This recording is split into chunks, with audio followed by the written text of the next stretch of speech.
Hello, Admiral Reggie. Hello, Sexterical. Hello, Soko. Hello, Litmania. LT Mania. Thank you for the raid, Disruptor. I appreciate that.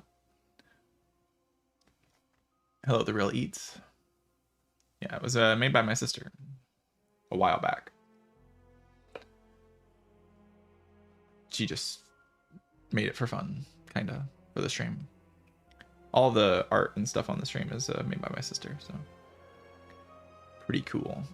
So a silent deck that took single damage against every boss except Door, and then took 38 to Door.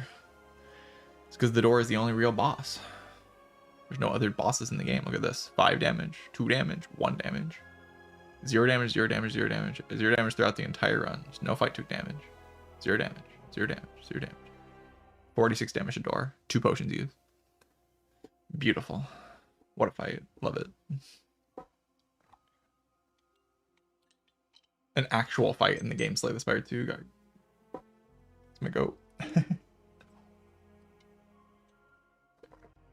The Door tries to kill you, you see. The other enemies are just like, they're very polite. They're okay with you passing by. They're just testing your strength. You know? The Door wants you to die.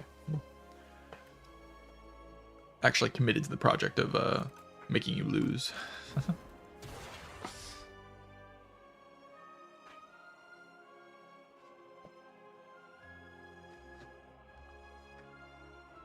So you have to work against them. You actually, it feels like you're fighting, you know, it feels like you're like, I gotta win this battle against this hard foe.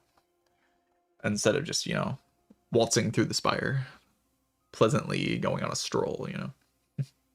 Hello, Croven.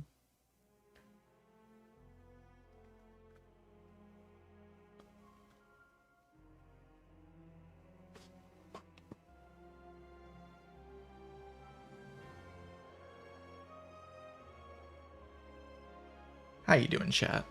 It's time for gaming. Hello, Gene Martin. Thank you for the good luck.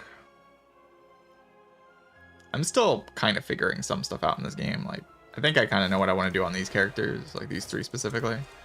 These 2, I don't really know too much. Like, I'm a little more uncertain. Like, I know they're strong. They're very strong characters, but there's just like some stuff, like some early game stuff on Cloud's a little confusing, and then some late game scaling damage is a bit hard to figure out on Defect. Like, everything else is kind of simple, but sometimes late game damage I just struggle with a little bit in this card pool.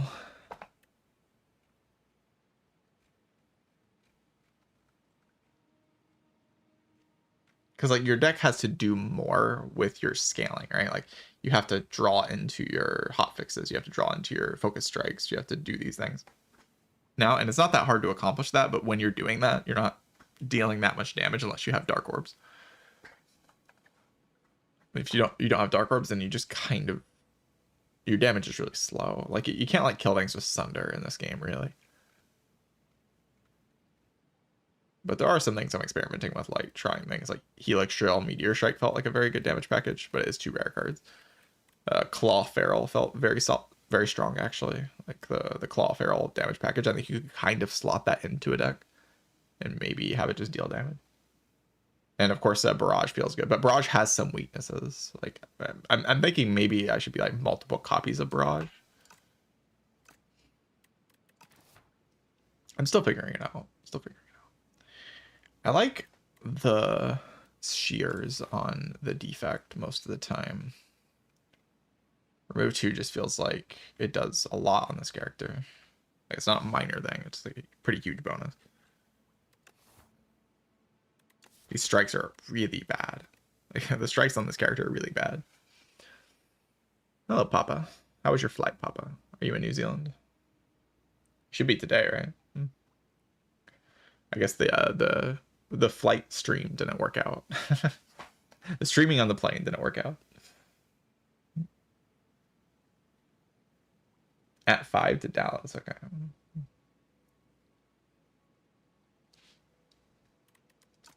Well, I hope the flight stream works out. It'd be very funny.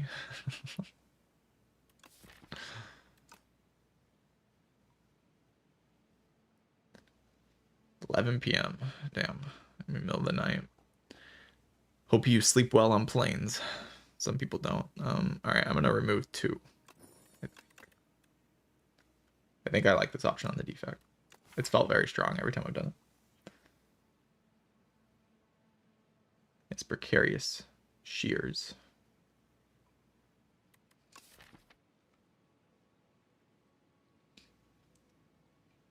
Yeah, I'll be looking out for it.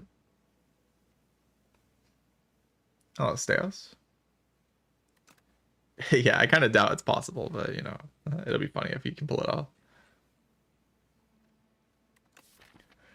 Any other characters like removing 2 strikes from Necrobinder? For sure. Necrobinder really likes double strike remove. I don't think Cloud likes remove 2 that much, but if you do it, it's probably strike defend. And Regent is definitely strike defend. And Silent, it's probably strike defend, but who cares? You can probably do whatever you want. Probably literally remove your freaking neutralize and still be fine, even though that card's broken.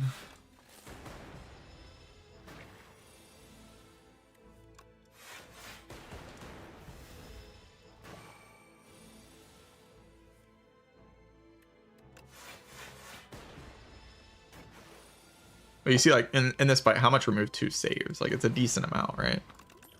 I would have lost a decent amount of HP. So, the Claw is Law Theory. Is it in? Are we in? Like, any characters that like the +2 starter cards and 2 Alex's start pick? Yeah, Clad, it feels good. For sure.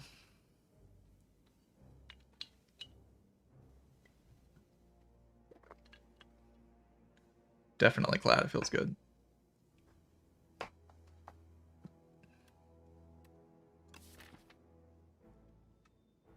Like the starter cards feel less impactful and the relics feel more impactful. Because you want to outpace things with your Burning Blood faster in Act 1. That's always how Clad wants to play Act 1. In Spire 1 it was similar, and in this game it feels the same. So if you want to outpace things with your starter relic, then you need power fast. And the 2 relics are like the biggest power boost you can get as fast as possible, and you don't actually lose that much power from the starter card. It even buffs your P-Strike. Claw. So what does taking Claw do here? Like, let's think about this card legitimately, because I think this is a more legit card than it was in Spire 1. Like, actually, I'm not kidding. Like, I think we're writing it off a little too fast. Some people are writing off a little too fast just because it was so bad in Spire 1, like unpickable. But this game has this card here. And this card changes Claw more than I expected it to. Because I had a run recently. I can look at my run history. Probably a decent amount of you saw it, but where I had 3 ferals and 3 claws, and I killed the door in 4 turns, taking no damage. Like, I just obliterated the entire game with my claws. Like, yeah, I also had music box. Feral just feels strong with claw, like it legit does. Like, it actually does a lot of damage. Because like claw just starts to deal like on the initial play it does 3, and then it does 5, so it does 10 damage for 0 energy on the initial play after Feral's in play. And then the second time you draw it, it's like even more powerful. I wonder how Feral works with the Rocket Punch. I bet it would put the Rocket Punch back into your hand, but the Rocket Punch would cost 1, right? But I think it would put it back into your hand, and then you could generate another status and then put it back to 0, probably. That'd be my assumption.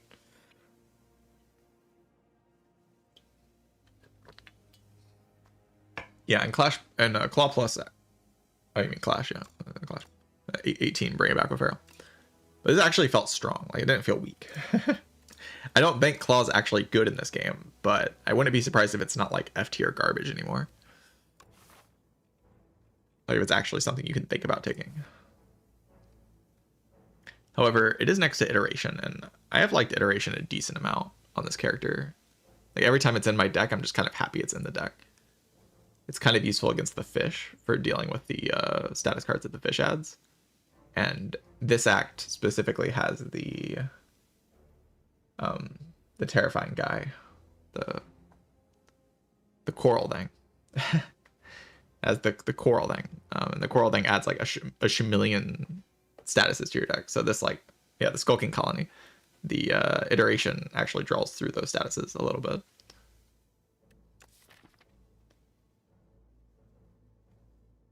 So I think I might actually would pick these two over hologram in this spot, which is like hilarious to me.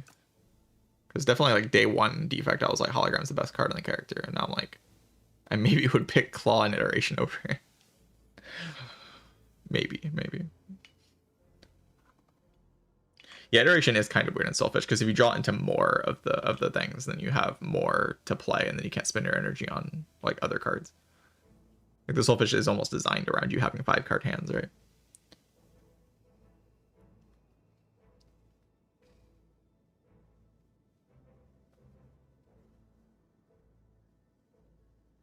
Yeah, this card kind of opens some things, like the iteration. It opens up compact, like in the card pool. Like you can actually take it, because then it will actually line up.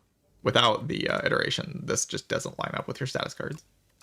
But if you have iteration, then it just does. It also opens up the power through card like pretty heavily. Like you can pretty easily take this card.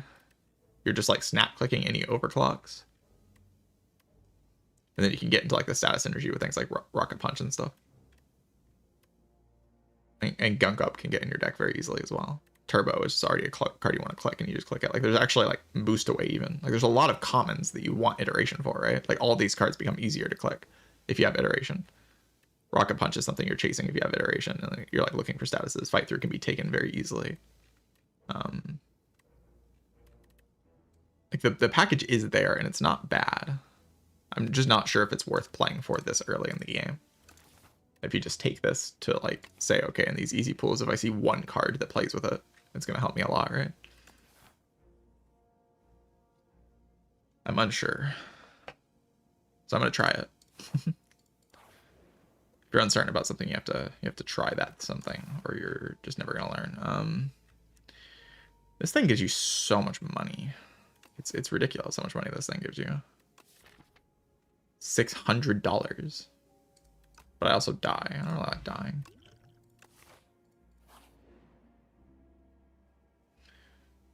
Okay, well, we went with this last time and we got Clash, and the run went really, really well. So if we just roll it again, you know? The run went incredibly well last time. A decent amount of the cards are okay to get, genuinely.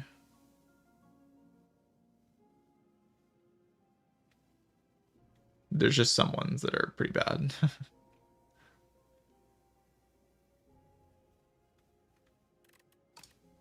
I'll try clicking it again. Distraction. But 100 gold is like a lot of gold. It is a lot of gold. So we have an iteration and a distraction in our deck. That's very interesting. Wasn't my plan in this run to put iteration and distraction in my deck, but it happened. That's where we're at.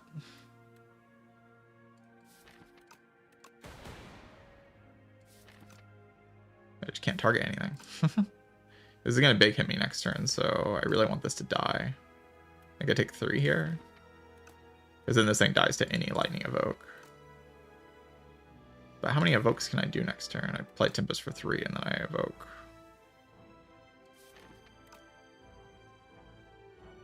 There's no way I'm playing 2 strikes, right?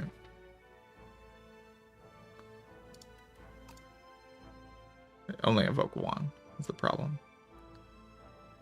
I can't play any strikes, so I guess I can speed pot double defend next turn. I don't take that much. Just because the lightning orbs have been kind of uncooperative.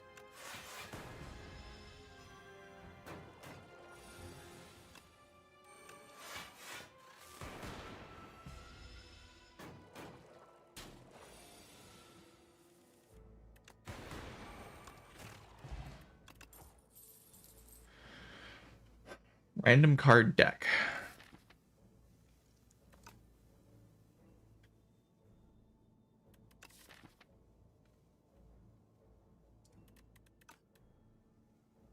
Go for the eyes is like efficient energy, I guess.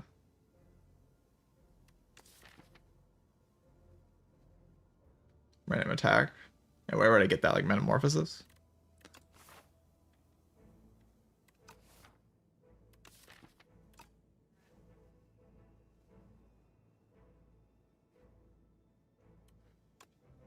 take this.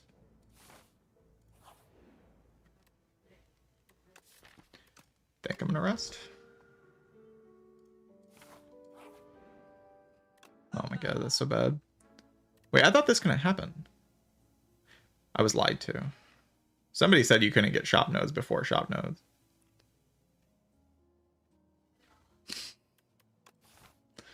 Heard that somewhere. Only if the only node is a shop. What a scam, man. What a scam. It's okay. Like, we can just go this way. Like, it doesn't change my pathing that much. I like Equi. It's kind of weird in this deck, though.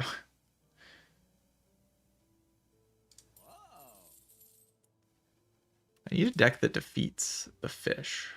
That's like a job that I have. I have to defeat a fish. Thing that I have to accomplish. Equi has felt strong every time I've taken it, so I'm gonna keep taking it.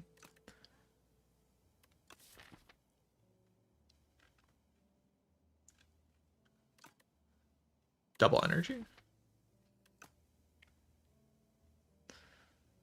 Thoughts?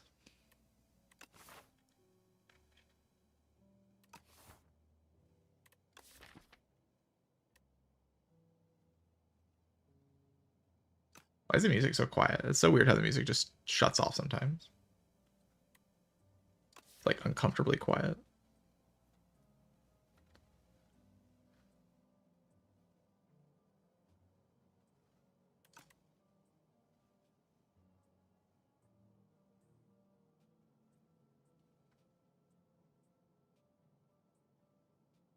I was went in shop and checking map. Yeah, I guess it's just a bug then. They should fix that. That'd be cool if they fix that.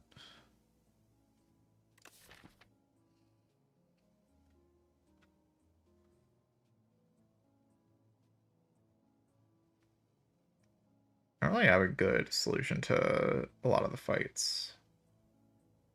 I could like remove a strike and then upgrade, go for the eyes. And then we just kind of loop go for the eyes with like Equi and iteration. Maybe play some lightning orbs, play some frost orbs, and just like sit there and then the enemies die eventually. Let's see if that works. If that works, that's like kind of important to keep in mind that Defect can just do that.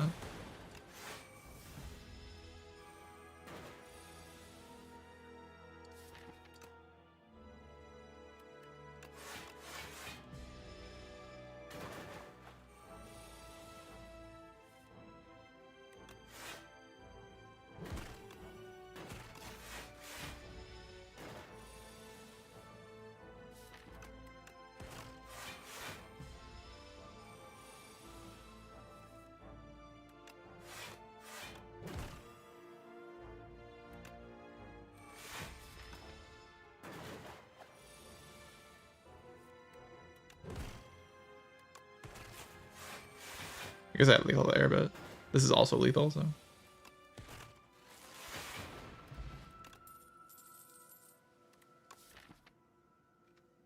So Hotfix is a good card.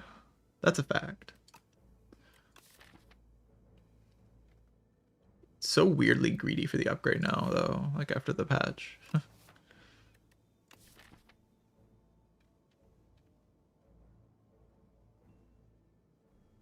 Should probably still just take it. But I don't know if I'm upgrading and go for the eyes now. I might just upgrade Hotfix. If I'm playing like these long fights.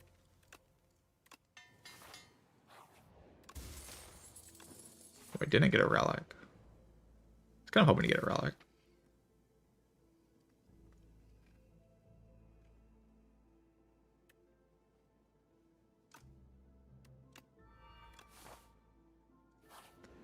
Yeah, let's see if this works out. I have my doubts.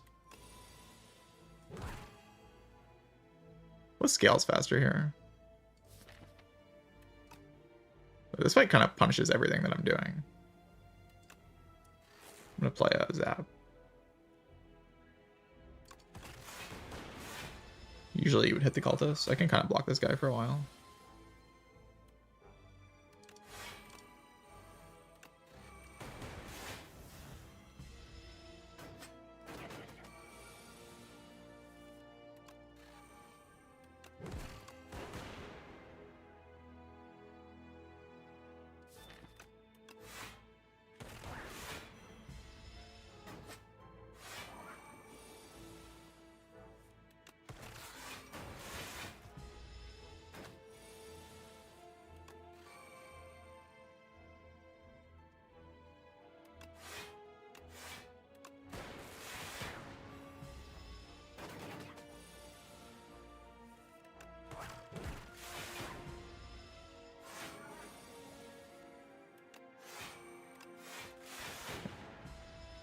bad.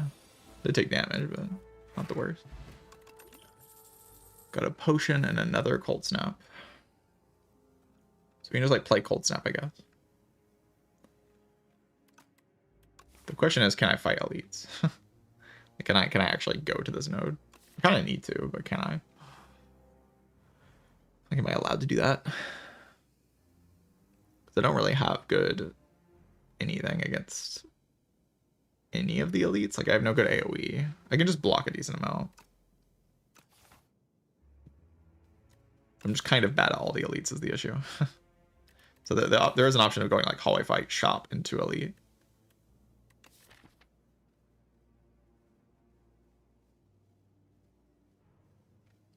Because my late game doesn't look bad. I have a lot of strong late game options. And a lot of removes on base cards. Fish looking a bit scary. Yeah, it could be scary. But distraction just gives compact, right? Easy every time. Yeah, I think taking 2 elites is just a bit of a dream right now, so... I'm good at this fight, right? I'm not coping. Alright, so this is going to do 3 type 2 into the big hit. This is going to do the debuff into the multi-hit. And this is going to do multi-hit next turn. So I don't really expect to kill one next turn. I expect to kill one 2 turns from now. So this one is debuffing me, then...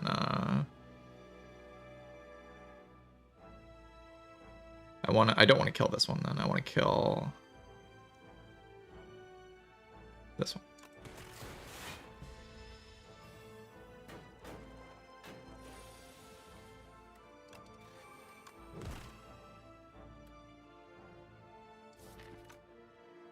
Wait, where's my second cold snap? Did I not click it?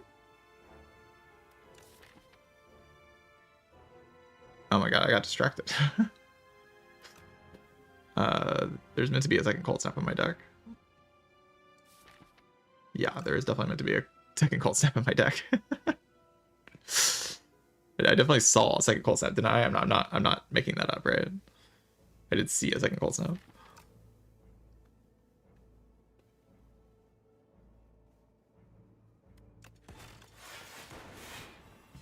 Well, that was kind of an important card, I think, for my chances to win the run.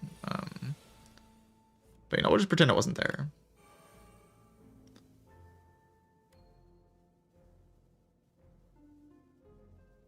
It's all good. I am fine. I'm not worried.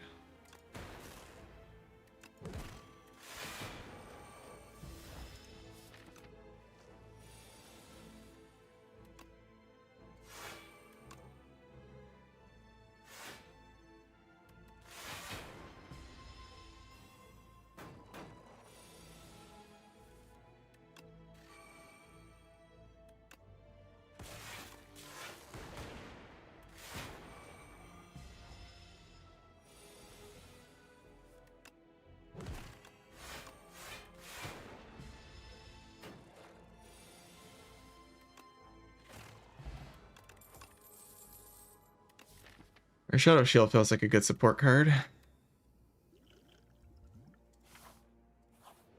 think it's going to help me a lot.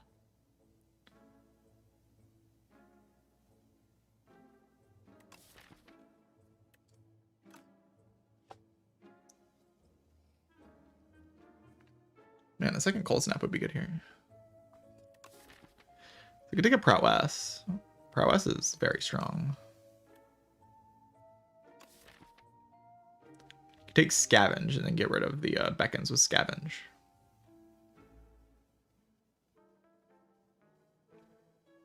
Like scavenge equilibrium, scavenge. Just kind of solid card.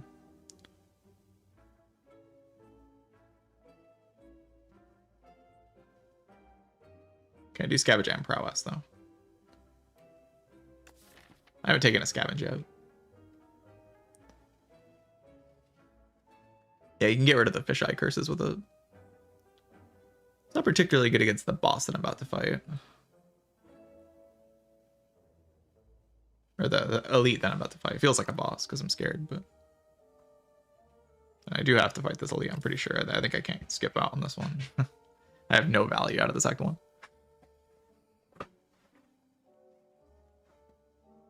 Like Scavenge kind of lets me just sit in the fish fight a long time and wait for Shadow Shield to kill everything, which is, I think, my goal now is just kill everything with Shadow Shield.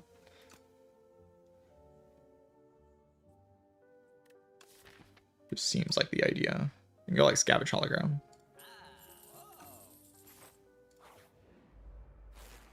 The Guy of Evil.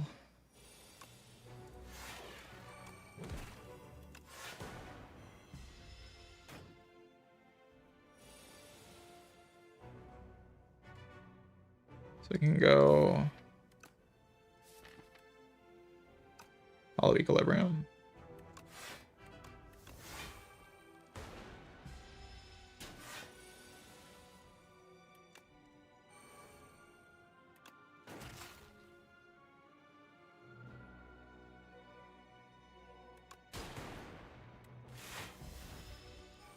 Orbs are so bad in this fight.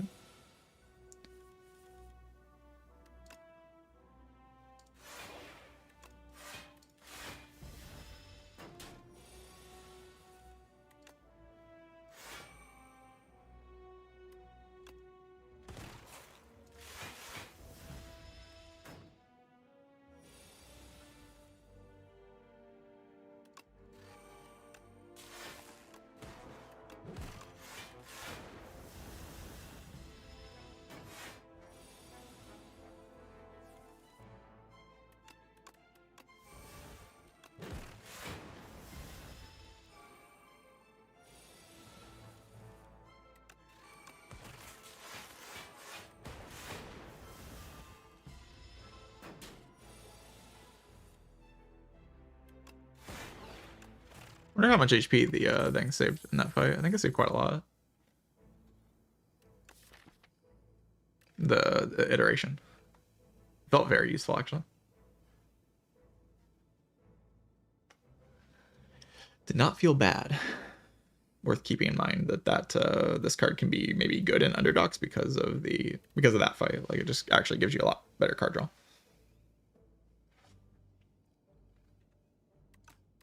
So I have a lot of HP suddenly. I can take a Voltaic, which I can remove the exhaust from with the upgrade.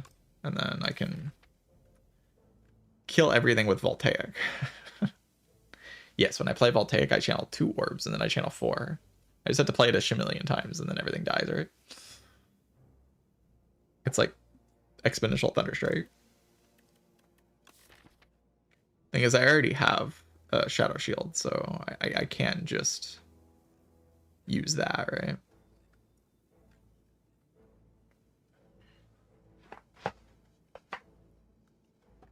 If I can block, I can already just play Shadow Shield, and Shadow Shield blocks while doing kind of what Voltaic does.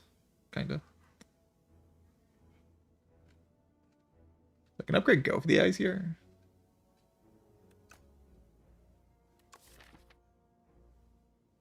Upgrade Go for the Eyes, and then just like do my thing.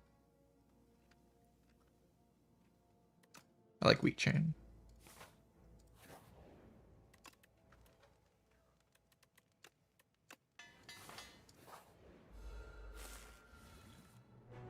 Oh, God. I hate everything. I do like Wheat Chain. But I draw Shadow Shield this turn.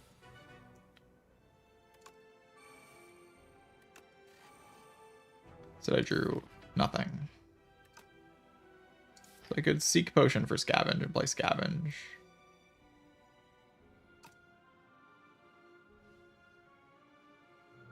On the Beckon, just to start that chain.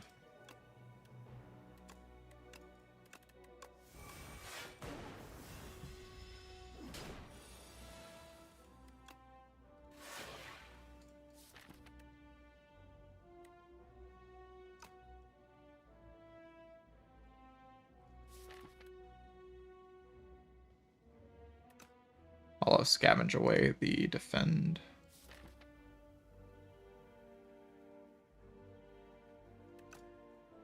Play Cold Snow.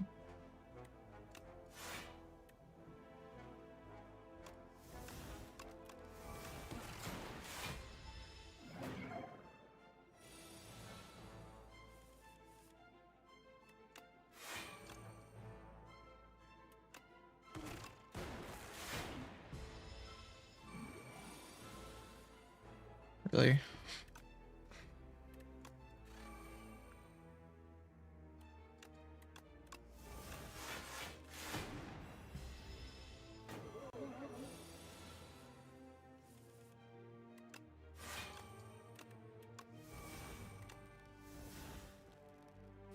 Charge battery this turn, right?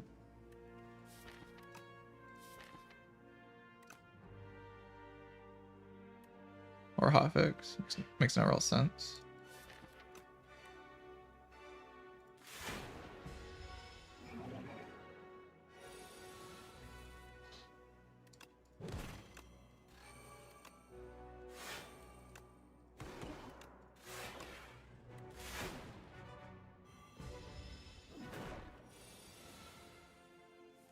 Scavenge has felt actually kind of wonderful in this fight. Helped a lot. The fight's not over yet, but...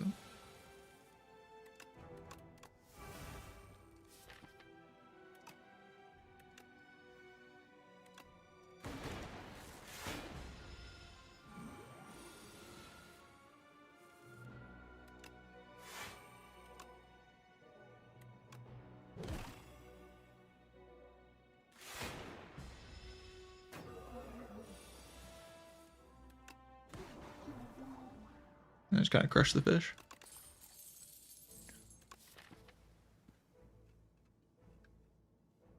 Wonder if the elite was scary enough to not fight it. It just felt weird without the dark orb, like taking out the AoE fight. Like, before I had Shadow Shield, the elite just felt so tough. I could have been wrong about that, maybe. Here's another card I haven't tried, Shatter. Shatter is a little weird with dark orbs. But it is also just like a does 11 damage to all enemies card. Like it has a decent top text. Yeah, I've not given this a shot yet, so I don't know how good it is.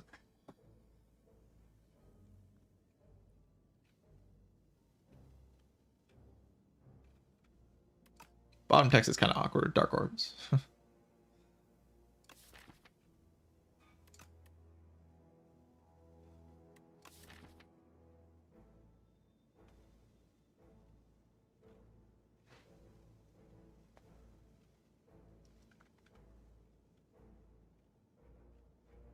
How easily can I just block everything for the rest of the run? Maybe more easily than I think. Let's see.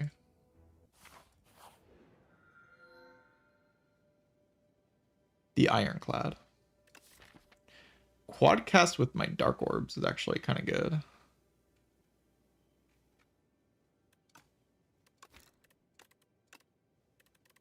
What are Ironclad cards?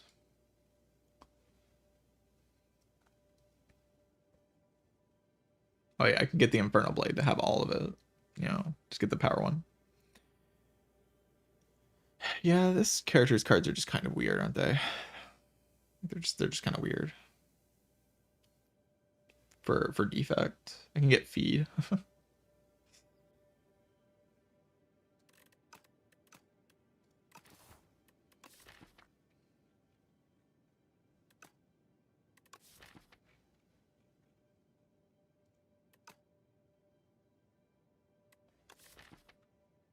I guess what Quadcast lets me do is like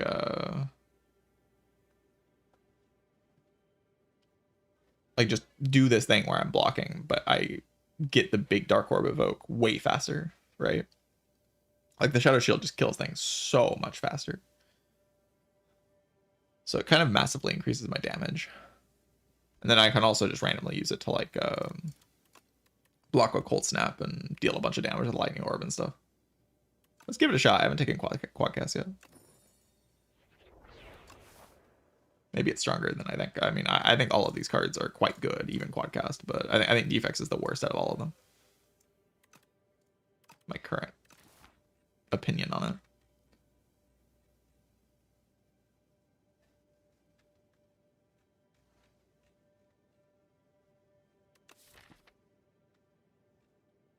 Also, I just like having these full art cards in my deck. They look cool. I like having them because they're cool.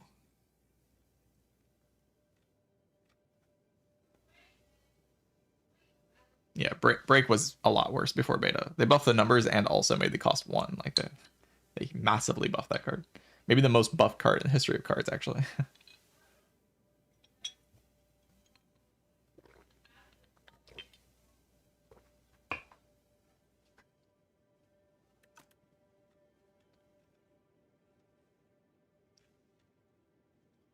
So unless I go like all the way on this side, I have to fight an elite. Which I probably should fight an elite at some point. Fighting elites is usually a good way to get powerful.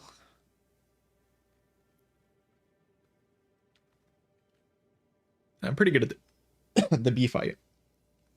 Like the strategy that I'm doing works pretty well there. Mostly concerned about just bleeding out in the random hard pulls.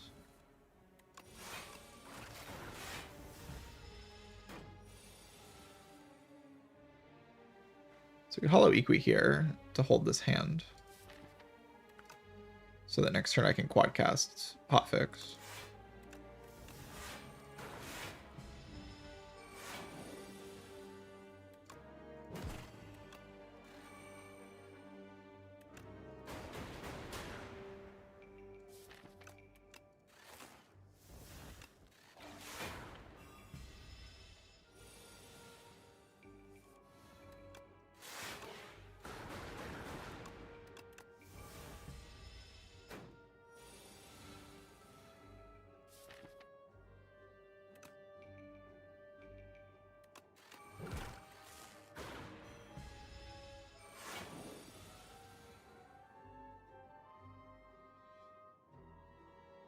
Does 20. So Cold Snap Strike. I can play Iteration though. And see what I draw. Okay. Quadcast felt incredibly strong in that fight. I don't know. It felt super powerful. Yeah, maybe this one also belonged in S tier. It's the only one I didn't put in S tier. I put it like high A tier in the tier list, but maybe it also belongs in S tier. I don't know. We'll see.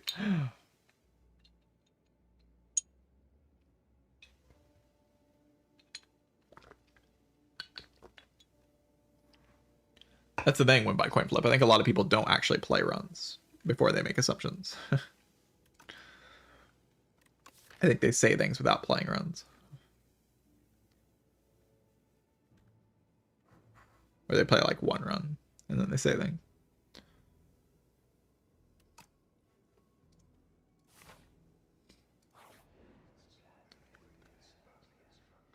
Time for Bing Bong. I don't really want Bing Bong. I guess we're playing with Mr. Struggles. Which does feel like a strong one here, honestly.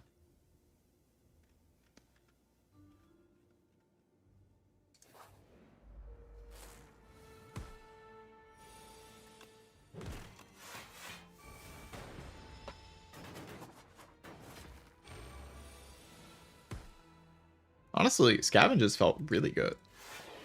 I've been pretty impressed with it. It's not felt bad.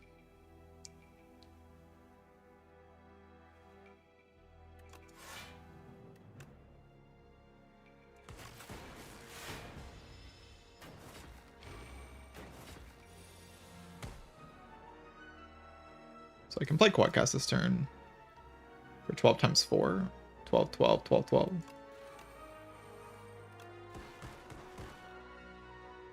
Wait, why did the orb get so small? Oh, I can only deny. Of course. This is all fine line. I took like 2 damage. It's fine. Not a big deal. Alright, Capacitor. I like orb slots. I'm a big fan. I just don't have like a lot of orb gen. And pushing the Dark Orb gets really awkward after I play Capacitor. Pushing the Dark Orb in front to play the Quadcast is just kind of weird. Yeah, there are 3 dolls from the event. So if you click the final option, you'll always get to pick the one you want. But if you're just trying to avoid Bing Bong, you can just click the second option and you never get something negative. Like Mr. Struggles and the other one, the Daughter of the Wind, are always positive. So you can always click 2 if you're just trying to avoid Bing Bong. If you want Bing Bong, then you can click 3 to look for it, or you can like click 2 and click it. You're all positive. Bing Bong is sometimes not positive. Often is, but like I said, I don't think Bing Bong's terrible, but sometimes you want to avoid it.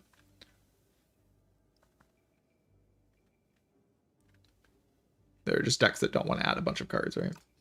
They want to just add like key one-ofs. I think this deck kind of wants to keep it simple. For the most part. Yeah, Bing Bong Apparitions. That's an example of something that's broken. I kind of don't hate another Shadow Shield just to like get my Dark Orb faster, and like it's just a decent block card. We just like sit there and play Shadow Shield and then quad cast the Dark Orb and then play Shadow Shield again.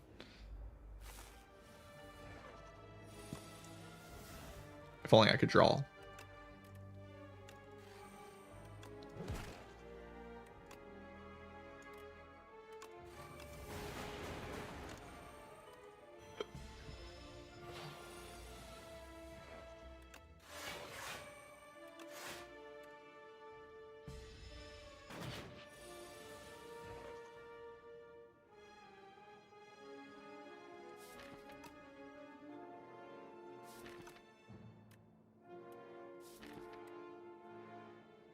Interesting hand. Let's see, like Shadow Shield, Hologram, go for the eye. And I kind of went on Quadcast draw. Just gives me weakness this turn. Which is a big deal.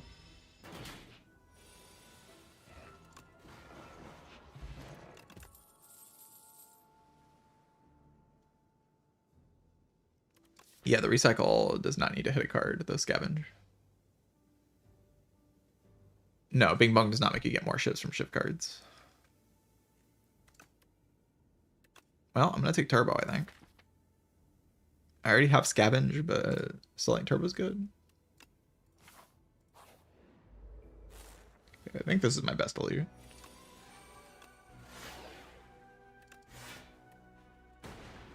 A great turn one, but I do think it's my best elite.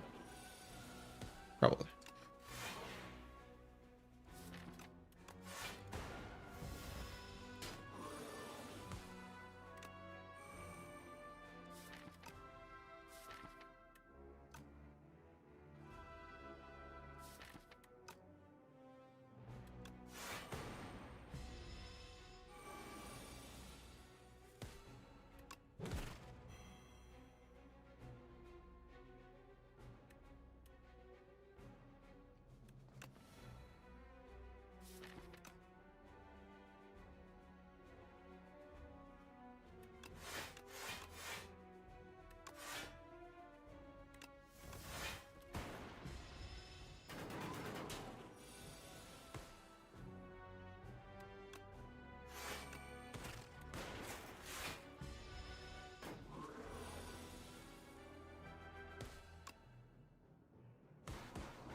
Quadcast doing the job, kind of cooking.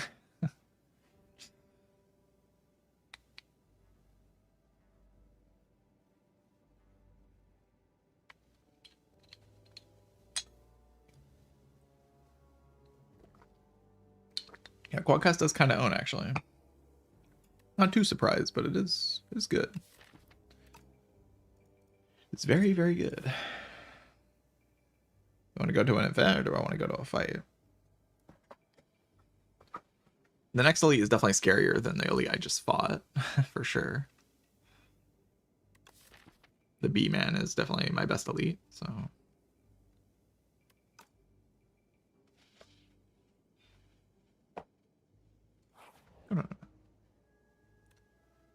Holy. Metamorphosis.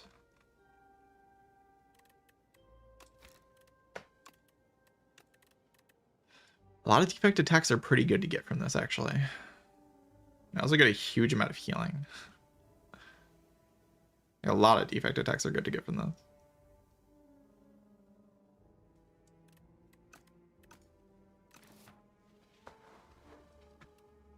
This thing is, by the way, Metamorphosis is mostly like a crazy Regent card. Because it said, look at the text on this. It says they're free to play this combat. So Regent doesn't have to pay stars. for Metamorphosis, which is ridiculous. You just get like a comment or a 7 stars, or like it's ridiculously strong.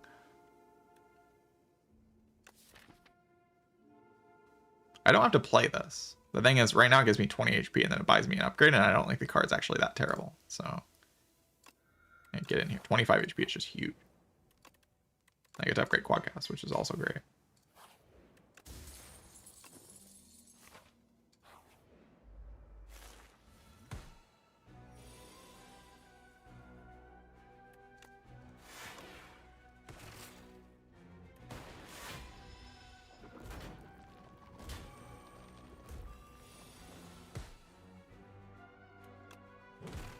Metamorphosis. Let's do it. Holy. Holy. Let's cook. Let's cook. Oh. We're not cooking. Do I draw pot here, or do I wait? Can I fire pot this one? Because we got like a hot fix zap first, right? Don't believe I can fire pot that one then. I can draw pot to look for Quadcast. Like strike here into Quadcast. No, it doesn't even work. Strike into fire pot into Quadcast, yeah. That would work. Okay.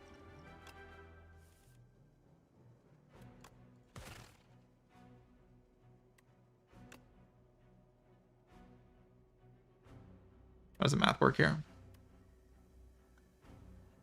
18 by 2. Then 18 by 2 would go here, so they both die.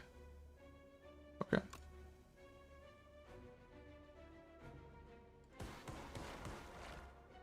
Wow, that's actually broken. Huh. Interesting.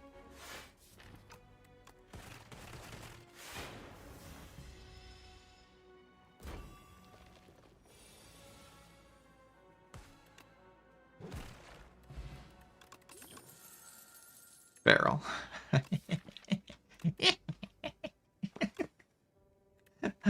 Barrel Metamorphosis. Holy.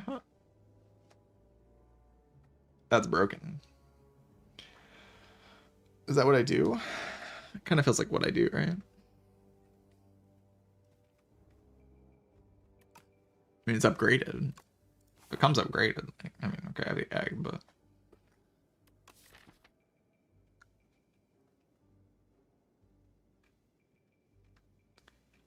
So, the Knowledge Demon is a thing that exists. We might want to pretend like it doesn't exist, but it does. It's up there. Just chilling, kind of sitting there. I really want to upgrade Hologram, though. Hologram is so strong now. Upgraded. It's so strong. I can upgrade Hologram, right? Then we can go to a shop. If I take no more damage, then we can just use Pantograph to heal. If we take damage, we can rest into Pantograph for heal. It's like not bad no matter what.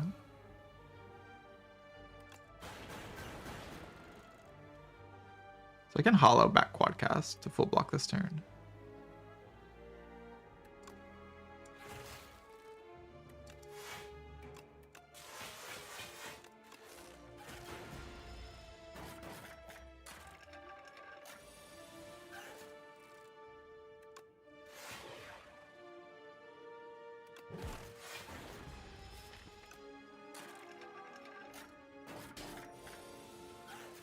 Oh, that's a bad hand.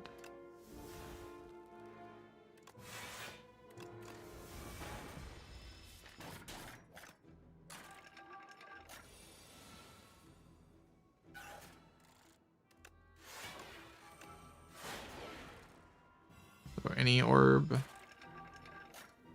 Also, I'm dealing.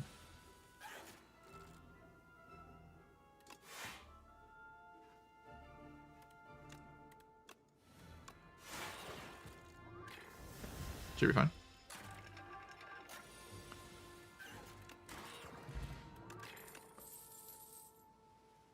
Don't really want these cards. I mean, FTL with the thing is kind of funny, but eh. Want defensive potions for sure.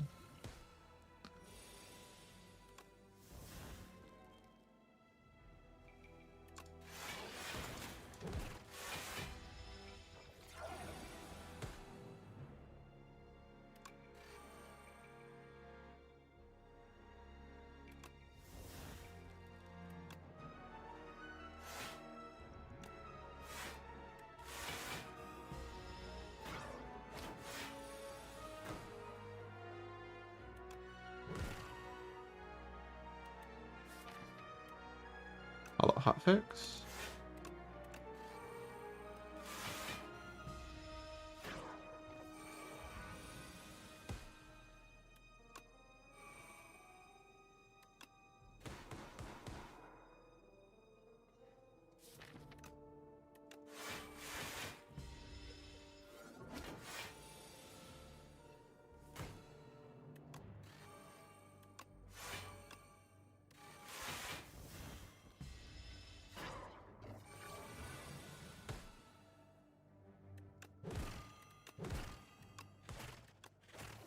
Honestly, not the worst fight ever.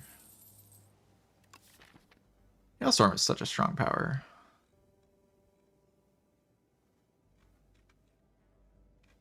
My deck is kind of doing too much after I add the Hailstorm, though. And I only have one Frost Orb right now. I just have one Cold Snap. I should have two Cold Snaps, but we don't talk about that. We won't talk about it.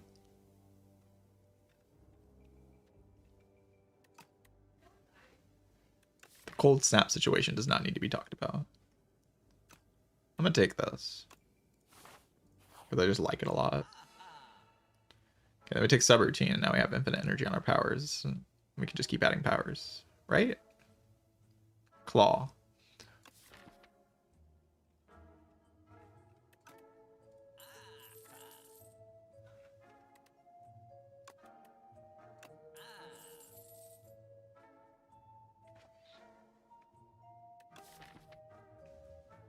So I can take like hologram and to upgrade another hologram, then I have 2 holo plus. My deck is looking kind of clean at that point, right? I take like a skill pot or something to back myself up into this boss fight. And then maybe we have enough.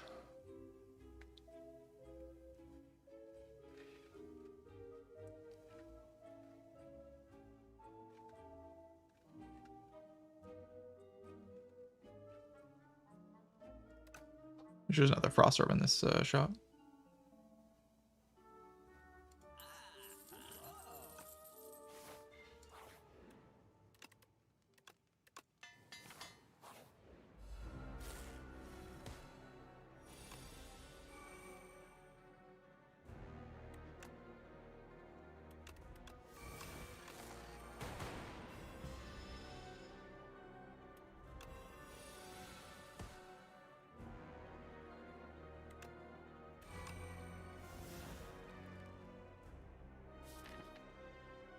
Oh dear.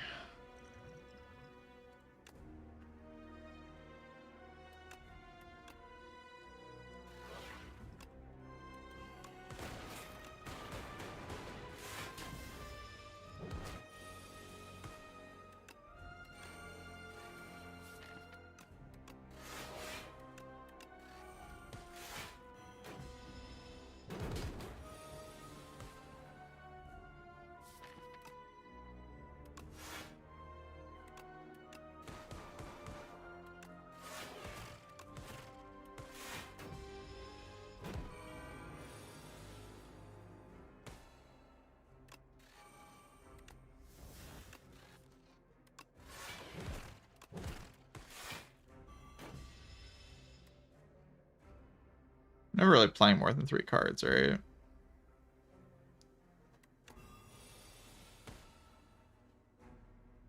I immediately want to play more than 3 cards. Oh god.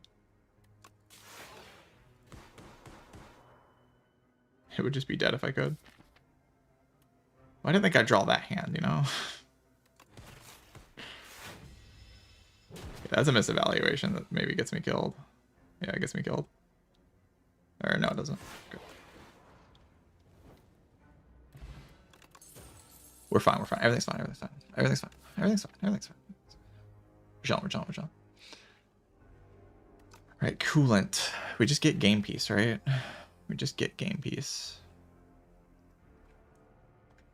Game is too easy and we just get game piece every time.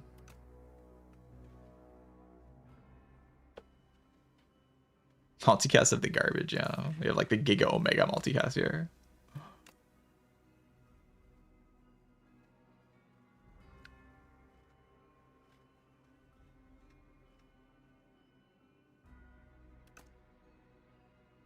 Coolant really doesn't feel that strong here. I don't have orb slots. I often do want like a dark orb and a frost orb and a lightning orb. Like that's not too uncommon, but without orb slots, it's hard to like maintain that for the long fight. So without game piece, this thing is just bricking me instead of drawing real cards. It is upgraded though. It's kind of a beautiful card.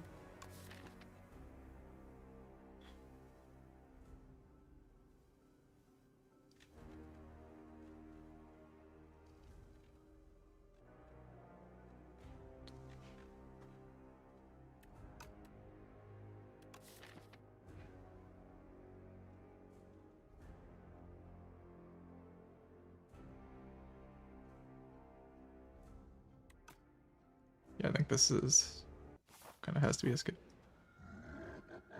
You may cook.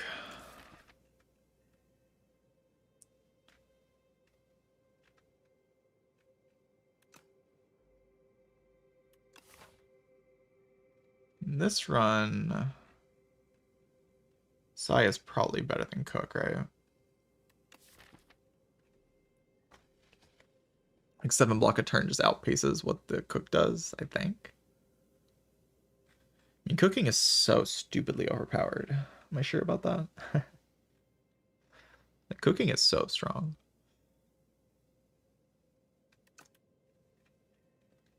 I can cook twice before I even fight an elite, and then we have like no base cards. They're just all gone. And I only draw good cards forever.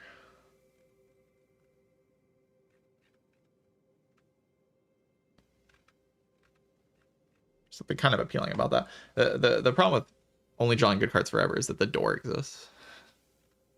And the current deck cannot block the door.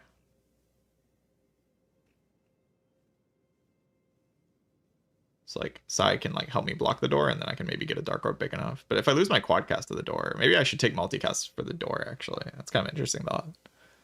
You take multicast, so you can't lose quadcast to the door. Or like you can lose quadcast and still be able to do something. So I lose quadcast to the door right now. My backup plan's like Feral Metamorphosis, which is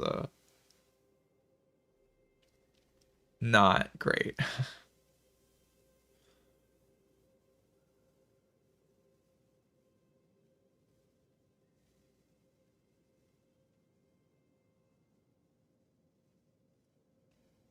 mean, it's okay, but I don't know if, like, I'll have to get lucky for it to actually kill the door.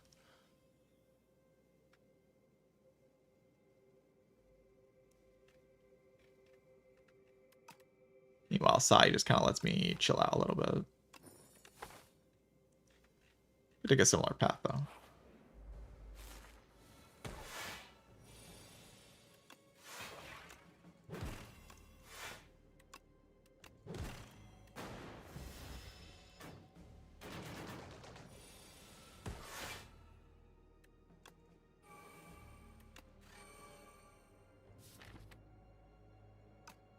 Hotfix defend.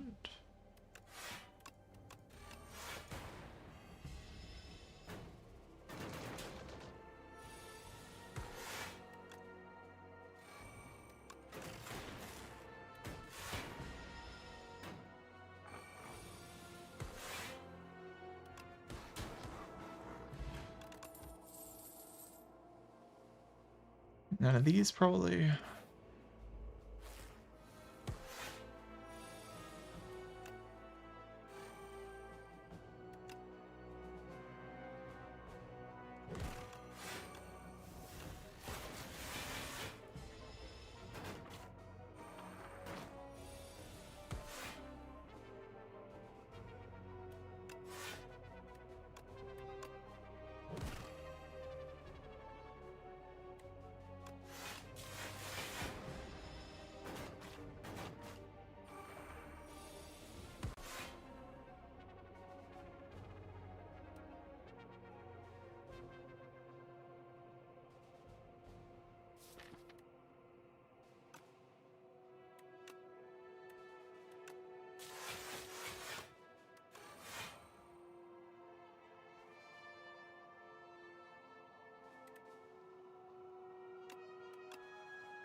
Okay, not terrible.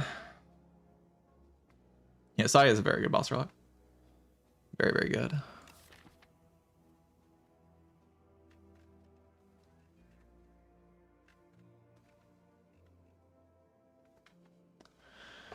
Yeah, Queen rewards you for drawing cards.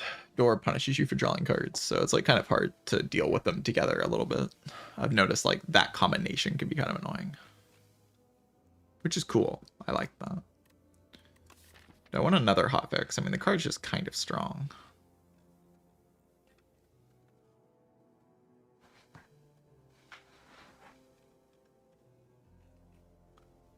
And if my other hotfix gets eaten, maybe I need... I'm mostly worried about the door at this point.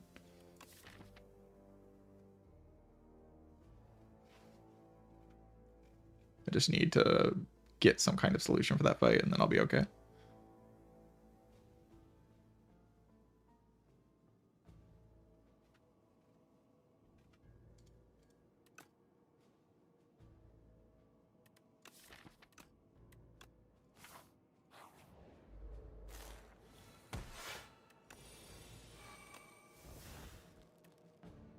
Sure, I guess.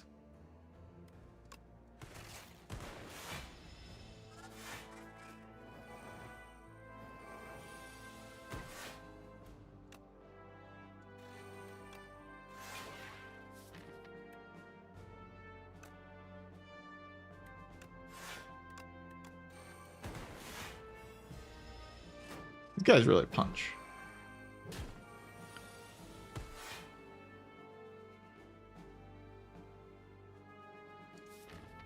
Playing iteration here is looking for a... There's some very good things in the draw pile to draw into with iteration, but it's kind of looking for a high roll. So obviously it takes a lot of damage, but...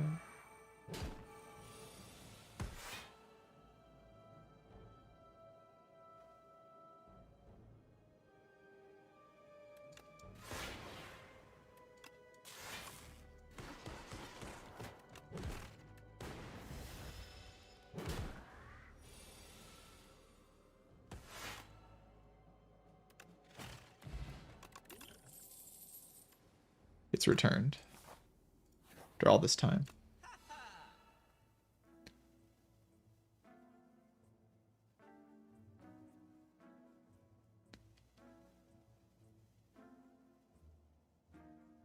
Okay. I think automation's really the way. A lot of these aren't great, actually. The shop's just not very good. Yeah, Smokestack has been very present in this run, that's for sure. Toolbox is good.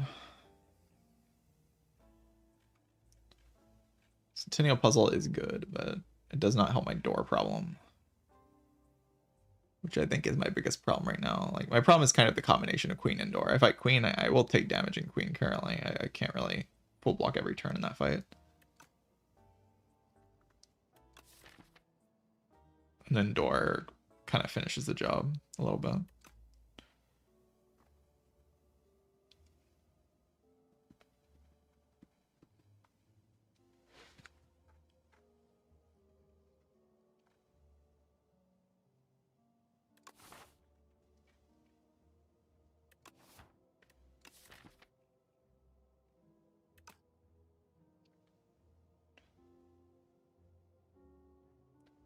His toolbox is significantly more expensive than puzzle. Puzzle I can buy that and remove. Well, toolbox is just by itself.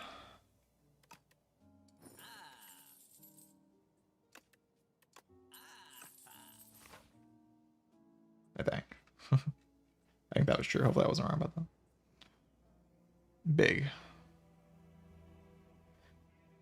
This is kind of good against the door. Technology that this is kind of good against the door, actually. Because your turn one, you don't like want to draw that many cards. I guess you want to draw to your powers, but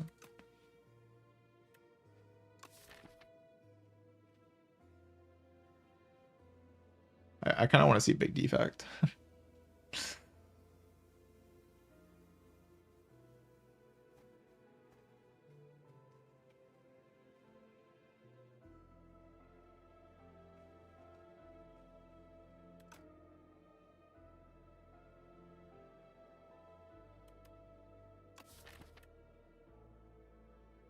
How do you even kill a 105 max HP defect? Like, is that even possible? Like, the game's gonna have to prove that that's possible. It doesn't sound possible.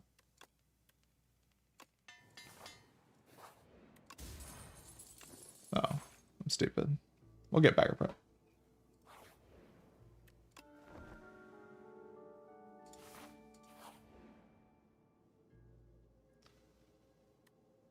Maybe I can do this if I get lucky. Oh, lucky. Let's quad cast this, easy. 2 turns.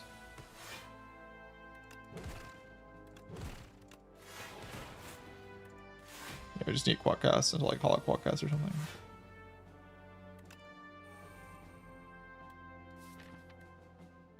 Hollow Distraction. Hope to get card draw and then get into quad cast.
Impact I do not think is good. I honestly think we're in an okay spot here. Like, we just have a lot of health. Like, with the pentagraph and everything. Like, it's just kind of hard for the bosses to get through this amount of HP on the defect.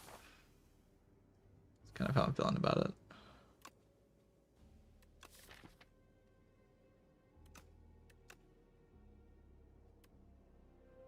I already have subroutine.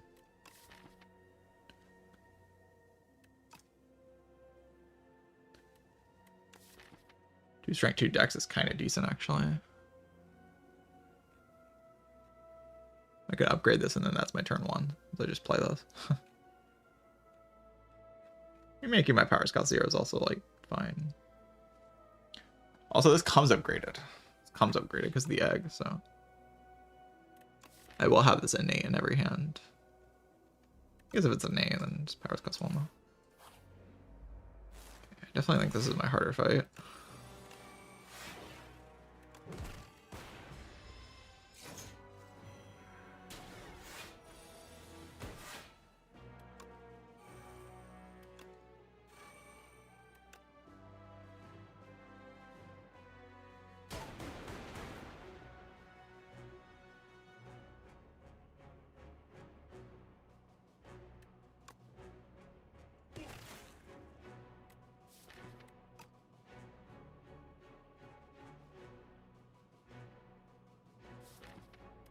I'll go for the eyes.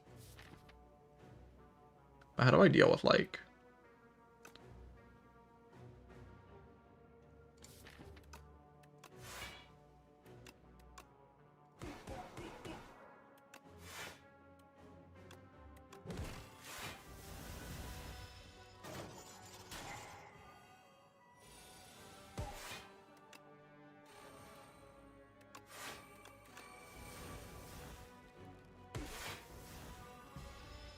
Should I play turbo there? I just be attacking, man.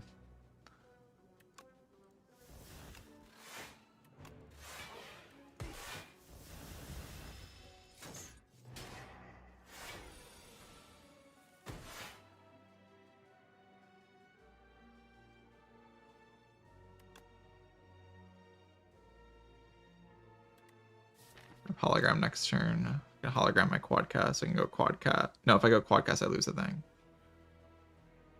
But then I lose quad cast, and how do I kill? I guess just with the thing. Pretty brutal, actually. Because I need to play Go for the Eyes here for the 6 damage to kill. And I need the 6 damage to kill, so I can't play Quadcast and get rid of my orb. So I lose Quadcast this turn. I get my upgrades back, though. And then I will have like all my holograms and my Go for the Eyes, so I can like Go for the Eyes everything. And then Mr. Struggle starts to deal a lot of damage, I guess.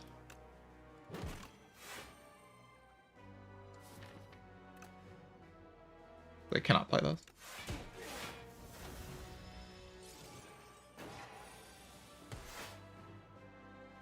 It'd be really nice if I could have played that, but I could not.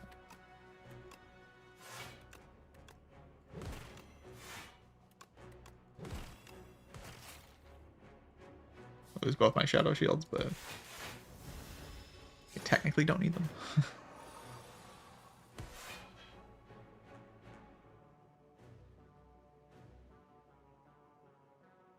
Like hologram, Equi, or Equi defend.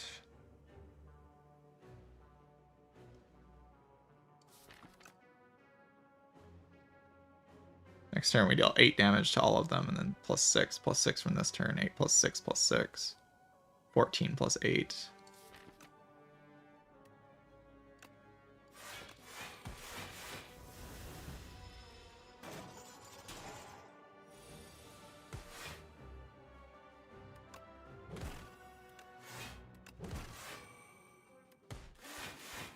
Thank you, passive damage. Focus Potion. Focus Potion is great.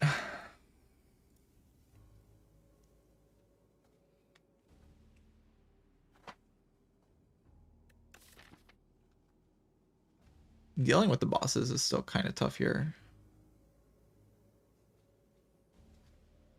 Side blocking 50 damage. Yeah, I think if I would have picked the Cooking Relic, I would have died miserably in this round. I do not think that would have worked out very well. The side was definitely the correct pick.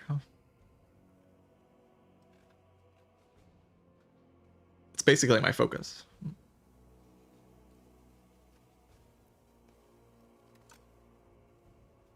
Here's real focus. Null for more weakness. It's a thought. It's a thought. And I can't lose both my weakness cards, so or like in the first cycle of the deck against the door, so I can always weaken the door.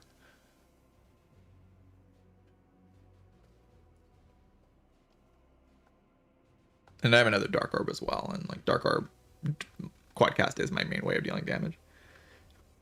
I think my lose condition right now mostly hinges on the Quadcast getting eaten, but I have Metamorphosis as well, so there's other things I could potentially do. I have a Focus Potion that I would hope to save against the door.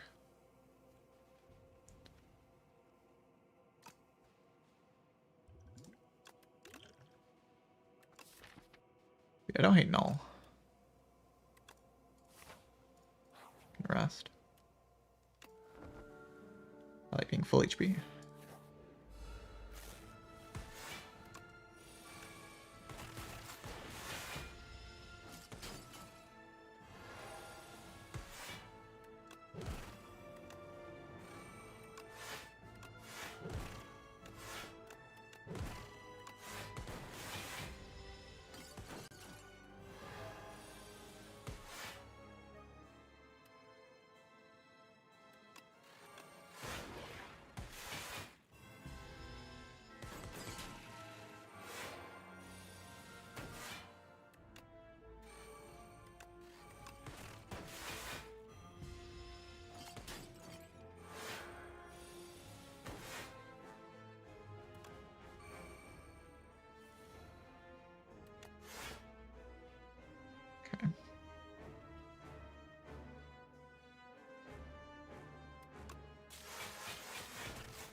Go Hollow Quadcast if I want.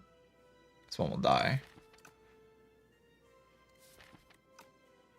We do have a lot more to answer for, though.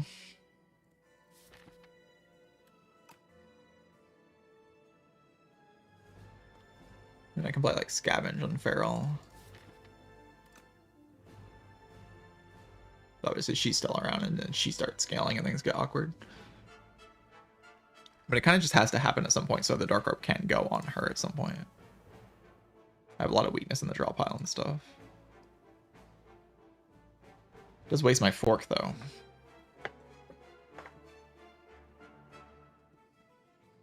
And I don't get Feral in play either. Guess I would get rid of Feral. I try to build up another Dark Orb to kill her with. Not the best feeling thing. When I can just block this turn. Guess Hollow Cold Snap, Hollow Quadcast maybe a little bit better. Playing Scavenge is like okay though. My draw pile is pretty expensive.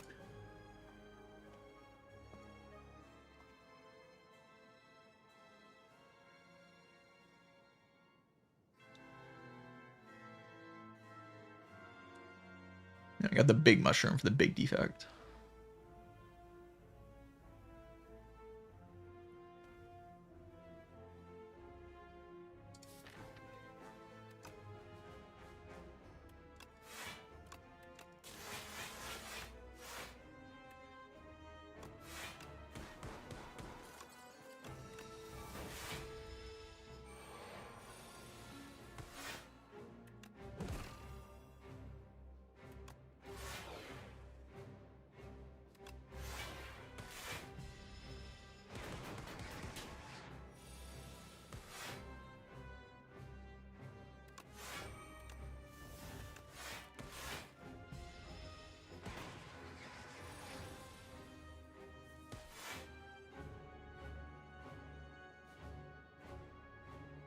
I'm gonna go Null, Hotfix, Scavenge.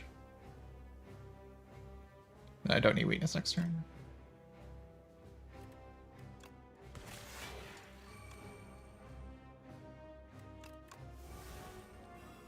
I can go Quadcast, Hollow Quadcast if I draw both of them. And so basically I'll kill next turn, right?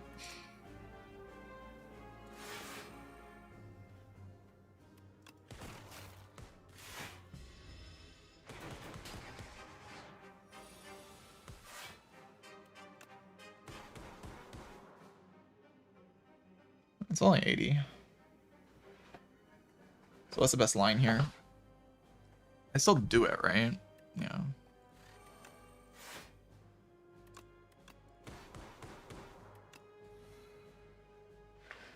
Then we just go like, go for the Eyes Leap.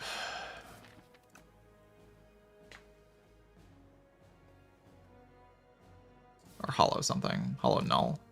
Yeah, Hollow Null's better than go for the Eyes.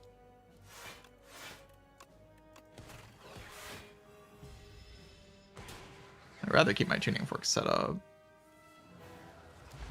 Oh, I guess she just dies to the Mr. Struggle. Okay, so we have a decent amount of HP and a focus potion against this boss. I'm still not 100% confident because I don't know about like the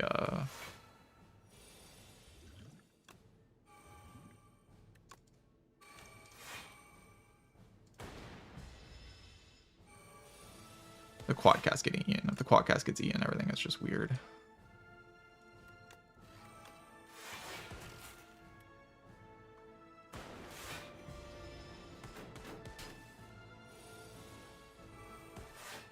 Iteration is fine. Nothing really wrong with that. Okay, so how do we play this?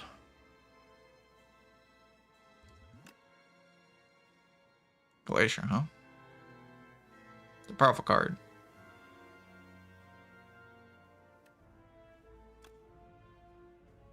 Like Shadow Shield, Quadcast.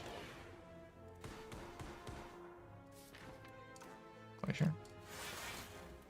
Hologram. Not fix. I should have played that earlier.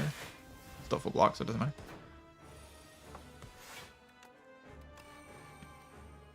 Metamorphosis. Guess we do it.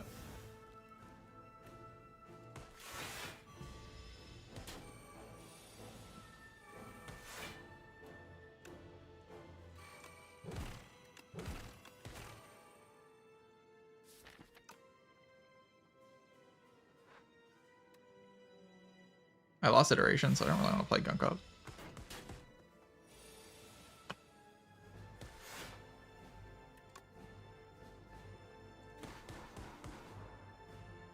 Go Null, Hollow Quadcast.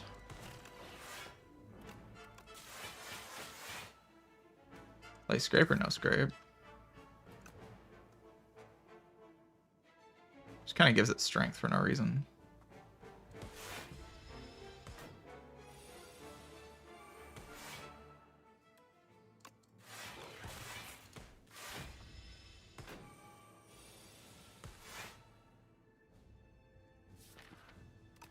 Okay, so as long as I don't lose hologram next turn, we're in a pretty good spot, because I'm not going to hollow back the thing.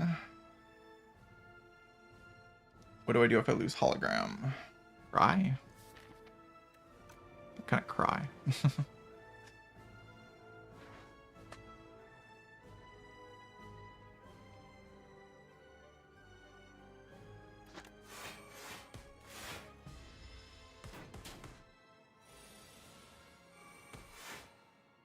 Okay. Go Hollow Quadcast for sure.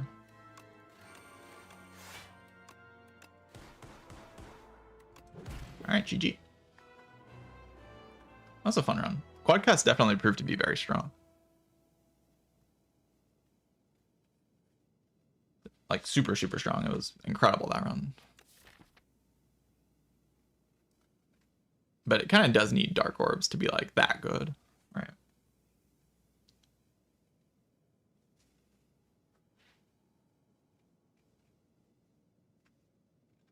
Big defect, as always, invincible. The big mushroom meta. Become large, you can't die.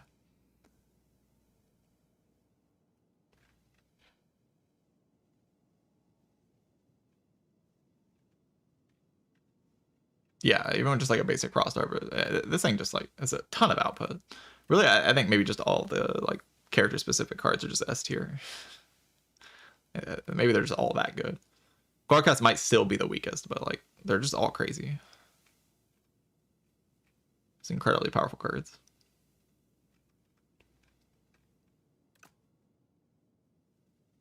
Yeah, fun run. That was good.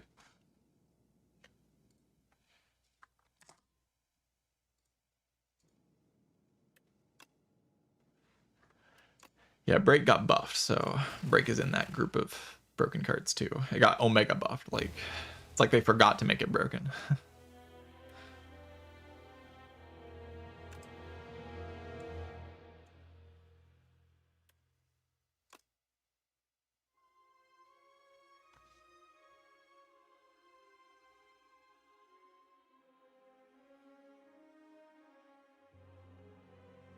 Yeah, the boss arcs are probably a little too strong. Overall, the relic pool in the game is probably a bit too strong right now. But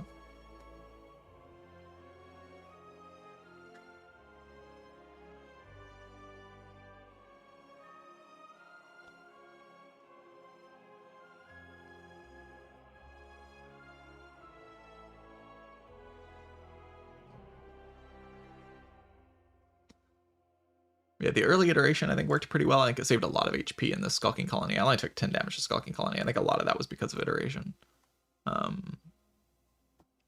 So that was definitely a bit impressive. Skipping this cold snap wasn't the best thing I've ever done, but it's okay. Go for the eyes as usual has proven to be very strong. I was kind of impressed by the scavenge. Like throughout the whole run, it was just kind of fine. Hailstorm as usual was very solid. It helped me a ton in the night game fight. I'd probably just die here without Hailstorm. And yeah, Quadcast was the main story. It was very strong. Yeah, a lot of enemies add statuses in this game, so Quadcast has a lot of extra utility. And then also you can add statuses to your own deck pretty easily on this character, so.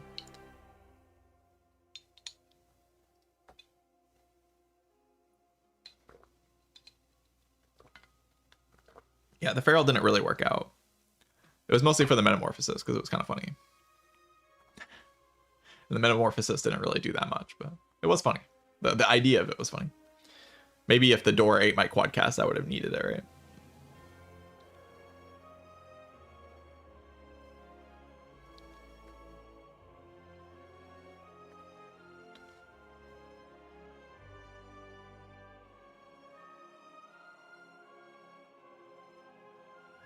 Yeah, you say if the door would have ate my quadcast, I would have lost. That's just bad design. But like, oftentimes in like say the Spire 1, you walk into the heart fight and then you bottom deck all your good cards and then you take 67, yeah, on turn 2 of the heart fight and you die and you're like, oh, that's bad game design. When the heart is the best designed fight I've ever played in any video game in my life, because I understand it fully. So like, you can't just look at variance and say, oh, variance bad, you know. Like, that's not how these games work. It's more complicated than that. The ability to low roll doesn't necessarily mean that you are playing a badly designed fight. Because what matters is all the ways you can mitigate the low roll. Like all the ways and tools that the game gives you to mitigate the low roll. If the game gives you those tools and you feel powerful and flexible enough to play around it, then you... Yeah, the heart was probably quite controversial when it came out. Because people didn't understand it and they just felt like it was bullshit. But it's actually just like the best design fight in any game ever made, so...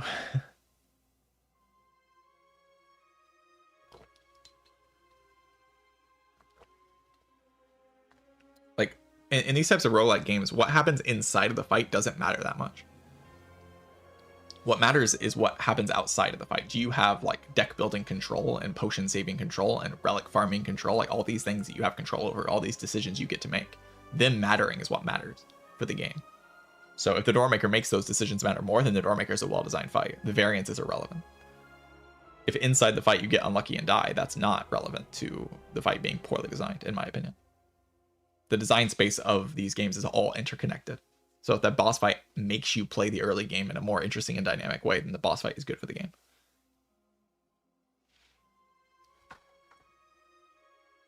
And I like the Doormaker a lot because it's making me make decisions about deck building throughout the entire run. Like I'm thinking about how to beat it from like very early on, which feels so much more fun than ignoring it.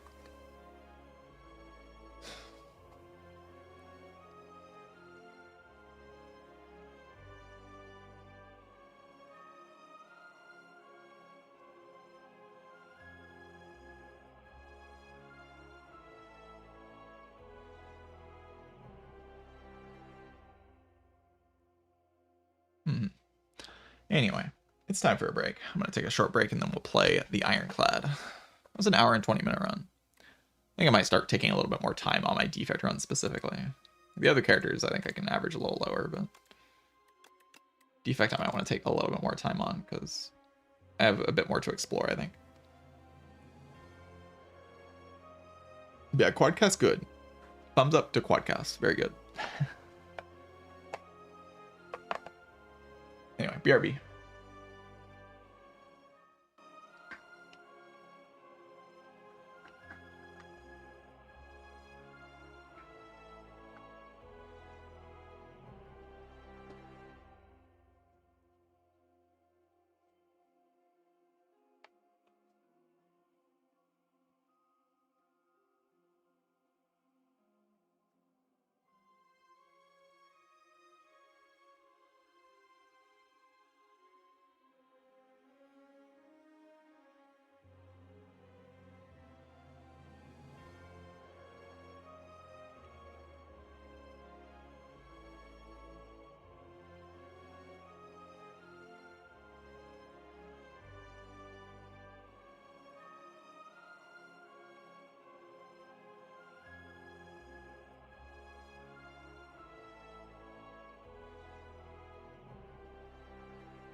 I have returned.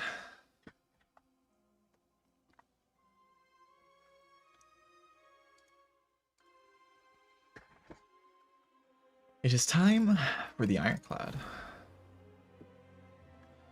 Any tips on how to get enough scaling on Regent? Scaling, huh?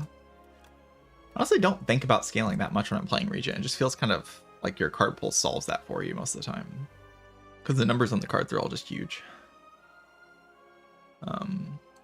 Yeah, the way I've been playing Regent is sort of just building like a very streamlined deck of cards.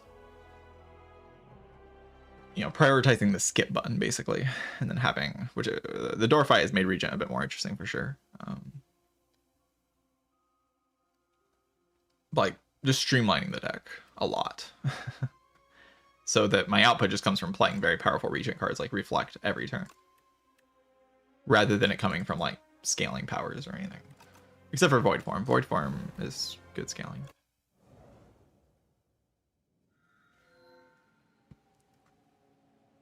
It's a big capsule.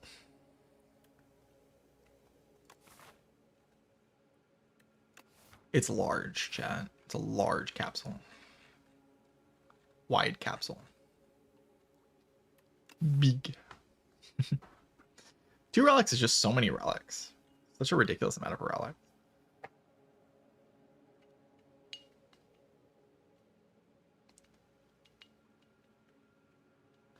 Juzu plus Pillow. You want to just give me Regal Pillow? That's crazy.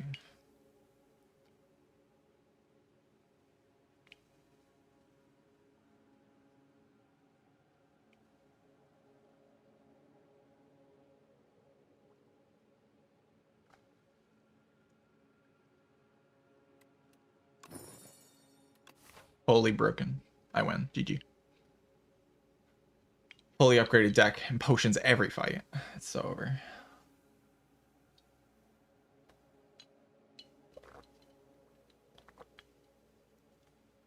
Those are good early game relics.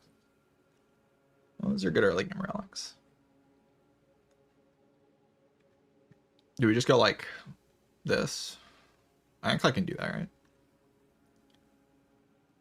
I have 15 damage per floor with my Petrified Toad. I have fully upgraded starting hands. Yeah, I can probably do this. Yeah, and the Overgrowth. Holy delusional.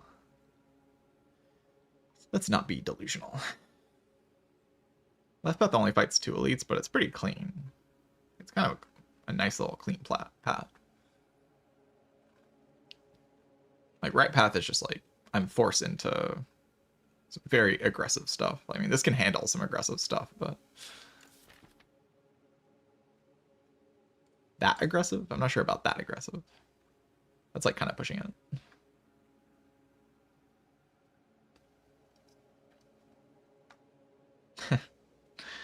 The rigged copy pasta. This game is rigged.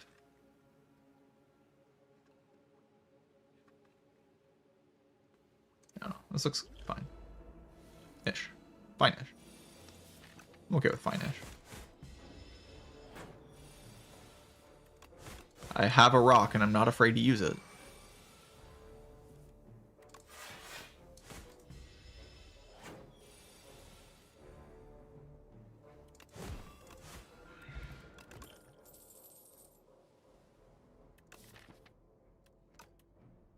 I don't know how to feel about Unrelenting.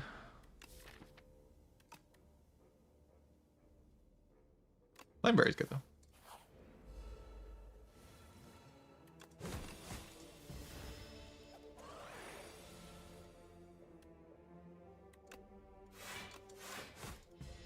Kill it anytime with the rock, so there's no reason to kill it yet, right?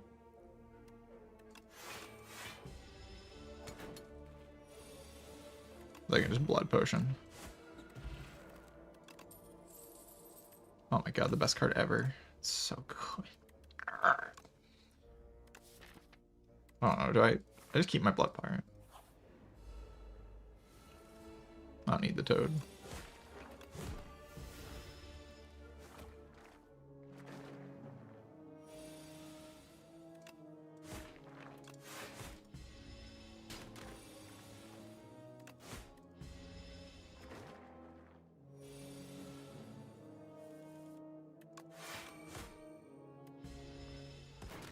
Don't get a potion. I can definitely use the blood pot here. But even then, it's just like kind of weird. Tremble. Apply 3 Vuln. That's like so much Vuln though. Am I allowed to apply 3 Vuln with a card?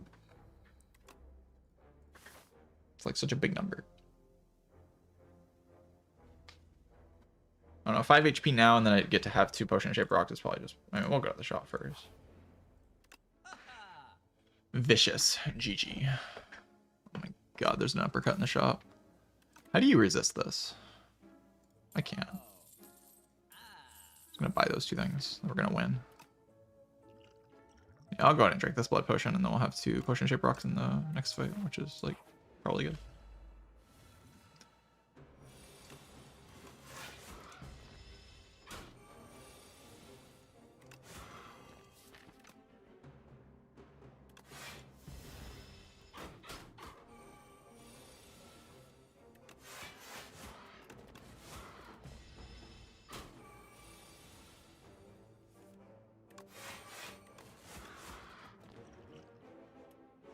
I could save a little bit of HP by throwing both the rocks. I can also just keep one of them and then throw one next turn. Yeah.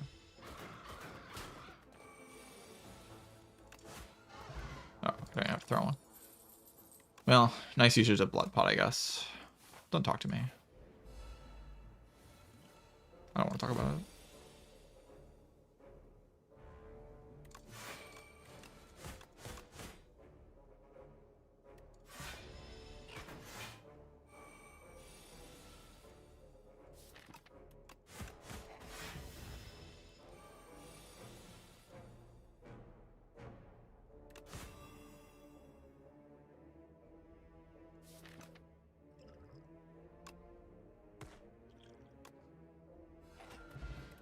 Really, no potion.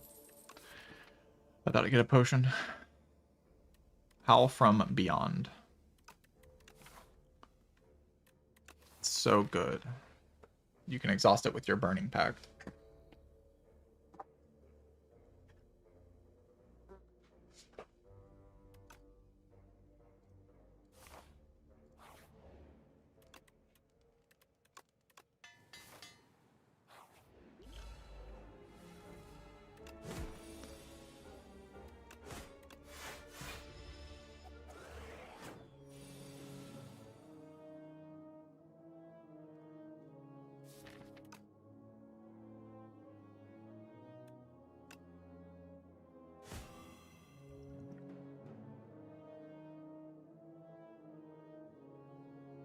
Yeah.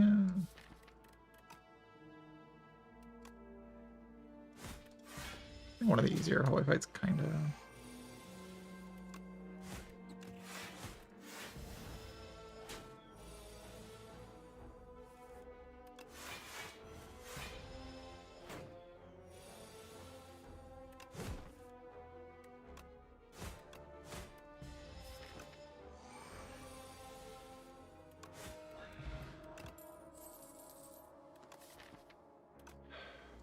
No, it's not. Just take a bunch of garbage. Banna's alright.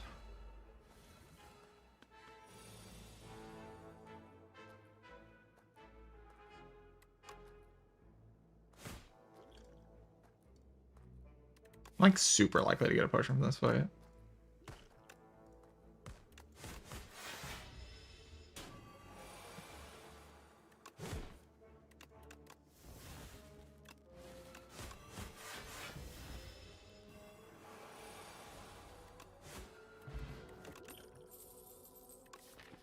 Inflame or anger? Probably inflame, yeah.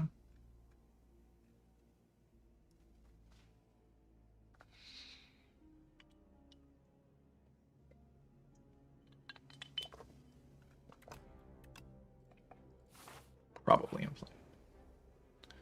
My god. But like, I literally have an extra strike and defend. Like, come on.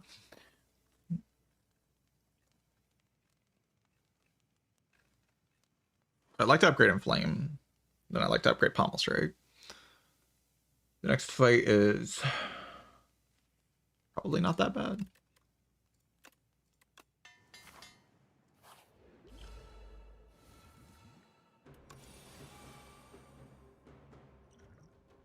I line this up with Vaughn, probably.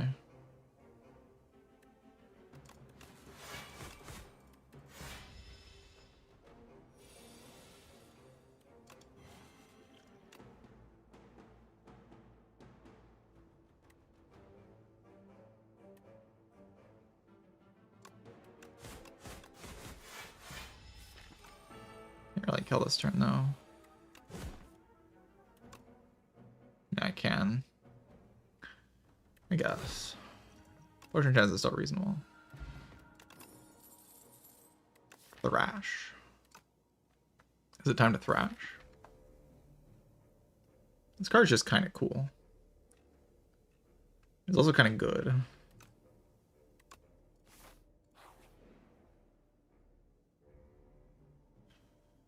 just gonna get a potion for the boss. I don't want that to the boss.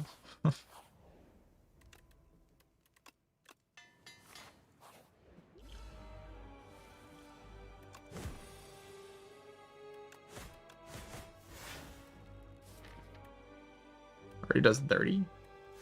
Damn.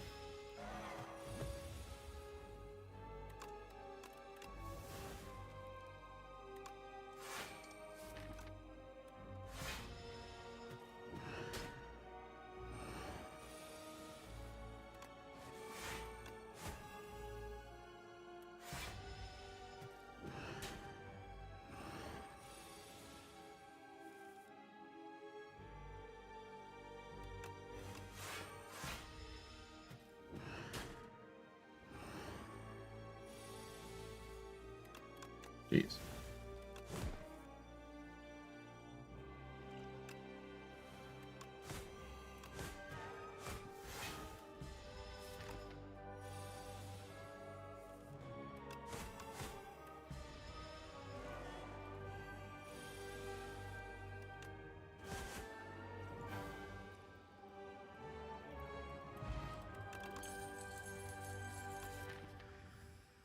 Okay, not terrible. Not terrible.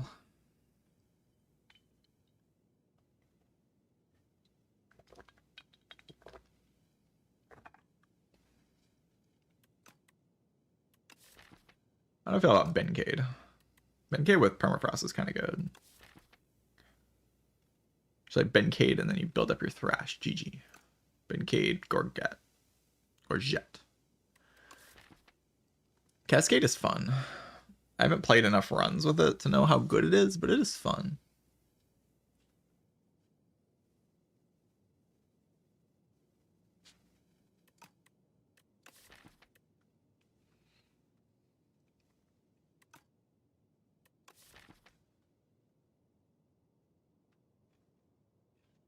Cascade Shrimp. That is kind of a holy, actually.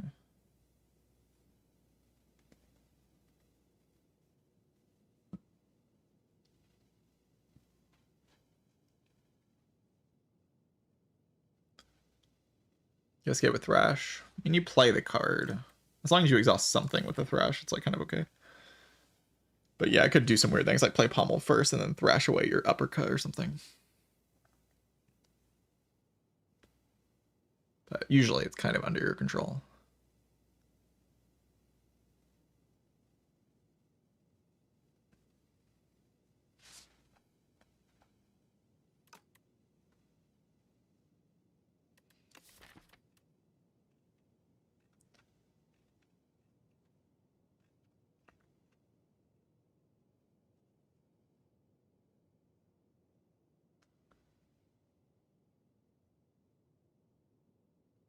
A lot of what my Rally Bard does kind of tells me that Barricade might be good in this run at some point. Just not sure how true that actually is.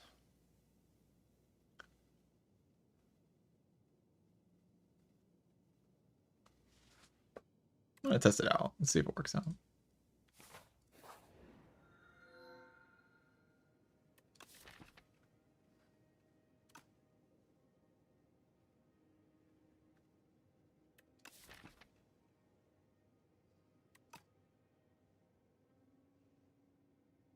YouTube's favorite relic, Seal of Gold.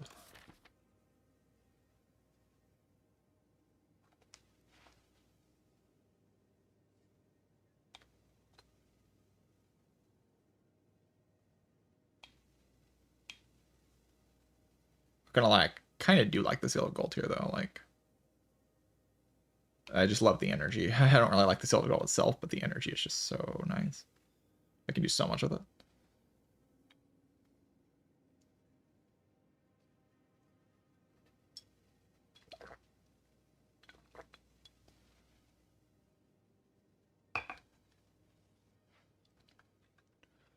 Yeah, the free strikes, it's okay here. Like the eternal strikes. Main problem is just not being able to remove the strikes. Zero cost is cool. It's kind of like an energy relic a little bit. It's, you play a strike every turn, I guess. Those aren't really the cards I want to spend energy on though. I mostly just want to get down to this thrash combo, like barricade, block everything, and then thrash. And that's how I win.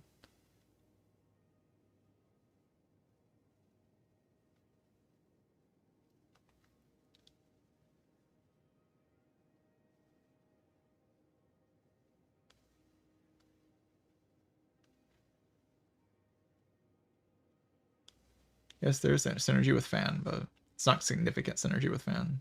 I think a Seal of Gold also kind of pushes me to where I can't remove very easily because I just lose all my gold.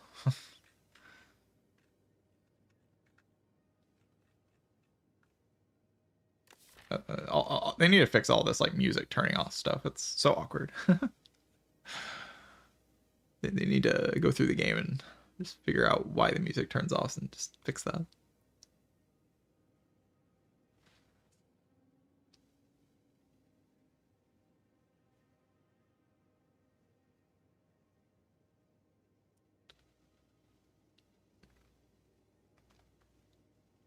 Because I'm kind of playing a slow deck right now. Like I want to play Barricade, I want to block, and then I want to play Thrash and then build up the Thrash. There's music, I can't hear it at all.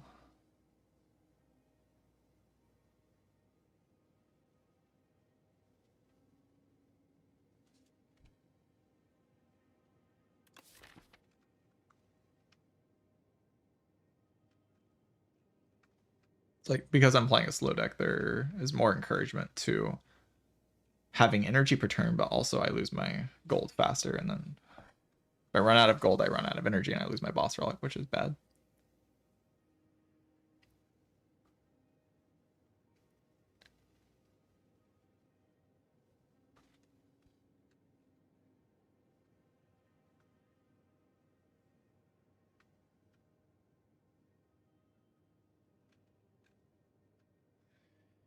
Because we're gonna have door issues at some point in this run if Thrash is my main attack. Like I scale up my Thrash, and then the door can just say, well, you don't have Thrash anymore, and then I die.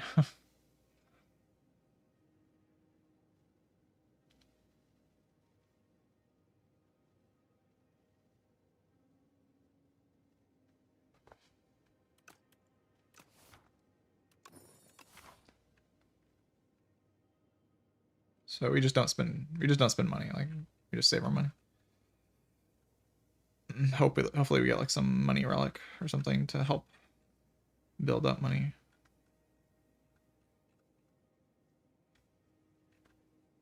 That would be the idea probably.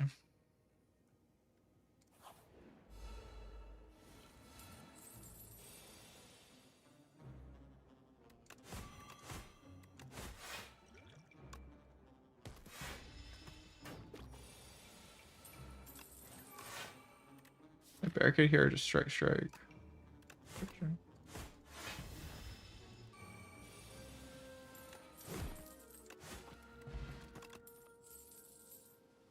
You see I'm like immediately -5 gold, right?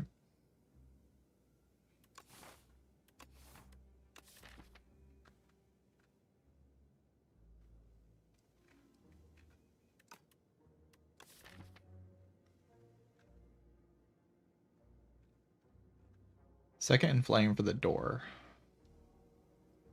It's a thought.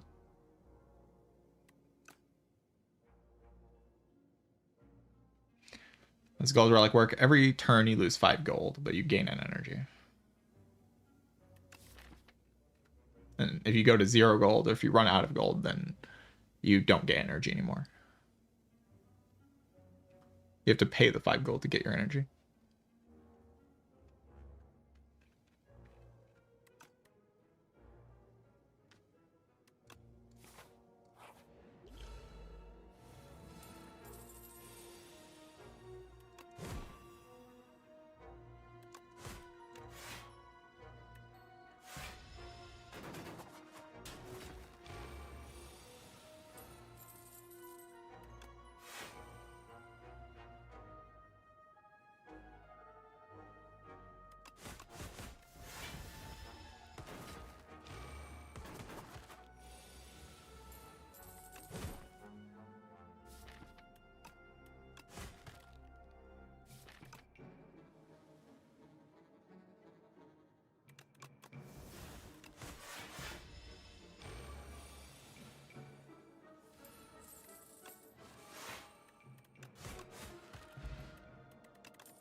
Pommel seems good.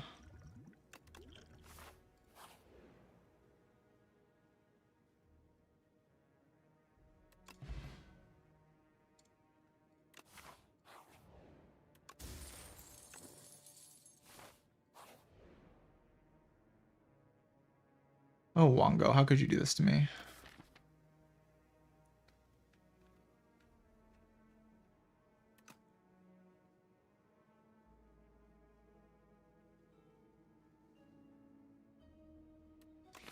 $100 gold is really hard to pay.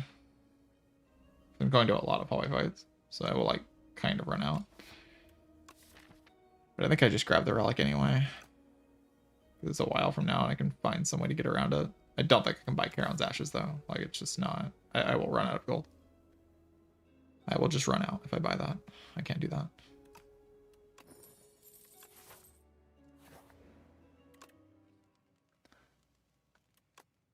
Six damage twice. But that technically upgrades it by a lot more than that, right? Upgrades it to 18 instead of 8. So it's like a plus 10 damage upgrade. Yeah, it's pretty massive.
Okay, did not get much gold from that fight.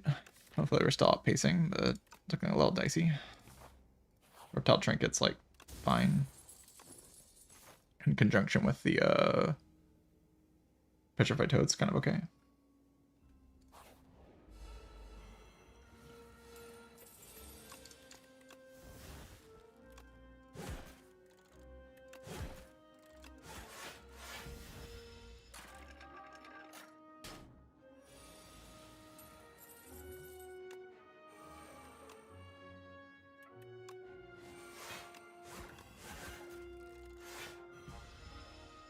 I did not kill.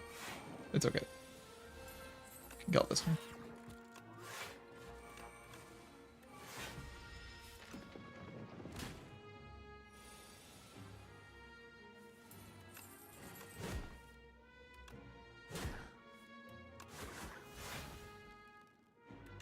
Save money. The pact is great.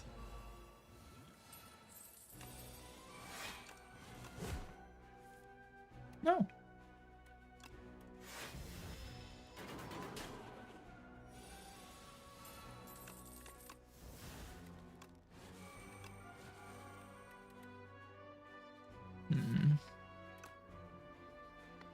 It's actually a really bad draw, isn't it?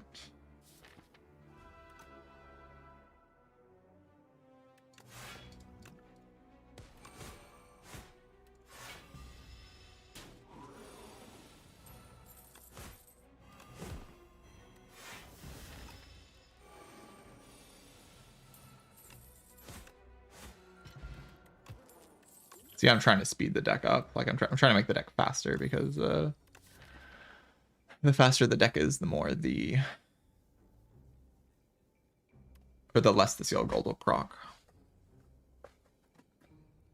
Dominate's interesting. It is a lot of strength, right?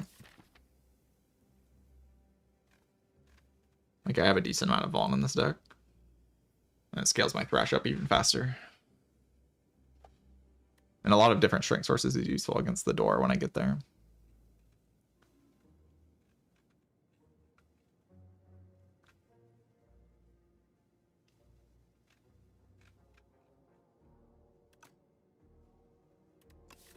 the same time, it's like kind of slow. It's kind of slow.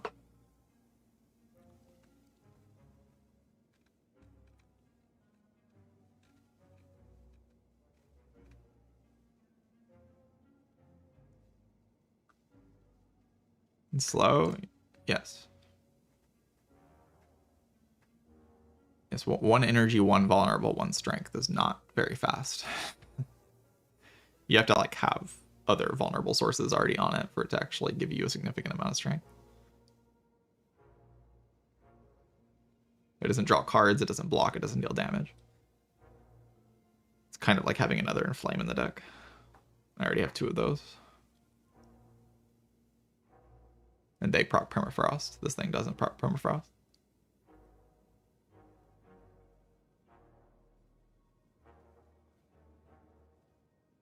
Mostly just to have a diverse source of strength so that maybe the door is less of an issue. But I think my deck is just too inconsistent right now to afford it. I need to be fast.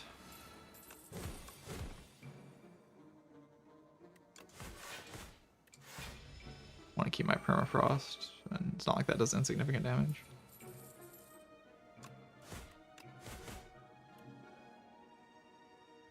I could have speed potted, I guess. Yeah, and then I would like have lethal here. Yeah, that's bad. Should have definitely done that. So now I'm not guaranteed to kill this turn.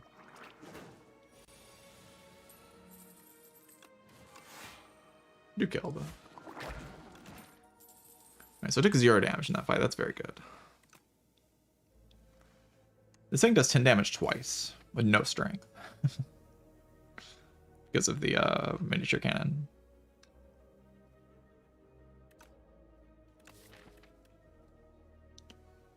Ground Ritual can give me energy when I play Burning Packs, but I already have like Seal of Gold and the Bloodletting to do that.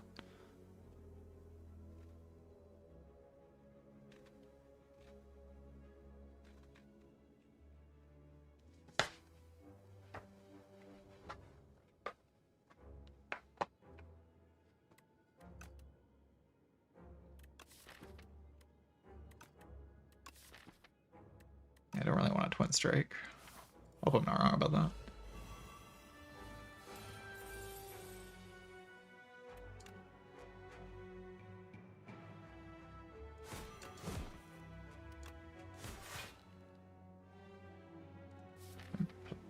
Play this Pact.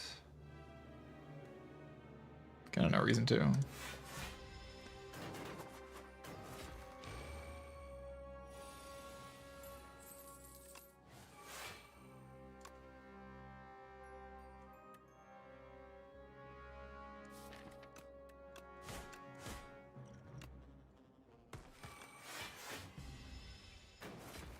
His Dominate does exhaust.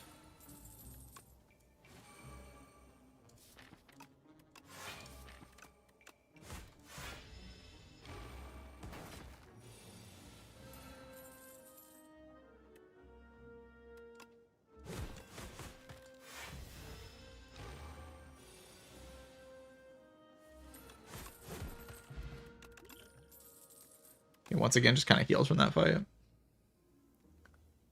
So the game's definitely pushing me into the hallway fight, or into the elite fight.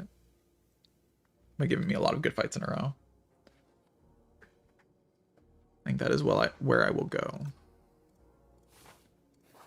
I will listen to the game. Should be alright at this fight too.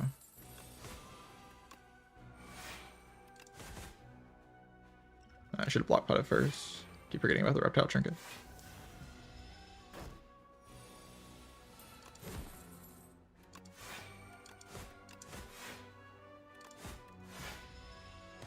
The strike minuses do so much less damage. We probably just shouldn't even be playing them.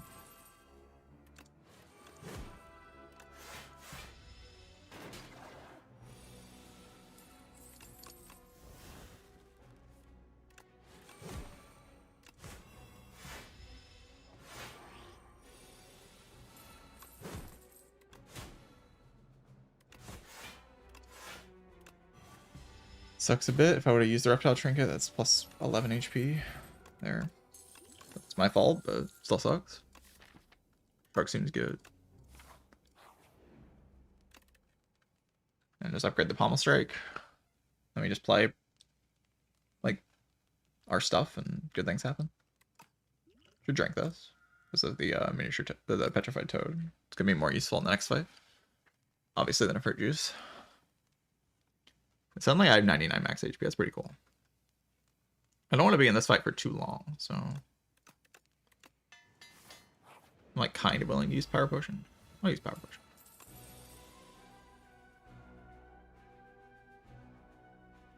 Cruelty? Yes.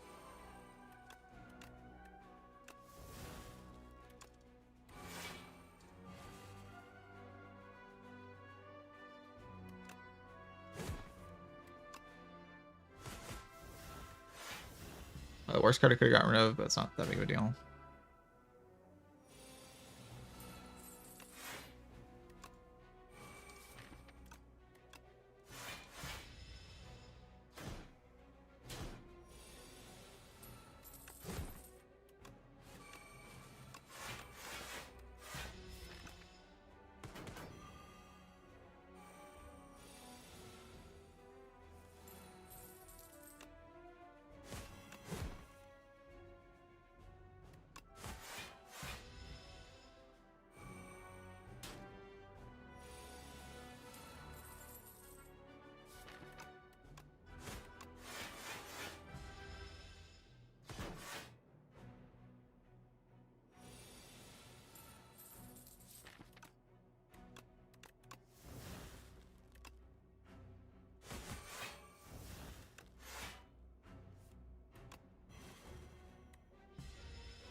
For damage twice. I just go uppercut defend. How is it? My weakness. And I have a billion damage.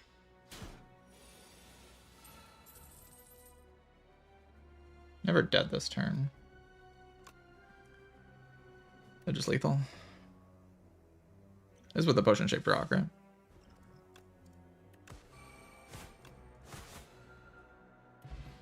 Maybe it was without, but I didn't do the math.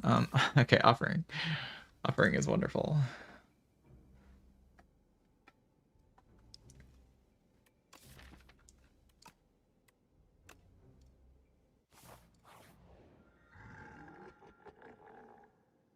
Okay, the door is back once again.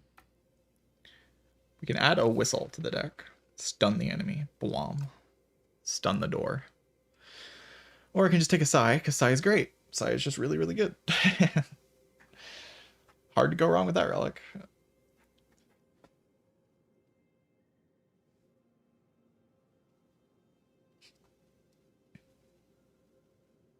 Yeah, Sai Barricade is just kind of good. 7 block per turn is just kind of good.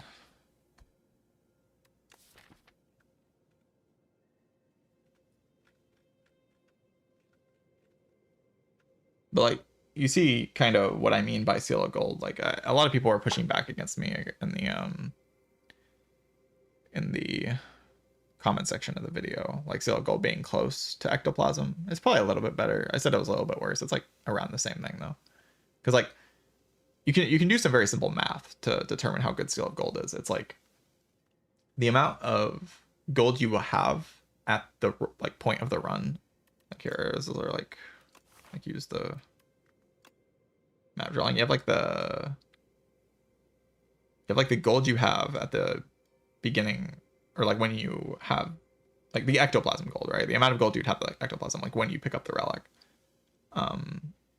plus the amount of gold that you gain in the run, which will like put G1, right? Plus the amount of gold that you or minus the amount of gold that you like, minus the amount of turns that you play, like 5 times the amount of turns that you play in combats, right?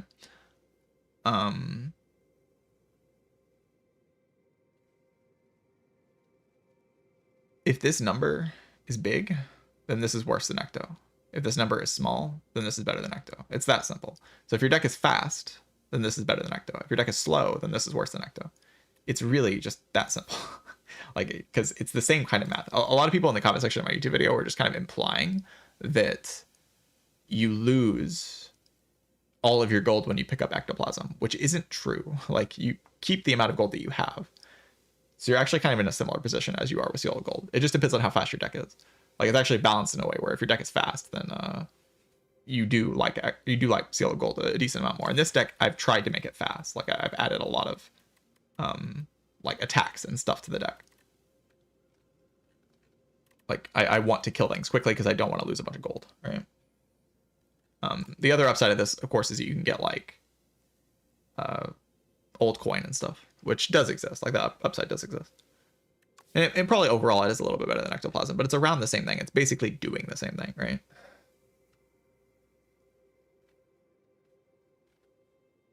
Yeah, and sealed gold also has the downside of if your run gets bad and you do lose all your gold, then this relic punishes you for that. While ectoplasm never punishes you, it just gives you the energy, like, unconditionally.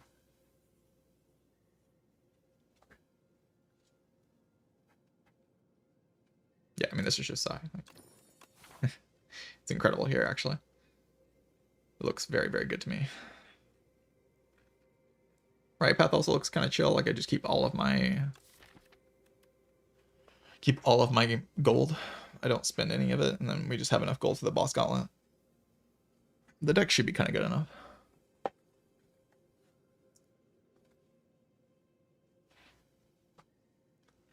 There are some door problems, but I've tried to fix my damage issues by like adding some other things to the deck to deal damage with. 7 block per turn just feels so comfy. Like, on turn 1, I get 11 block. Gorget.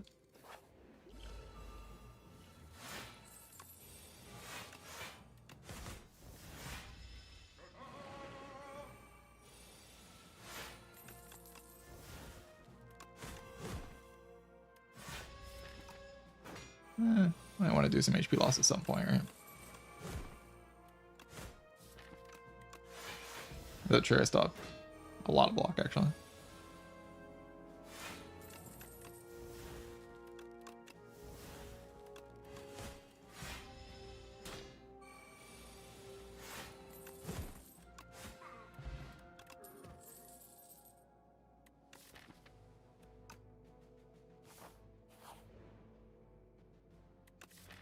Swift 2 on Barricade and then I upgrade Barricade, or Swift 2 on an Inflame? Definitely Swift 2, but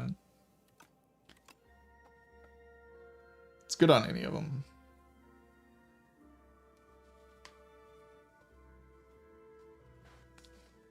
I think generally I put Swift 2 on Inflame, but there is a little thing with Door, right? Like, against the Door, like, I don't want to play Inflame and draw into Barricade, but playing Barricade and drawing into Inflame is much better than drawing Barricade with Inflame. So, like, yeah, this card costs more. I will probably upgrade this if I put this enchantment on it, but it is better to draw cards with the Barricade and draw into the Inflames with the Barricade, because I can lose it to the Door. You know, like, am I really ever barricading against the Door? Like, is that realistic at all? It's probably just not realistic, right? Like, how am I doing that? Just put it on an Inflame.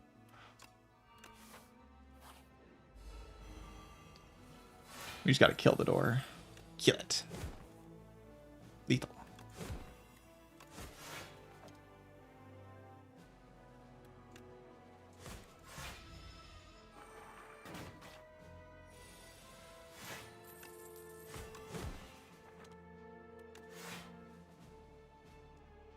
It's kind of munching.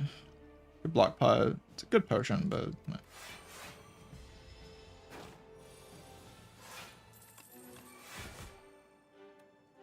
HP is kind of valuable. More valuable than this gold, I think. I think I'm always good on gold. I'm not going to any shops. But that butt feels pretty good. It's finally some deck manipulation for the Door fight, which is relevant.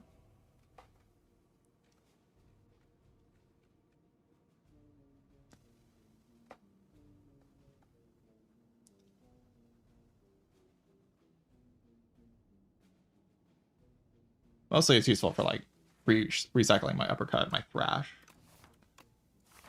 which is useful. You can also put a card on top just to guarantee it's in your reshuffle in a good place.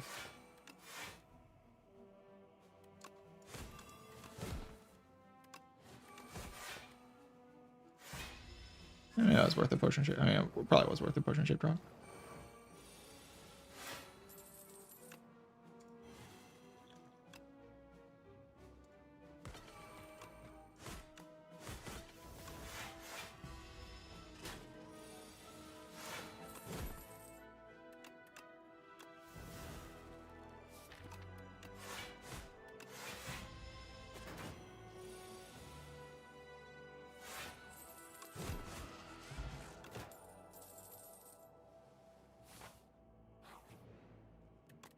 What's the upgrade? Barricade.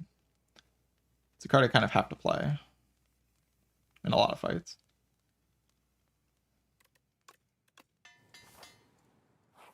Energy upgrade on it. It feels pretty strong. It's a very good upgrade in this fight, to be honest.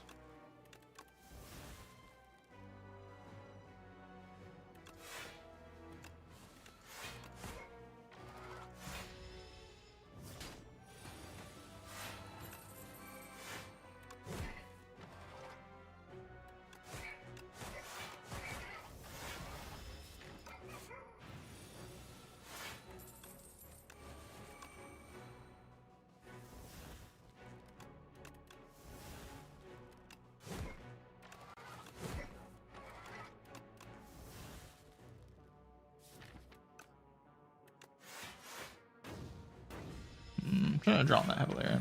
That was a mistake.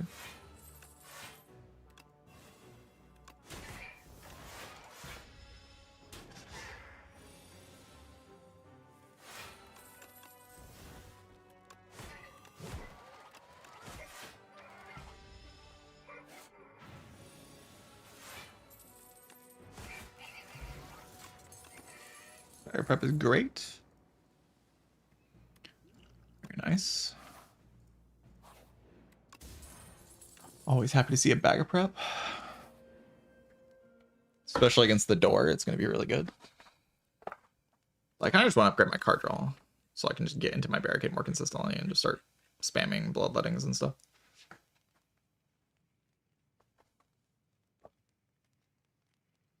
Bag of prep also with bellows. Really, really strong with bellows.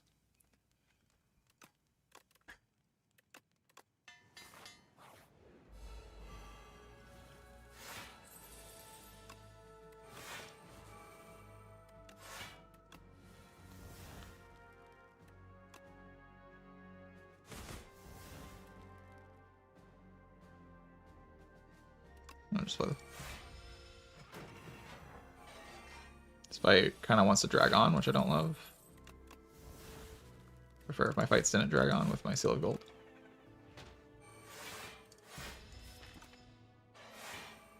Hopefully it's okay though.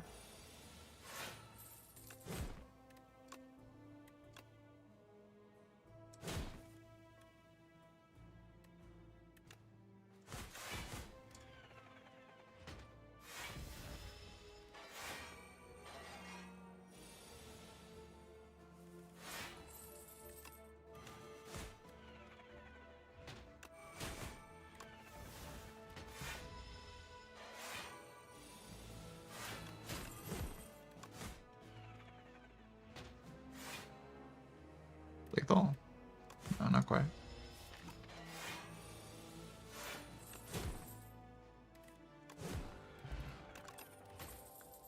The man.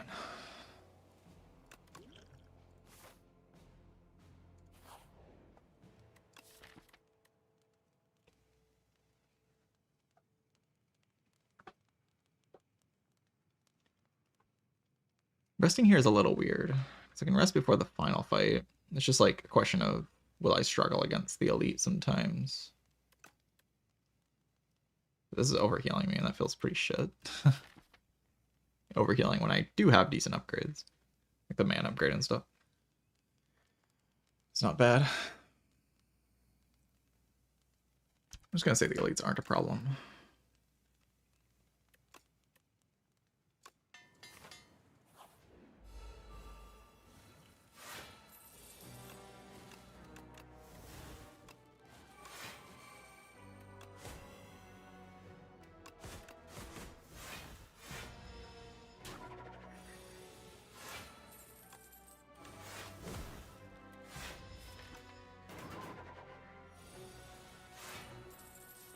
play that. And you can just kind of headbutt, uppercut, play strike, and defend.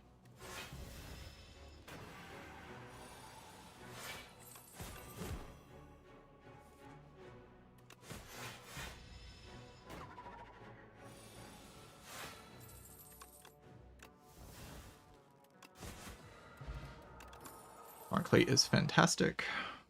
Please top deck barricade. Please.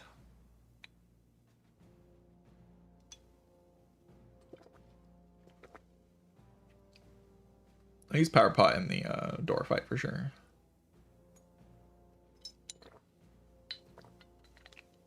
I don't mind using both my potions in the door fight, to be honest. The other fight's just a joke. Other Shrug's okay, but not good enough, I don't think.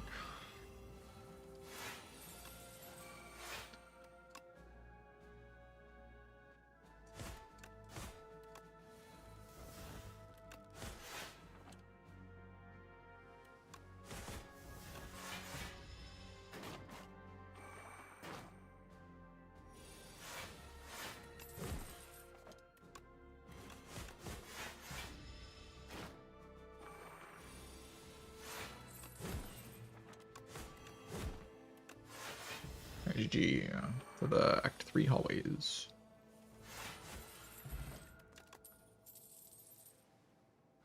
I have 153 gold to work with, so that's... I mean, it could be better. But it's more than enough, I think. Amount of turns for me to survive. We'll rest here. Sable Serum is great. Let's take that over Strength Pot. Just immediately pop Power Push in this fight, I think. Especially if I don't draw a barricade on turn 1.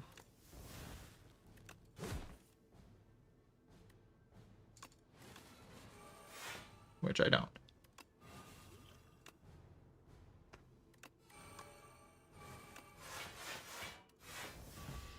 Can't eat my barricade.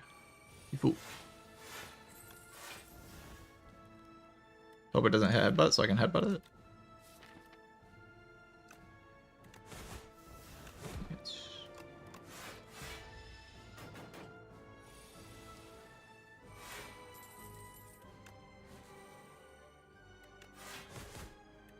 I was kind of hoping I would be able to get rid of an attack there, but it's okay.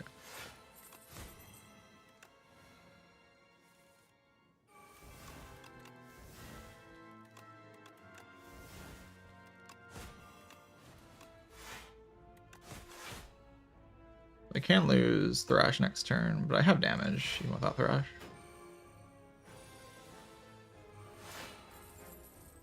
I was kind of hoping that I would, be able to play the cards, but... I lost both my pommel strikes, that's funny. Thrash away this, I guess.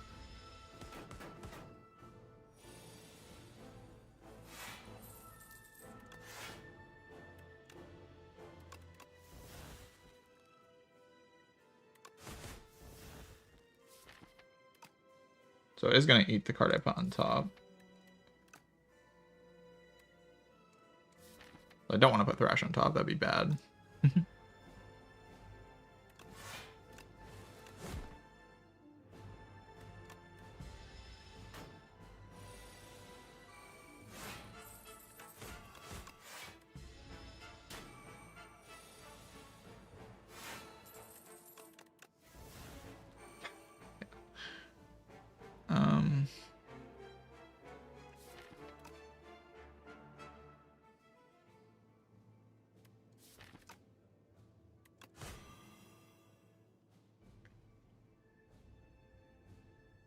I only have 100 HP I have to deal.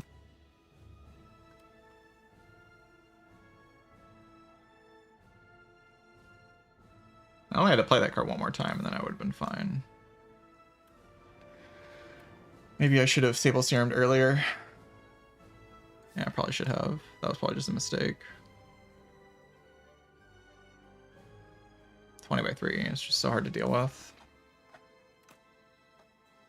Because I can lose another attack in the next deck cycle, and then I don't really have counterplay anymore.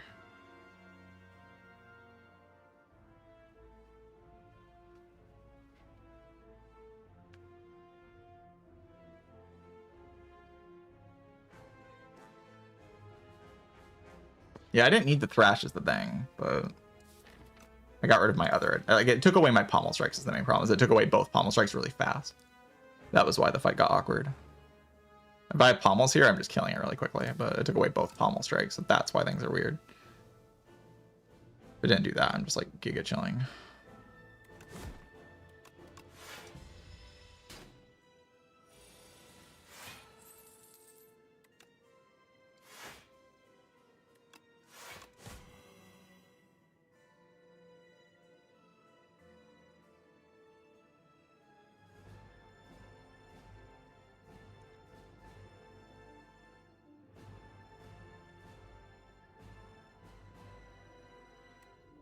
Yeah, I misplayed here.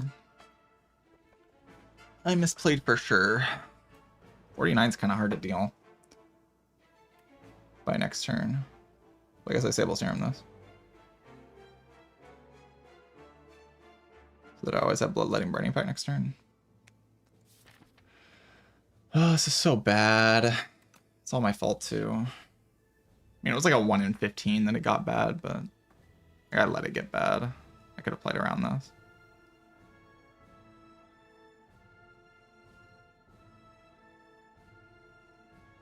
Yeah, it's completely my fault.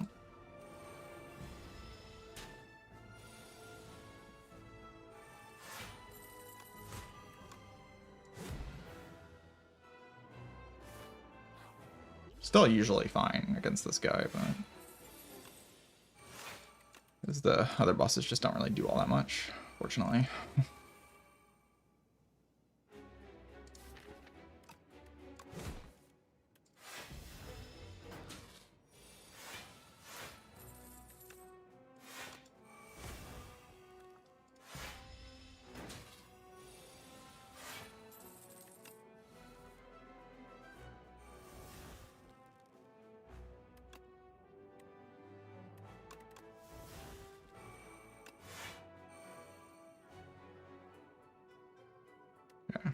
Let's do some math. If I can kill it this turn, it's good for me, for sure. Headbutt Pact, and then we start thrashing, and then... I don't know, not thrashing this deck cycle is kind of awkward, right? What if I go, like, Inflame?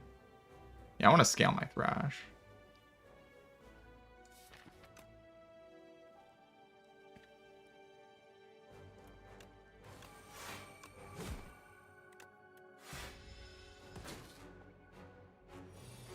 That matters more than most other things.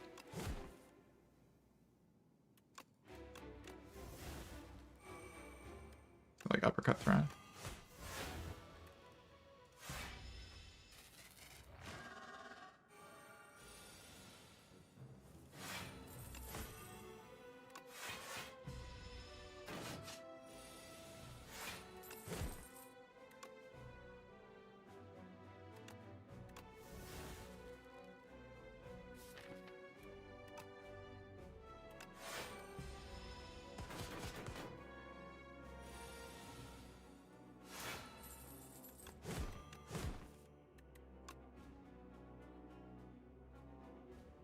Not quite deal enough.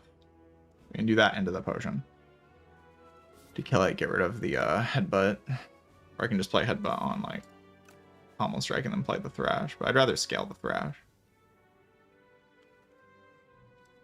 You know, I play it this way, I can play like defend afterwards.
Thrash is guaranteed next turn, so we win. GG.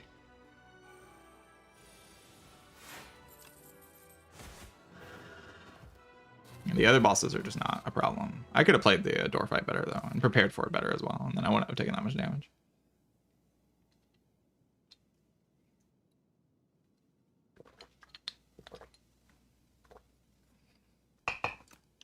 GG Ironclad. Almost ran out of gold. Like you see, even with like, I didn't spend a single point of gold. I didn't go to any shops. I went to one event and lost 100 gold at that event. So I spent 100 gold overall, and I still almost ran out by the end.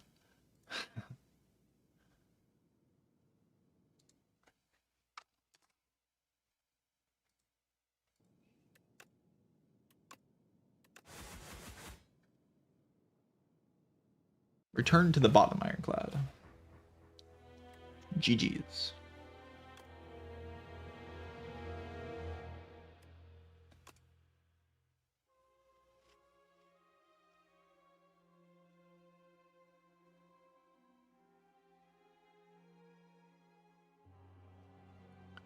Well, exhaust defense over strikes. I don't want to play either one, and Thrash can get rid of the strikes to scale, so. I don't want to spend energy on defend or strike in this round, so, or in that fight. So.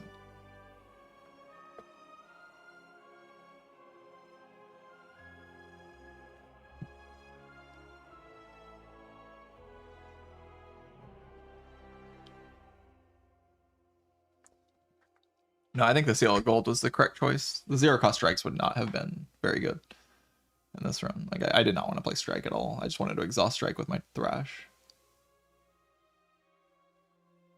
And not going to shops is fine. Right now, Ectoplasm and Seal of Gold are probably both okay, like ish. Just because Act 4 doesn't exist. So the downside of not having gold is significantly reduced. Like if Act 4 is similar to Spire 1 where it has a shop, like that's a huge, like that's why Ecto is so bad in Spire 1. Ecto would be a lot better in Spire 1 if there's no Act 4. Significantly better. It makes a very big difference.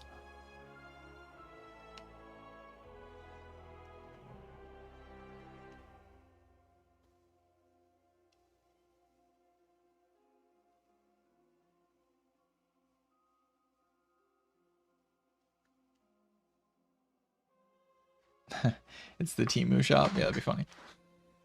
BSI, once again, incredible. Very, very strong relic. But in both these runs, Sai was just amazing. Very strong.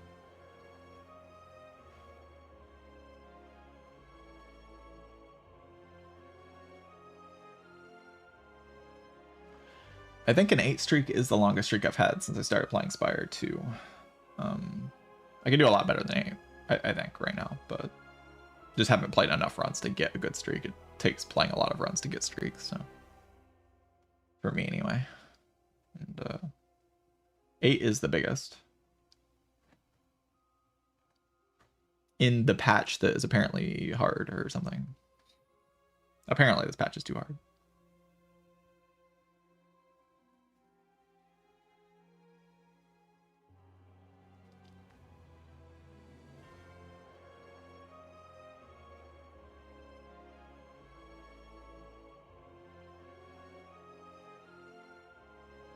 Yeah, declare world record. This is the world record streak. I get 1 shimillion followers, 1 shimillion subscribers on my YouTube channel. I am the world record holder. This is not really true though, because like the game's constantly getting patched. World records don't really exist right now.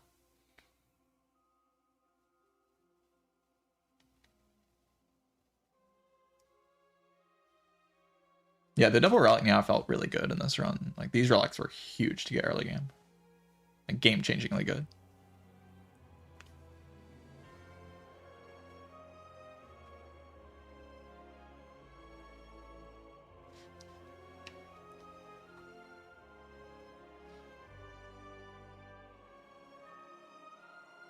Well, my offline streak is 67, so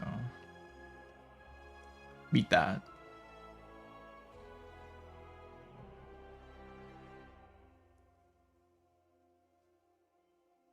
Yeah, getting the rocks and the upgraded cards in the opening hand. Very strong early game options. Felt super good the whole run.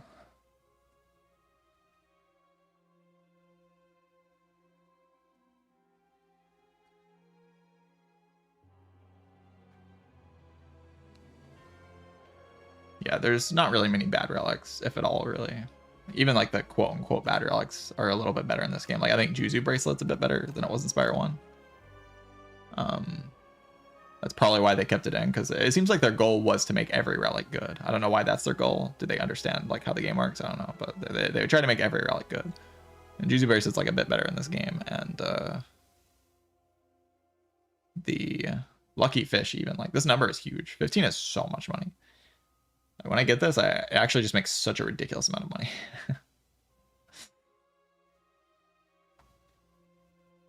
Yeah, I don't think I've had a run with a bad relic bar yet that's made it to end game. I don't think that's actually happened to me. So I just don't think it does happen. I think you just always get good relics no matter what. There's like no such thing as a bad relic bar anymore. Which probably means we will win every single run once we get good at this game. So hopefully they make it harder. Because kind of the only runs you lose in Spire 1 are the ones where you get bad relics. And that just doesn't happen in this game. So.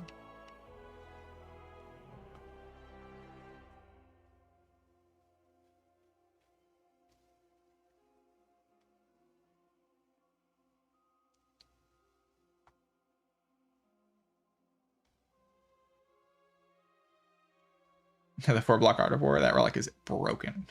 Ripple Basin? Ripple Basin is insane. Ripple Basin is disgusting.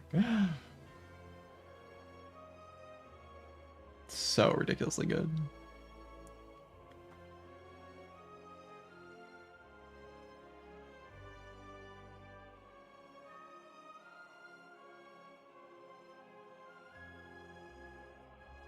Yeah, I think most things have to be able to brick in this game. Like, you need to be able to brick your well bonuses, your boss relics, card rewards, and your like, everything has to have a chance of bricking. If everything is just fully consistent, then you will just never lose. Because that baseline of strength is going to be high enough for you to always win. In Spire 1, you usually brick like one of the things in bad runs, and it feels kind of bad.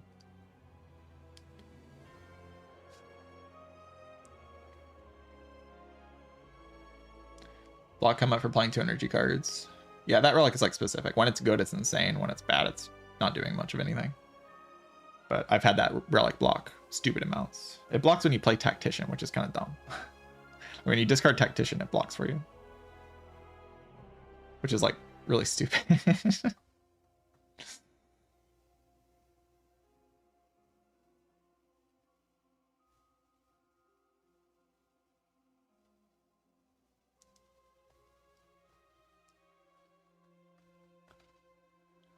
All right. I think I'm going to go refill my water bottle. Take a small break.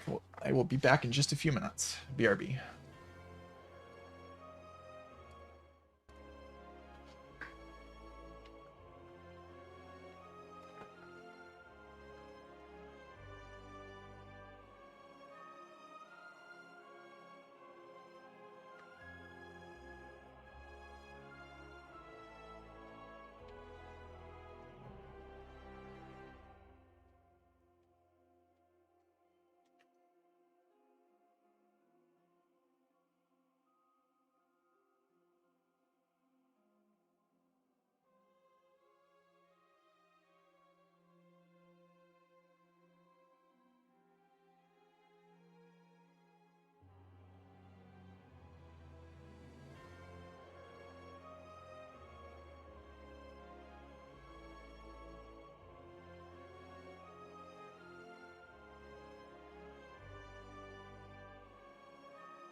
Hello, chat.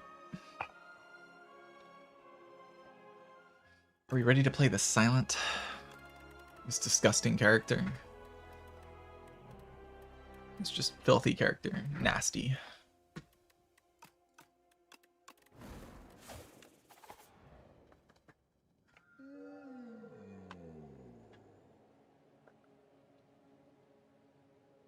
Small capsule or precarious shears, both like pickable options, I guess.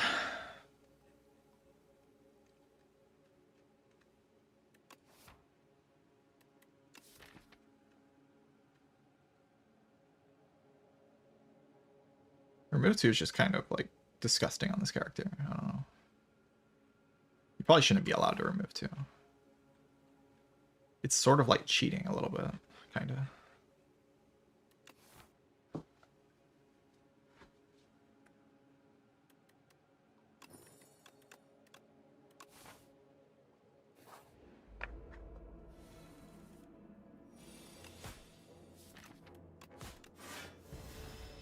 Filled out both my good block cards, so that probably means I wanted to trade less, right? I don't know. It's dicey.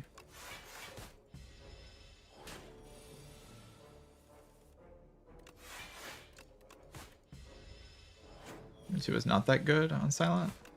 It wasn't. First time hearing that.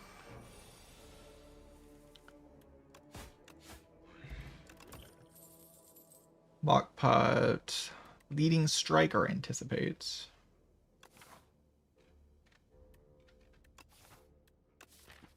Leading strike's like a good opener to try to kill the giant head guy. Otherwise, that guy's kind of difficult to deal with. Shivs are just kind of good against that guy. Opens up some synergies and stuff. I don't mind it. Puma.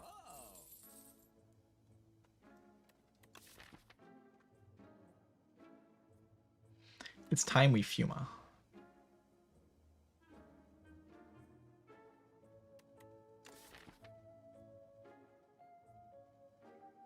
The best card of all time.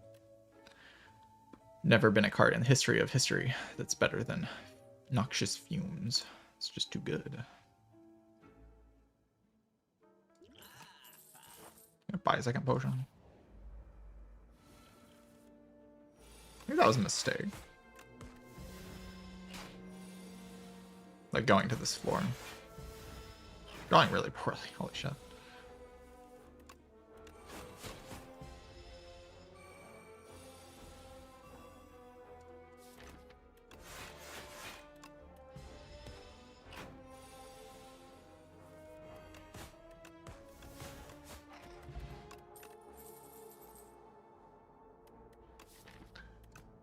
Phantom Blades with the leading strike is pretty solid, actually. I want that.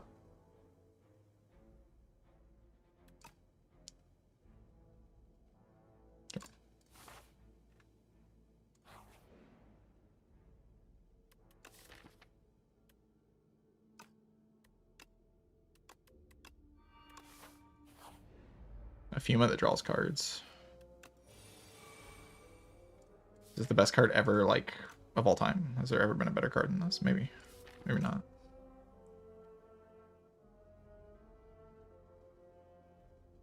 Manta Blades does 9 damage next turn, which is probably a little bit better than flying 2 strikes. Kind of similar, but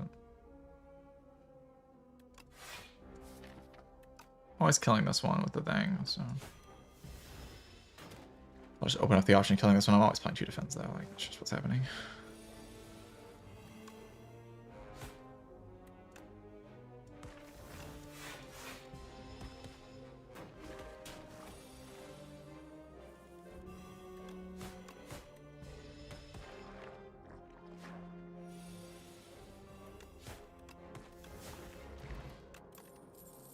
What terrible garbage. Oh my god.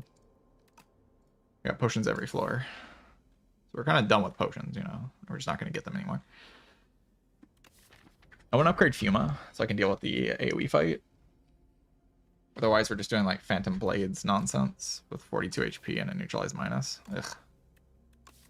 Yeah, I'm not actually a fan of any of the words that I just said.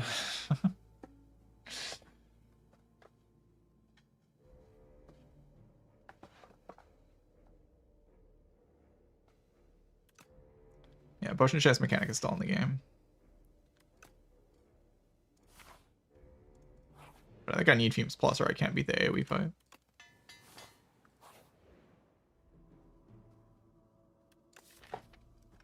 Zone is good. I think 9 HP and an upgrade is just like insane. Like upgrade neutralize is just like, wow. It's like exactly what I needed there.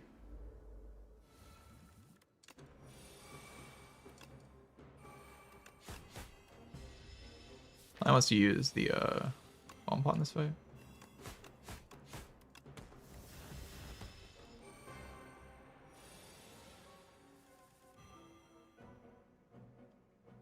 Block twice, play leading strike, kill next turn.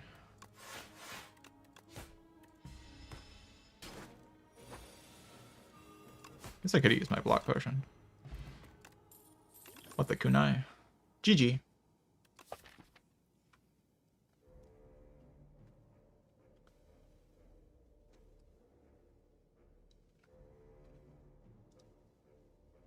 GG. The game is done for. Have a kunai. Oh my god, the game is so done for. Has the game ever been this done for? I don't know if it has.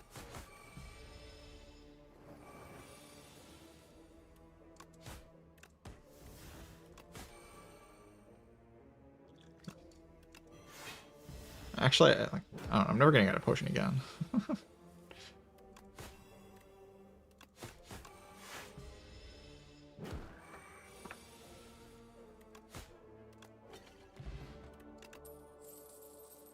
Leading strike. I mean, the card's kind of crazy. It kind of says gain kunai and also phantom blade, so it works with it like very consistently.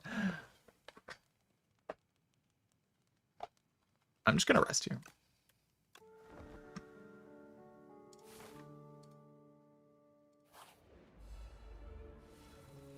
This fight.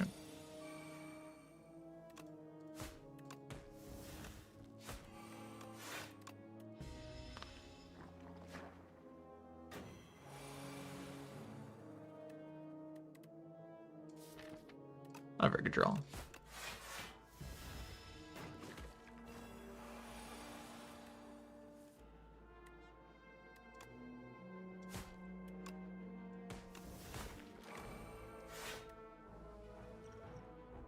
And it's all of the HP here. Full block is full block, you know.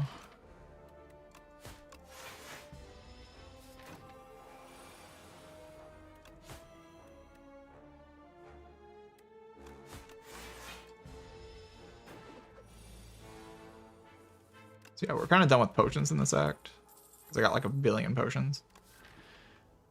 Dodge and roll is just too crazy, right? It's just too crazy with all this dexterity.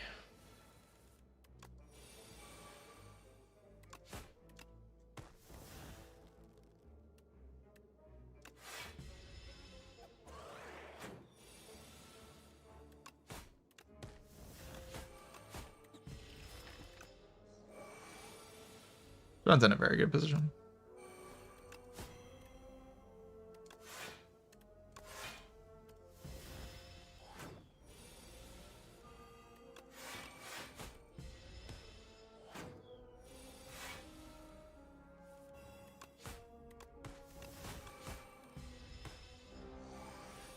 I would not say Silent is washed. Bubble. Footwork. I mean, it's a card.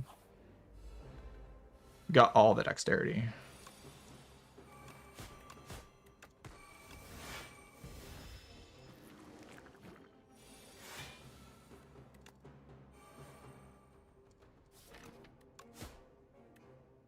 Hold on. There's some like imaginary reason not to. But...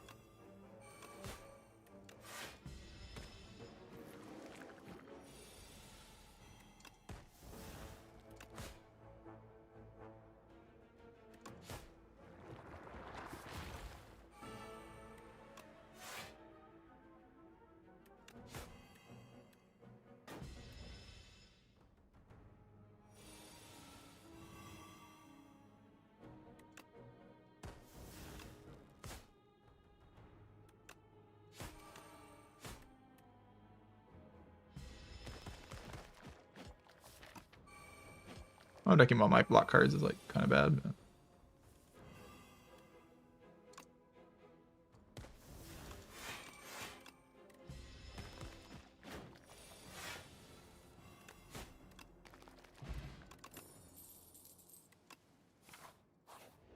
Sure.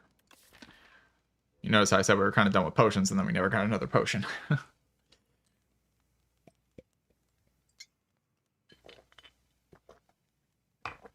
So this is kind of like the biggest damage upgrade in the deck. The Phantom Blades. 12 is a pretty big number. Bulwark upgrade is just natural and simple and good.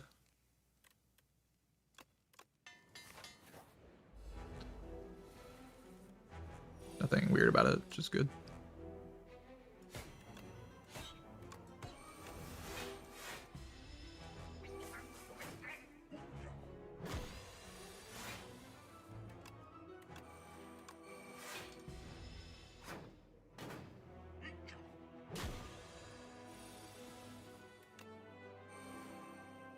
Kunai was already GG.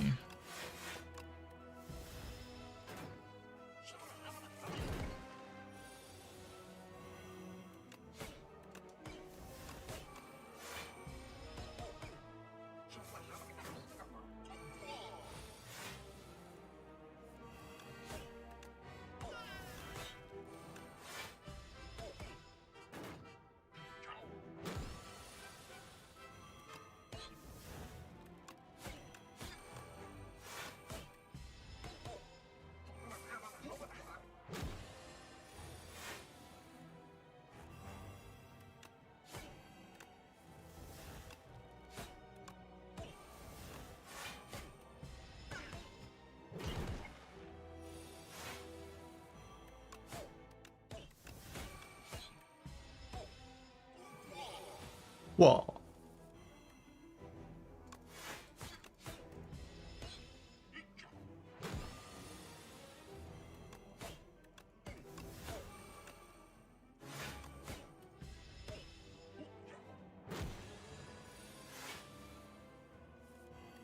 Yeah, Quadcast. I had a run just like that earlier today, actually. Quadcast Dark Orbs, it was good. Very good. Yeah, no potions for the rest of the act. Not too surprising.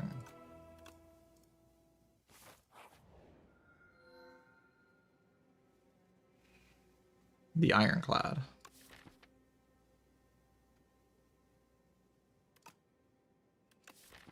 Ring of the Drake.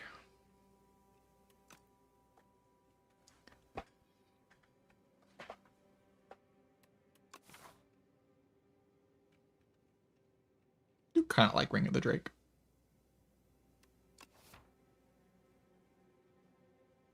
Finno Pain. There are quite a lot of good Ironclad cards, actually. But I'm diluting my silent card deck with Ironclad cards, which is a little bit weird. Probably makes no sense, right? Imagine having Ironclad cards and you could just have silent cards. It just sounds weird.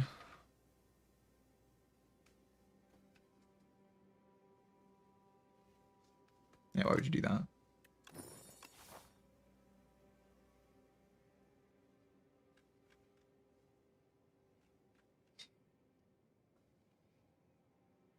Clad sucks. I click and want to see other characters, and then every time I see Clad, I'm just like, eh. It's like, eh. Like, doesn't do shit. I can full block this turn, but then I might lose a card because I didn't play my Phantom Blades, so I'm just gonna play my Phantom Blades. Yeah, I'd rather not use my Fuma.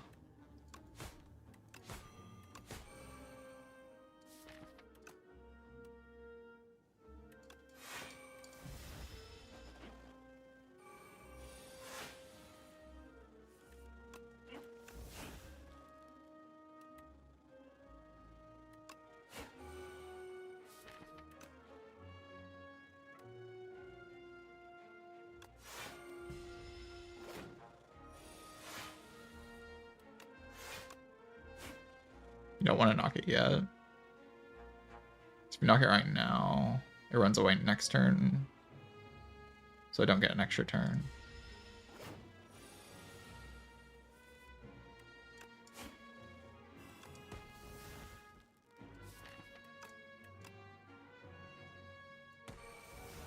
Okay, without fumes, how do I kill it? It's like that. Whew, losing fumes there would have been very bad. Okay. Bubble. I mean, it's upgraded. Like, that's all the damage you ever need. Deflect also good. Deflect is very good.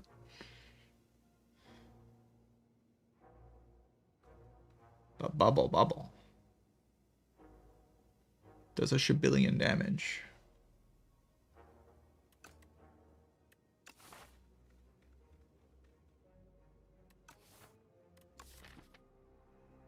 I don't actually believe that I can block.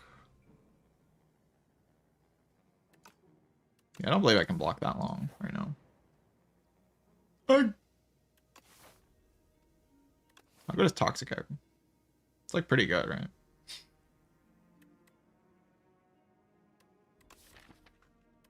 Yeah, pretty good.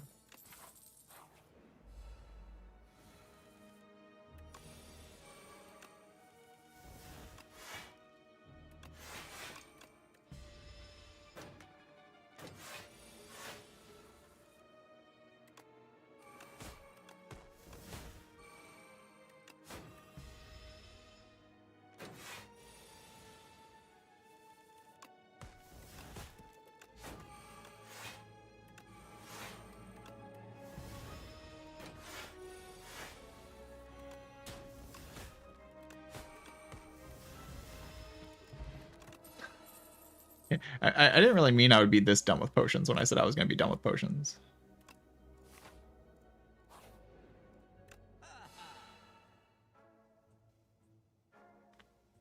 Whale? I already have malaise. But whale is much better than malaise. Can I deal with the problems ahead without, like, buying a foam pot here?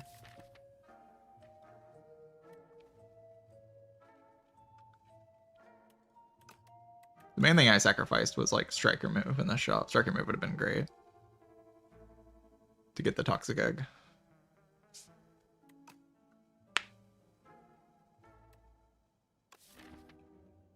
Piercing Well's good. It's, like, good in all of the fights that I'm going to do. Coming up. Foam pot doesn't, like, really speak to anything. It's a lot of damage against the rock thing, I guess. I can just block that thing.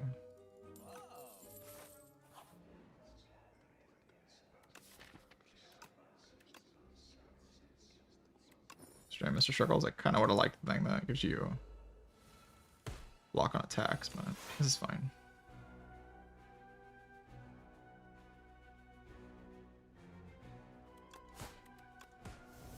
I'd like to play this, but don't think I'm allowed to. I need to play Piercing Whale. This fight's not very good with Astrologer.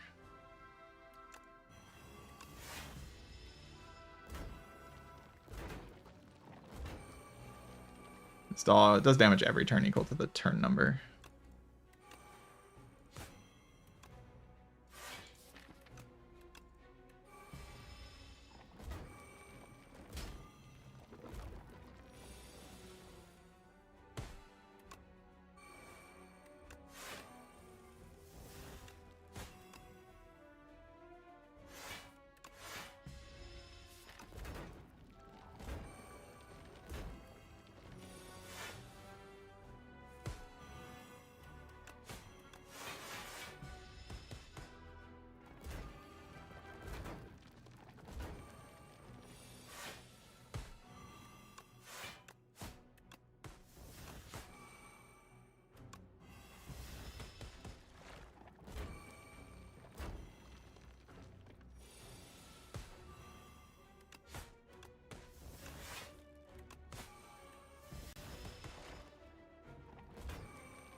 Fire Prep. That's a lot of card draw on turn 1. Blade Dance.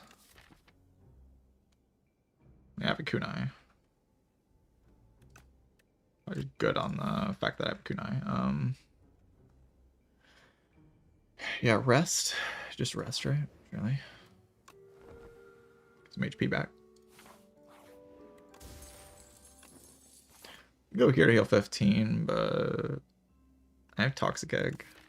My deck is really good, theoretically. I'd like to see card.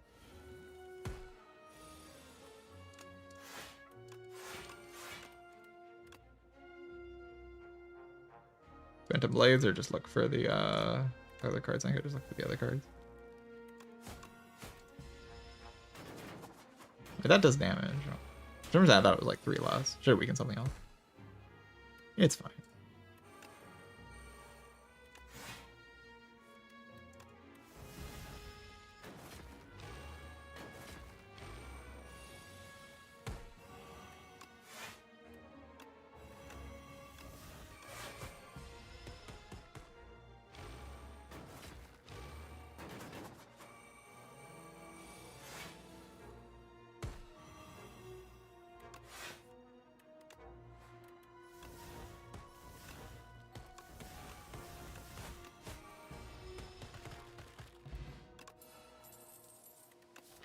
Tactician. It's a way to gain energy. We're gonna just take another backflow.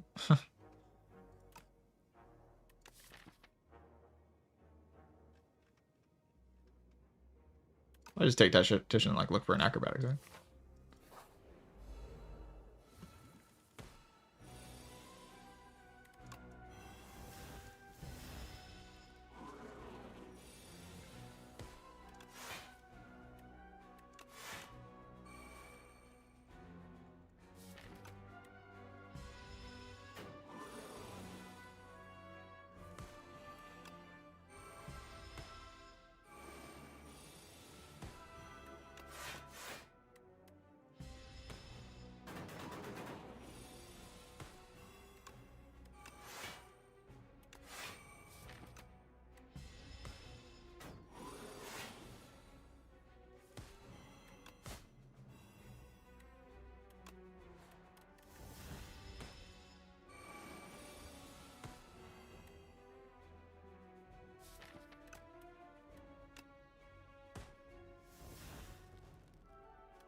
As usual, this fight's kind of trivial.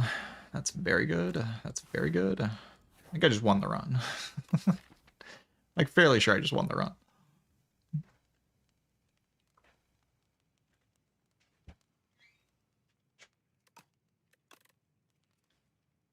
Upgrade Malaise. Upgrade. I don't really. I just upgrade Malaise. This guy could be a little bit annoying, but.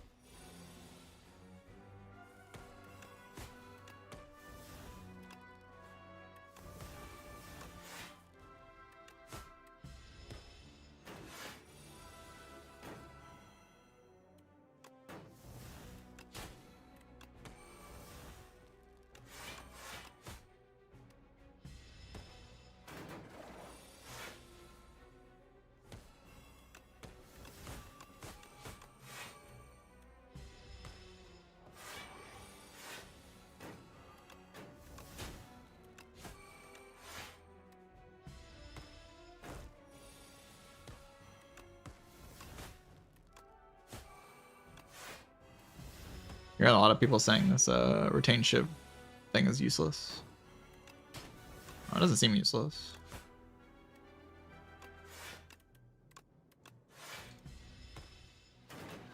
Seems okay.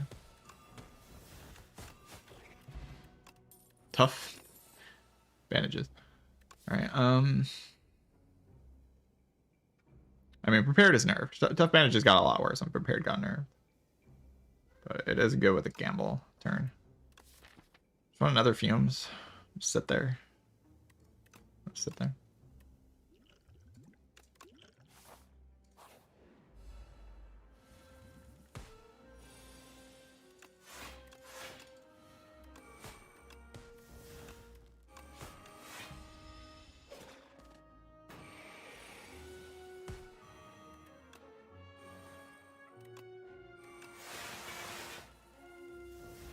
That looks very stupid.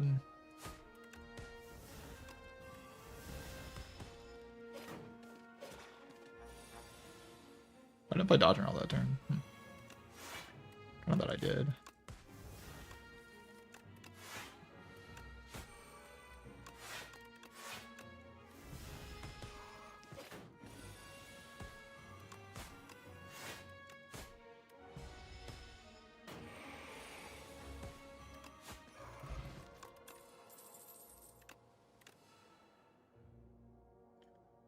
I'm going to deflect right now. Great calc gamble so I can time it is good. Timing it with advantages.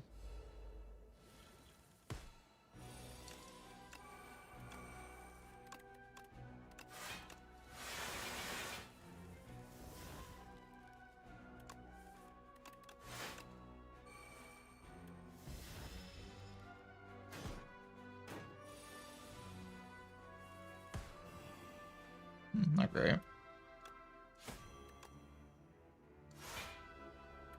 I'll play this. Yeah.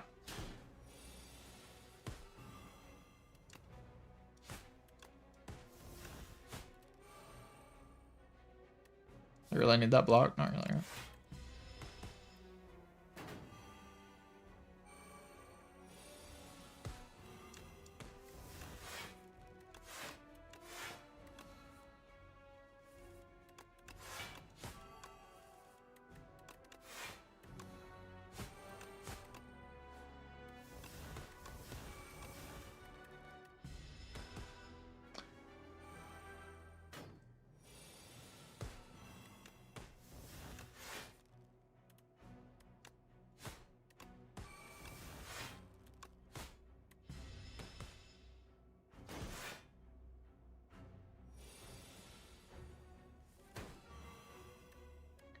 I mean, Watcher was played for a really long time in Spire 1.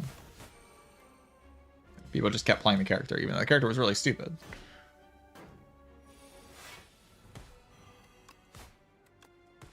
People still play the character.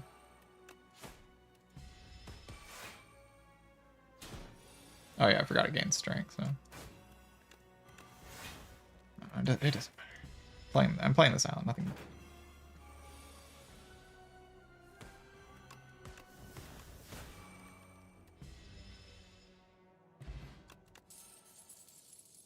Holy Storm of Steel. Insane. It plays with all of my stuff broken.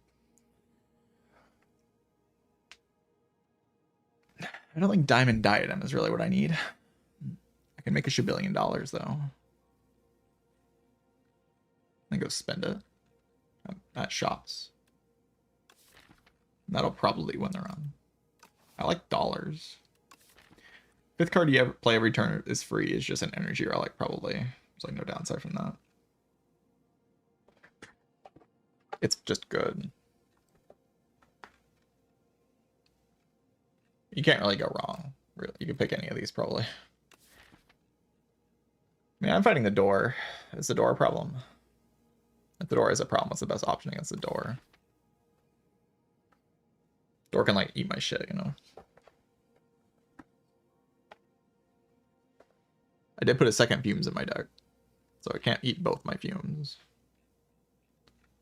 Some way to set up a Giga Malaise would be like the best way to solve the door, probably.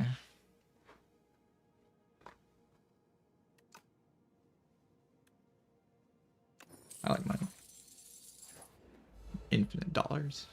I like dollars. Play power.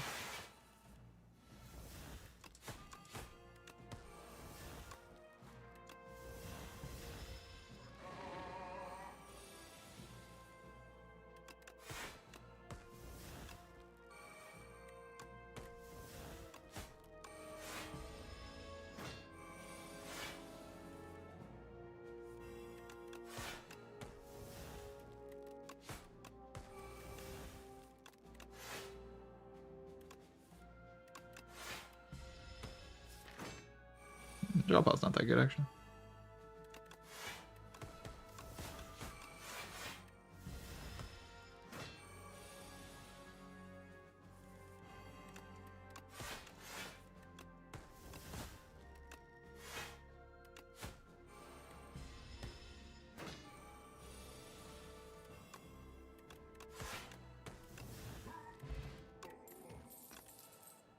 Like sweep.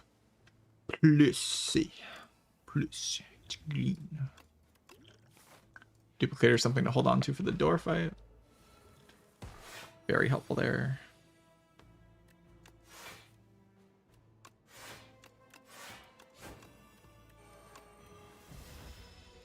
Duplicator, it's just dupe pot. You just play a card twice. Dupe pot from Spire 1.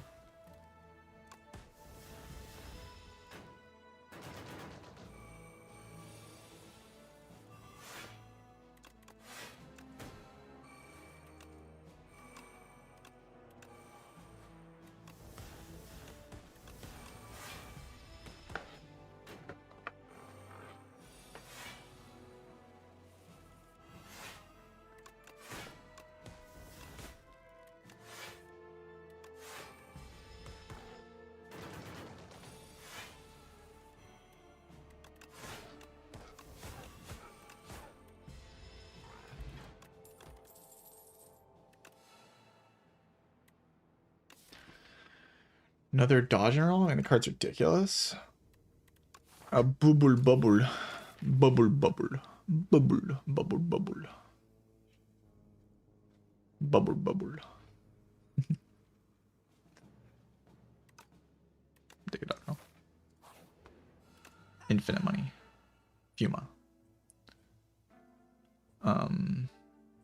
A skill with enchant with royally approved and innate. That's kind of insane on the gamble. Do that. It retains already, but like I don't care. Just making it innate is crazy. Prepare is pretty good.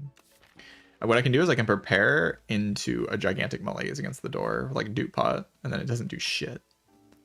I play prepare, and then you prepare malaise. You go boom. The door gets cooked.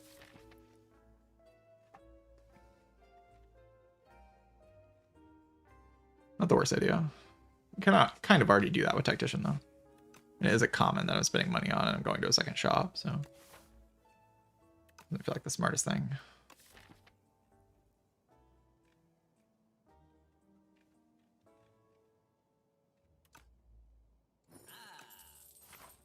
Buy a random Gorget. Sure.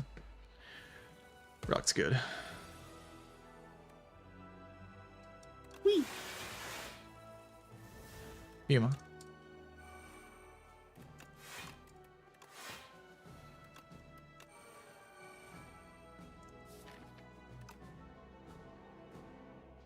Really don't understand these things' patterns. Game would be easier if I understood these things' patterns. I know that's going to do something to me next turn, so I'll just hit it with a Malaise.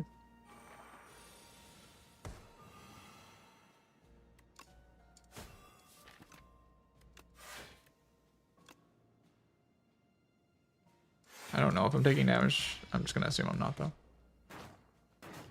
Damn. I didn't take damage. Kind of. I'm not coping. There we go. Play dance.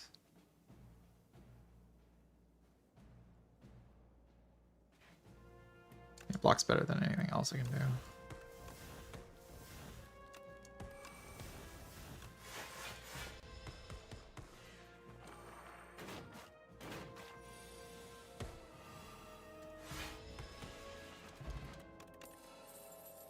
Goodbye, you ugly things. Alright, I can take Unanticipate Plus just to have in the deck. I can like use it on a dodge and roll. It's kind of broken. Fire Silent card's so good, I just keep adding them and they keep making my deck better. Whee!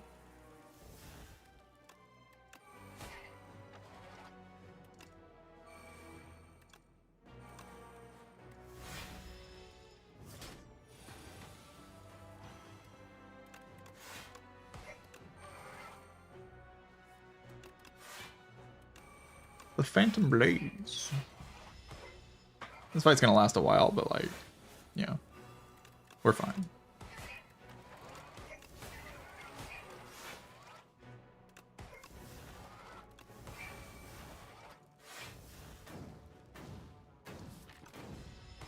Dexterity sort of just breaks this game.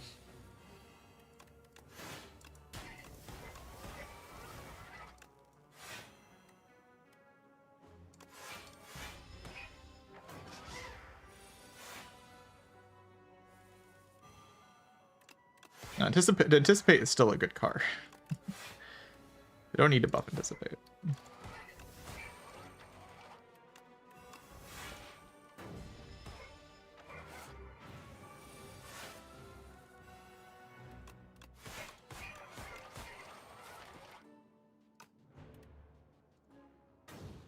Next turn's not great, but I have weakness. Let's take some damage, it's like fine. Oh, I blocked 57. Okay, sure.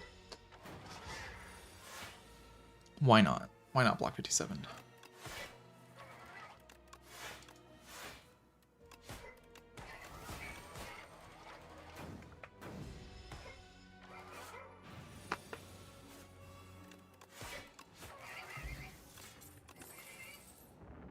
Another tactician? Why not?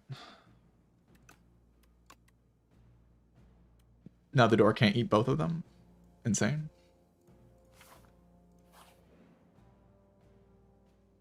Rich. I like my current pots, I think. They seem pretty strong. Letter opener is a ton of damage.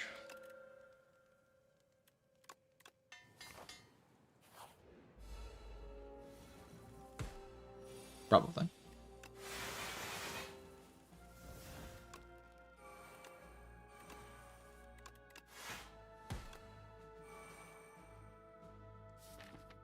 By Phantom Blades or what?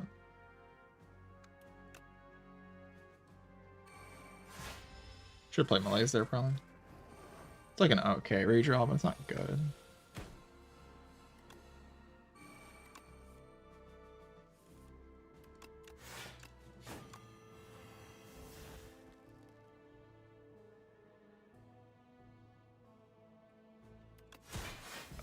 I think this is fine.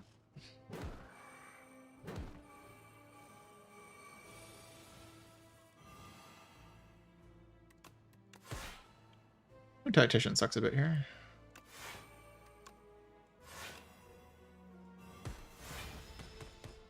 It's okay though. Character just blocks too much.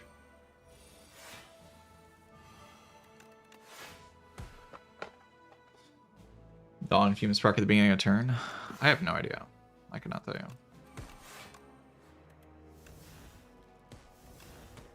Spire is weird.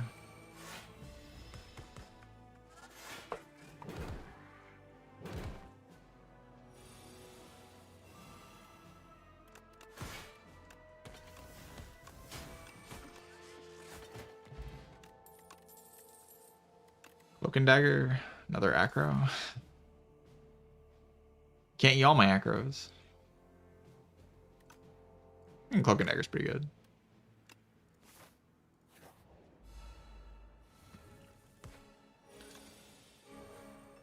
The tried and tested, add a bunch of cards strategy on Silent.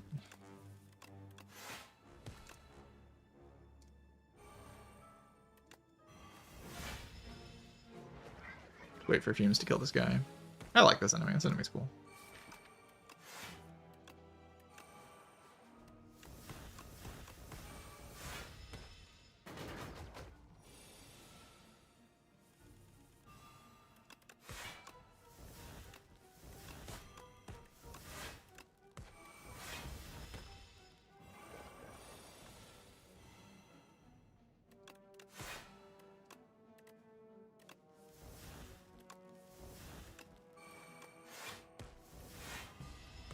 Yeah.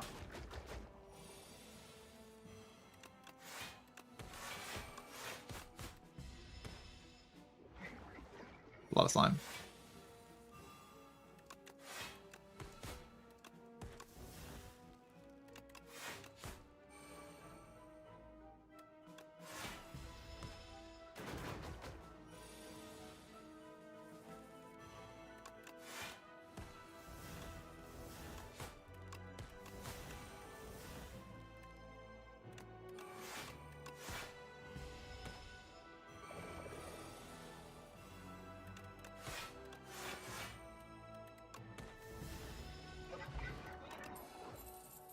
Another Malaise Plus, absolutely, why not? Seems just great. Yeah, I think Toxic Egg was a good buy from the Wongosaur. Something tells me Toxic Egg's been alright. Yeah,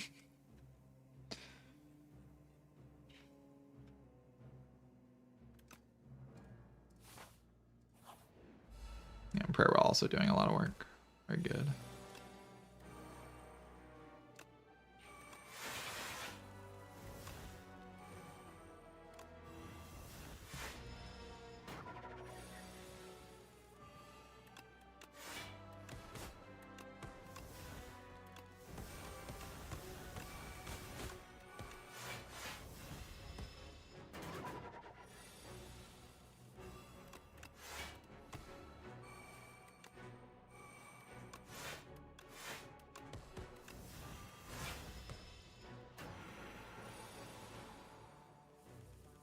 How's this tech gonna be the elite that hits me? It's a question. Can I block? Is it possible?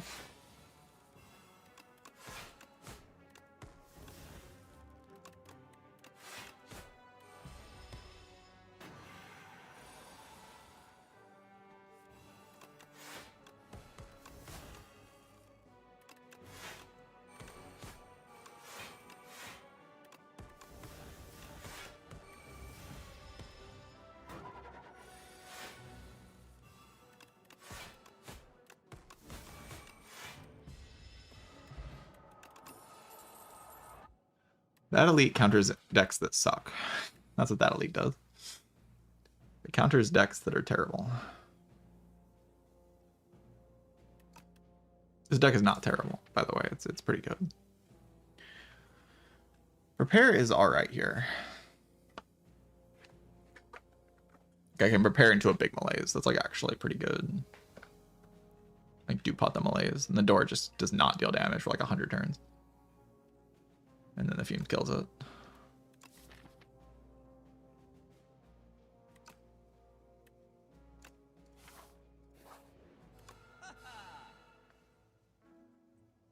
Obtain my opening hand, solid.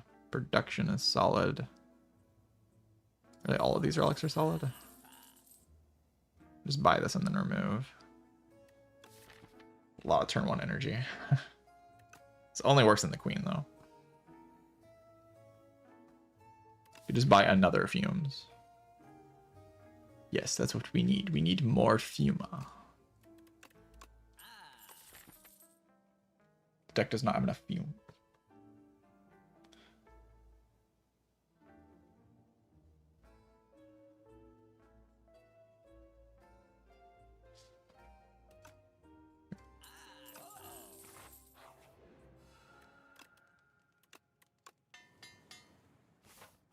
Fumes. The only damage card you need. Noxious Fuma.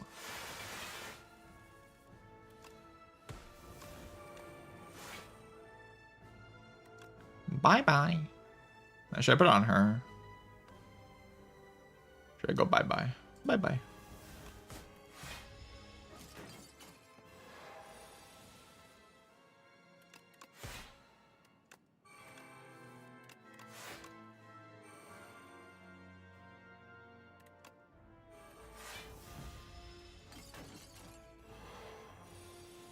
Oh god, 1 times 3.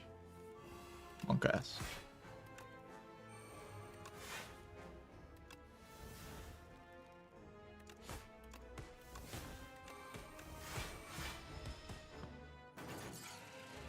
This fight's just entirely a joke.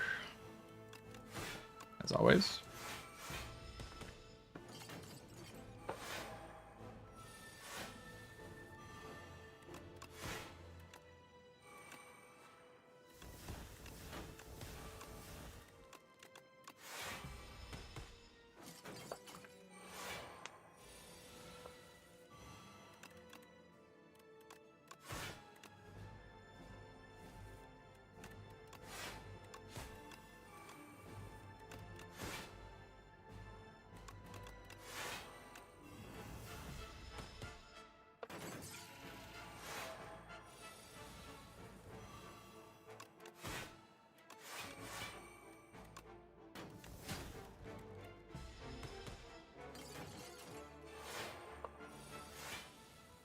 Chat, she might attack me for like 7 and 2,000 turns.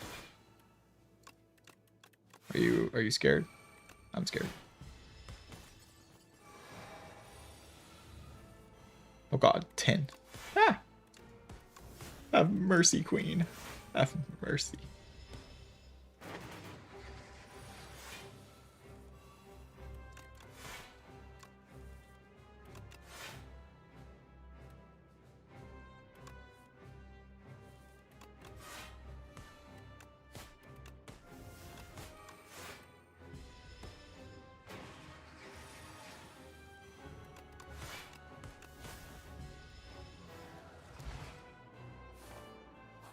Can I defeat a door? Probably. Do I want to dupe something? Like a foot. I want to dupe a foot. I kind of want to just dupe a malaise because it's way funnier.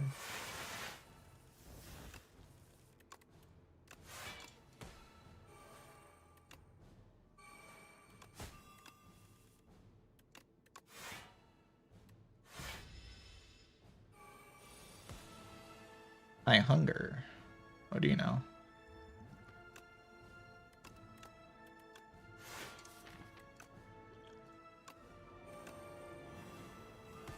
Bye-bye.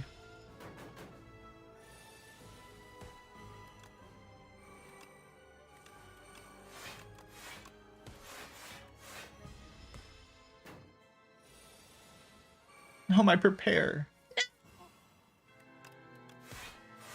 The cruelty. Oh, that was actually pretty bad. Okay, it's not going to be quite as much of a meme as I was hoping it would be, but we'll be fine.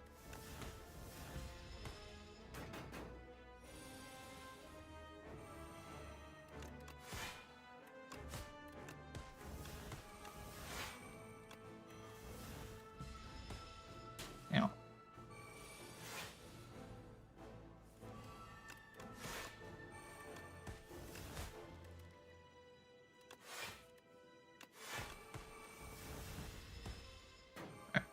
GG, chat.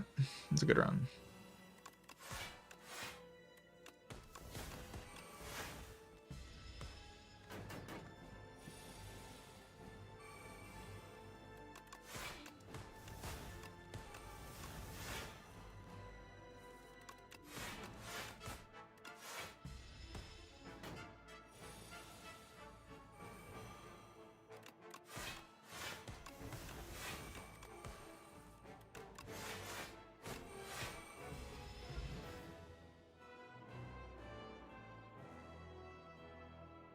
Kunai GG.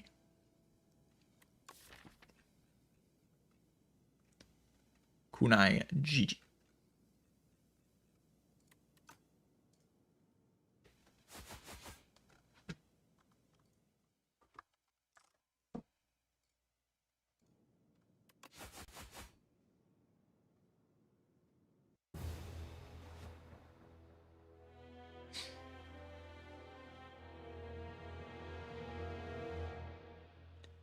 He one-shot you? Yeah. You're just like, what are you doing here? And then Silent just attacks the architect for some reason and then dies. Kind of crazy storyline happening in this game.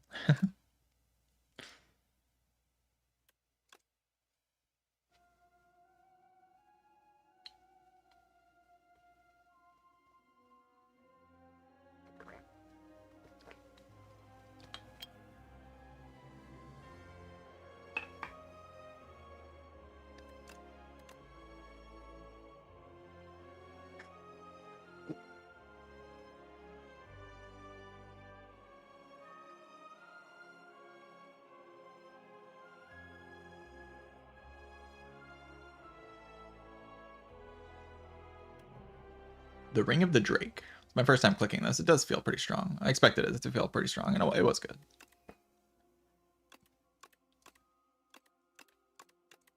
What was my last loss? Oh yeah, it was the throw. That's right, where I clicked on the bridge too many times because I didn't want to lose my good cards.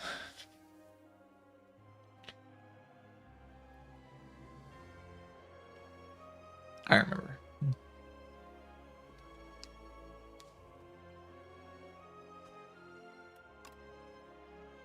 And then this one, I was like testing something out. Didn't work very well. This loss was bad. Like an actual bad run. That I just kind of don't have enough knowledge to figure out how to work that one out yet.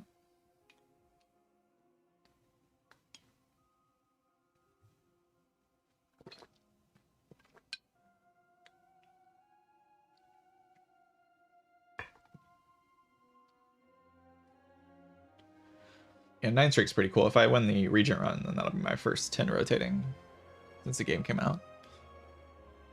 Which right now I think like 20 or 30 is very possible. So like 10's not that great, but it's still a milestone.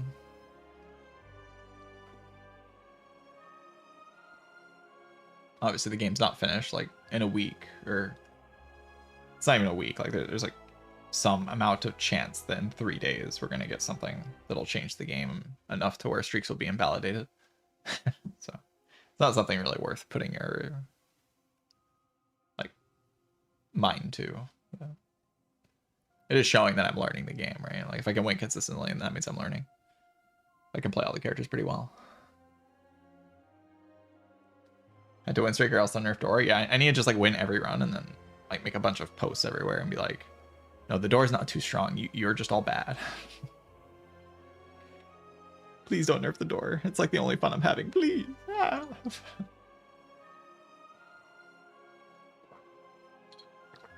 I pick Pyre or Thrash, floor 1 versus Bantam.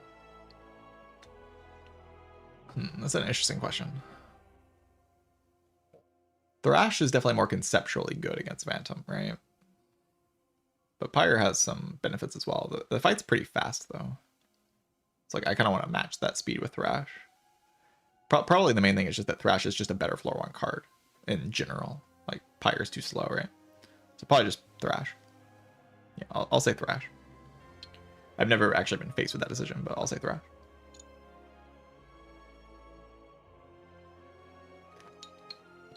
What if we want them to nerf door? Then you're the enemy and you need to be banned. That's not you, right? You don't want to nerf door. The GOAT, the best enemy of all time.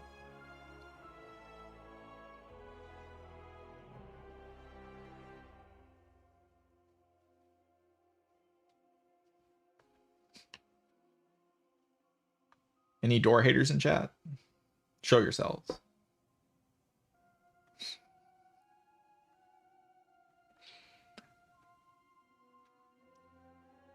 What, do you not like thinking? Do you not like thinking, chat? Do you not like using your brain?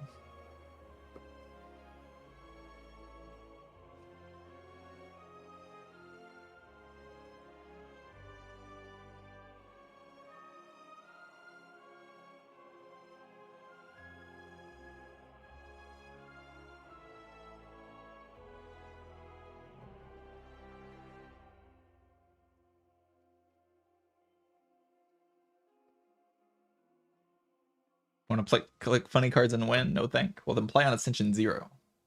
You bot. Alright, I think I will take a break. I'm not sure. I'll probably play Regent. It is kind of a big number, but like streaks don't really matter that much right now. So I can just sort of play Regent. I'll probably also just win. So.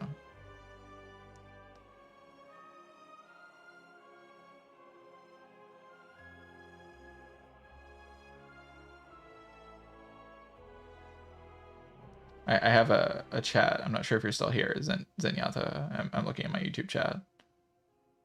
There's someone that seems to think I'm Jason. It's funny. They're saying that I helped them get good at League in their teenage years and skill capped. They seem to have mistook me for Jason.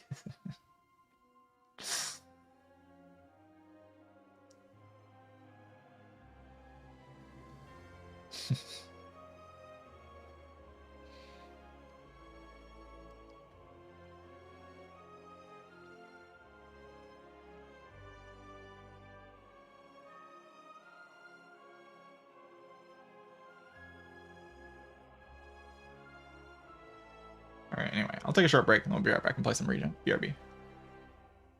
I'll put this one up.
All right. Hello again, chat. I have made my return.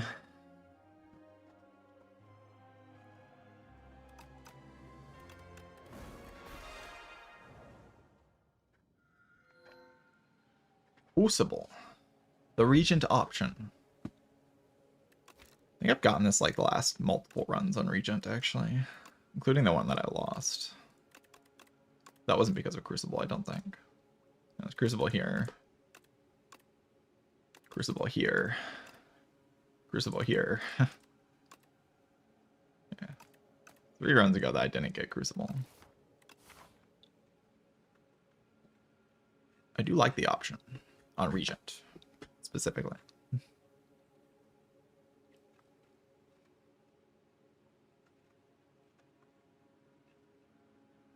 Running into hard pulls is a bit suspicious. Only shov's not even good.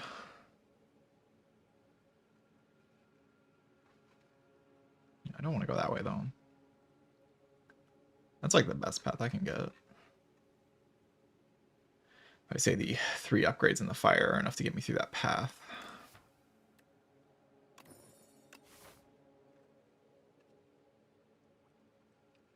Which they may be.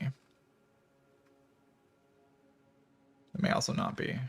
I just don't like the early shot because there's a late shot, but like maybe I just do it. It's too much early risk on the other path.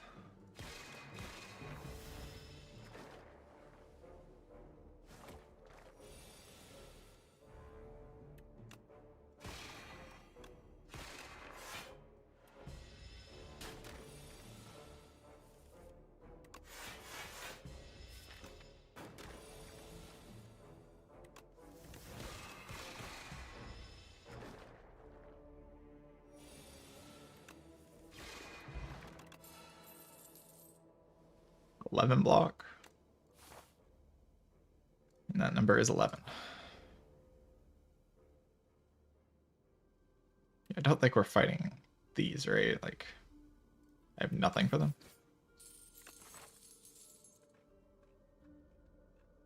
I have nothing.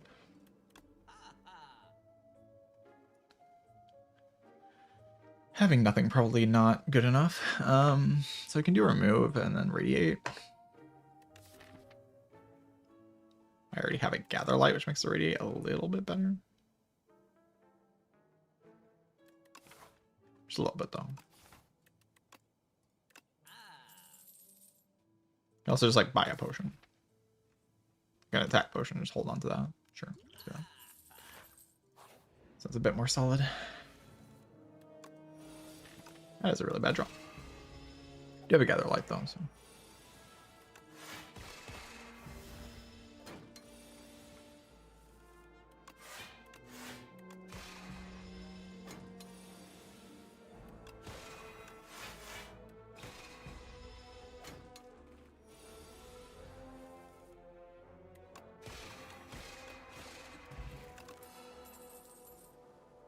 Whoa. Oh, a star generation. Or just take a Rotten War, just to have a damage card.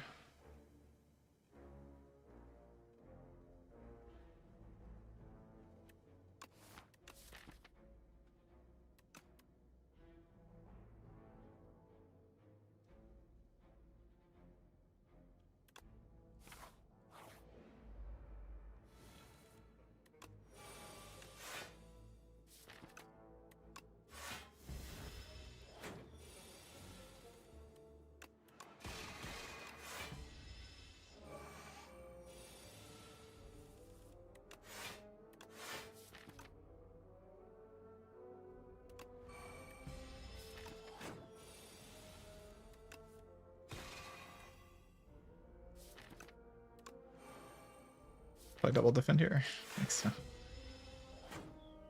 There's chaining glows. Oh, but I don't have glow next turn.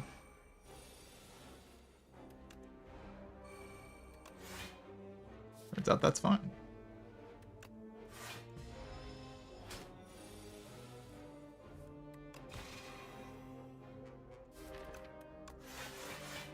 Interesting fight.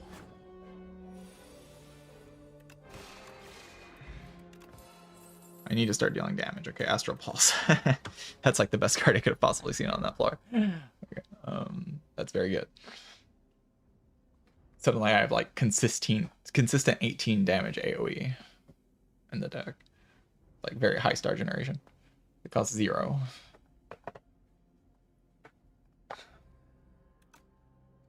That is very good. So I could take 3 hallways. Or I could rest first.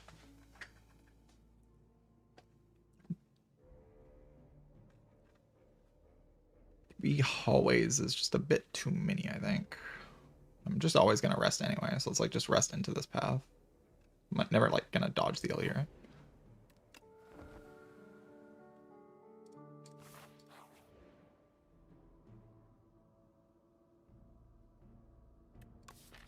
Yeah. I guess I'm not going to complain about it.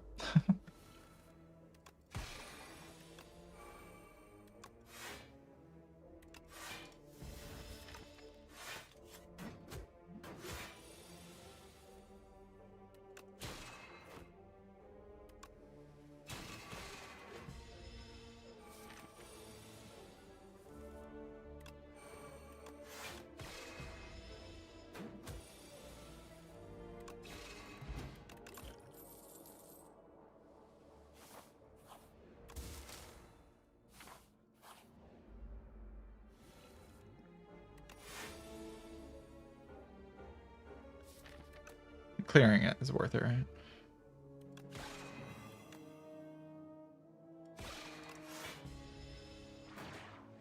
I hope for glow into Astral Pulse.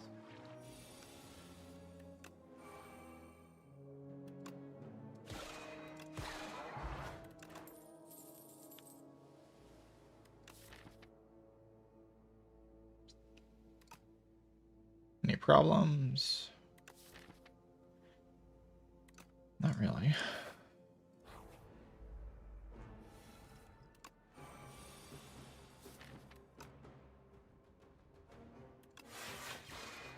Very much willing to use my attack potion in this fight.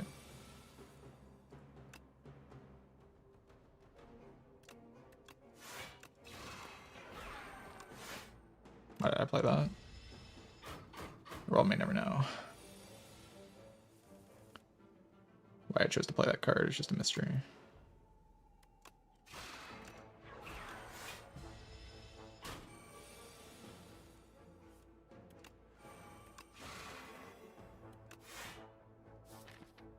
Venerate into Pulse, into Strike.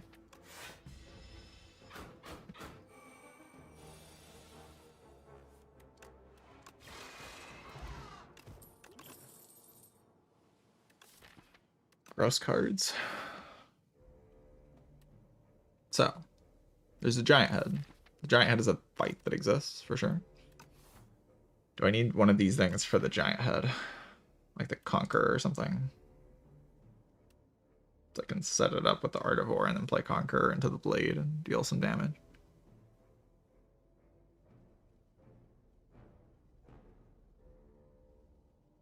Even like the AoE fight, like if Astral Pulse doesn't line up in that fight, I have nothing. I just take a Know Thy Place. It's probably good enough.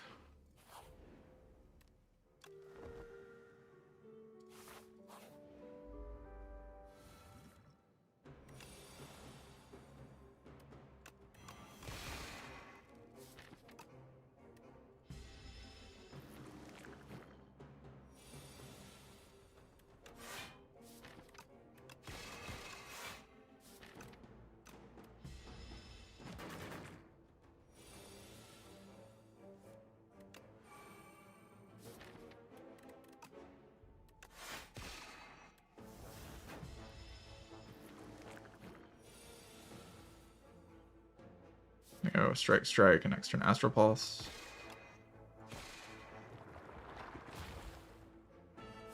Play Venerate here. Oh.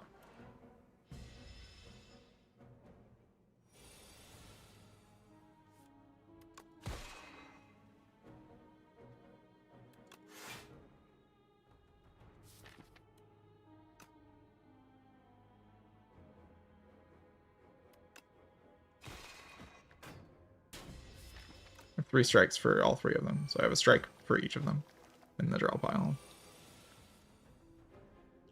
Draw pot to try to get a strike. Guaranteed to hit strike next turn. Very poor draw, though. But that's just how it is in this fight, right? Void Form. I suppose so.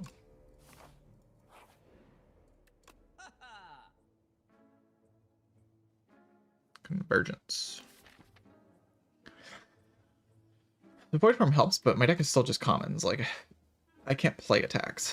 So I can take a Furnace, and then I can play attacks. I have like a Furnace building up, and then I just have to block with the Void Form. I can remove a strike, and then upgrade the Furnace. And then my goal in this next fight just becomes play Void Form, and then I win, kind of. Play Furnace, play Void Form, build up the Blade, and then just kind of sit there. Furnace is so bad in early act 2, though. So I don't really want to do that. I'd rather just remove and leave shop. And then just kill everything with Astral Pulse. And like the Power Potion. I can just rest, though. Yeah, just like remove rest. Leave shop. It's like super chill.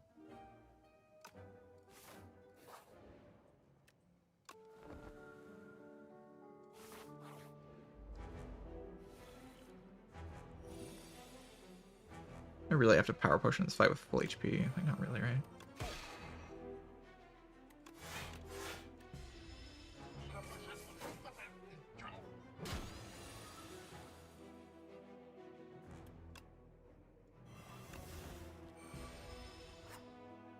HP, Void Form, Glow, Astral Pulse. Like, that's just enough.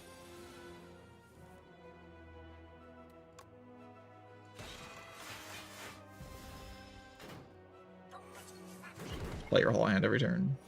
And I have card draw.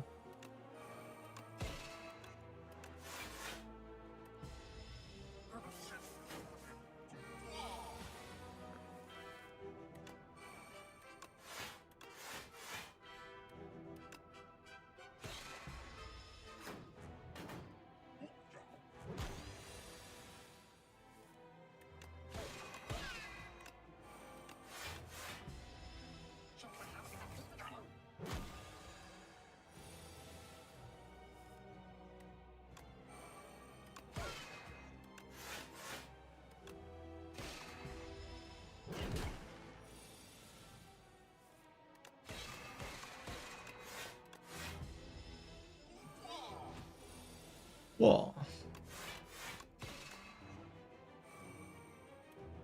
I'd rather build up the Pendant.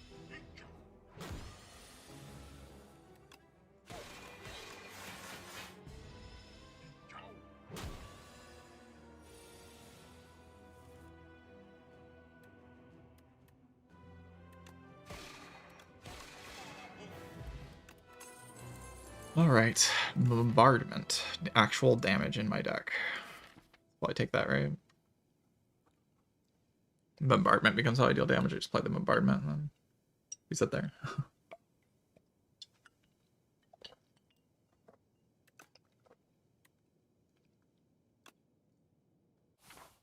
Mid. No, I actually got a mid. Interesting.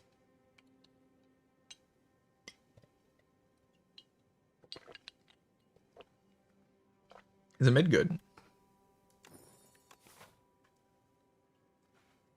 A mid.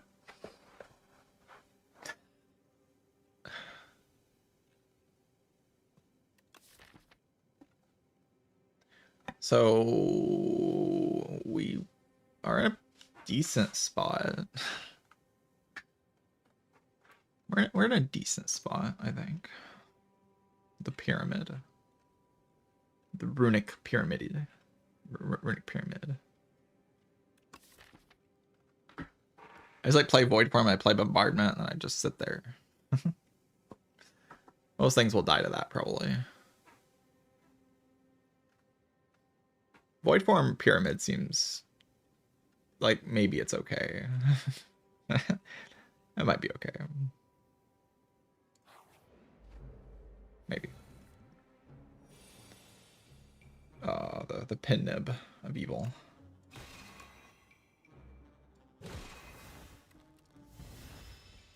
Guess I could have. What were other options there?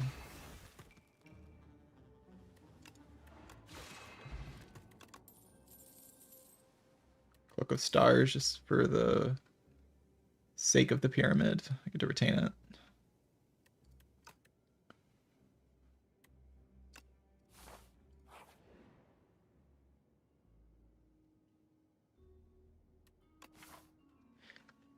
Yeah, I think I like surviving.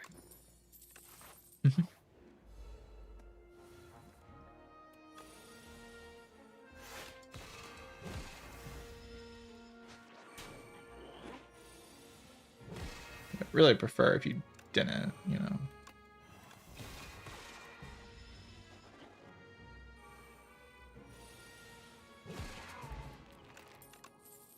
I think I want Void Form back. Just gonna make that assumption real quick.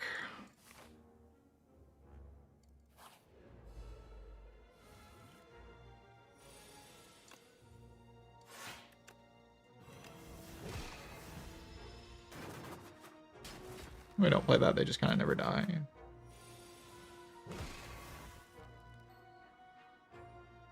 Can't even play Pulse. It's pretty unfortunate.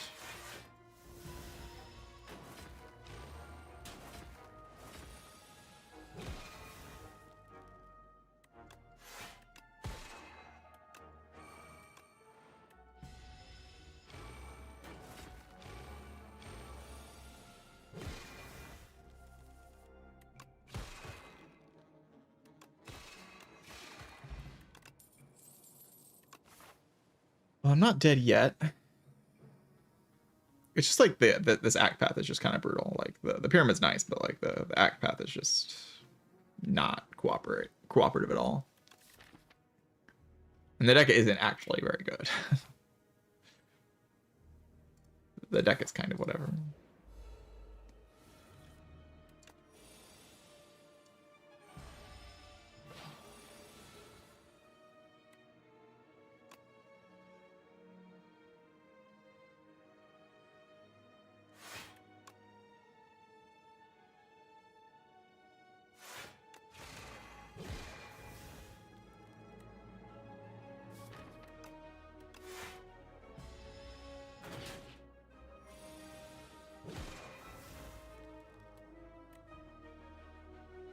It's rough.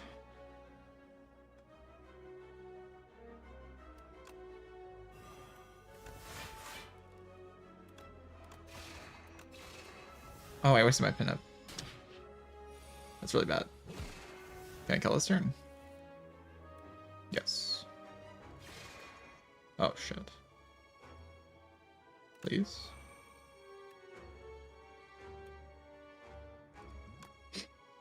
I should have thrown. It's fine, it's fine, it's fine. Everything's fine, everything's fine, everything's fine, everything's fine. Royal Gamble is really bad. If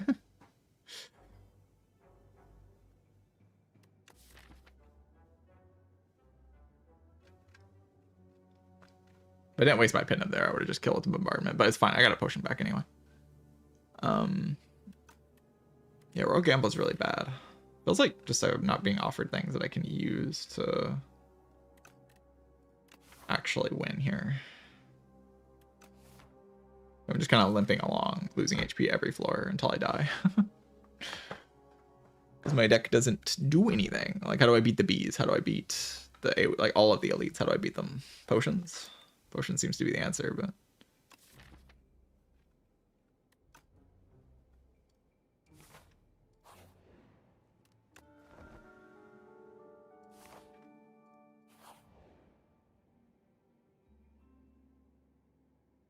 yeah, normality right now. That'll teach them. Like, gather light on this. Maybe glow. Just because it gives me card draw immediately. I have Void Form in play usually by that point.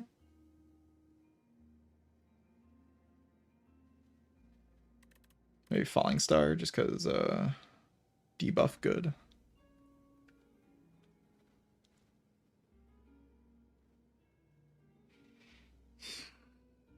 Do glow. Here's the problem. 33 HP is just not enough to actually tank the first turn of the first like turn or two of the elite fight. So I have to like use potions and just hope that they bail me out. Or the relic has to bail me out. Because I can't block and I can't deal damage, basically. I just do not have good solutions for anything. So I just have to, but I don't think I can not go this way.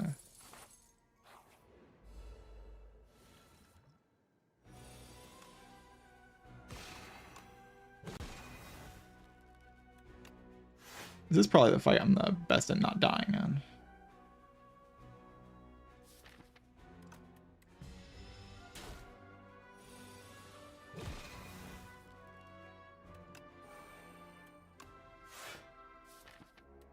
How do I deal with next turn?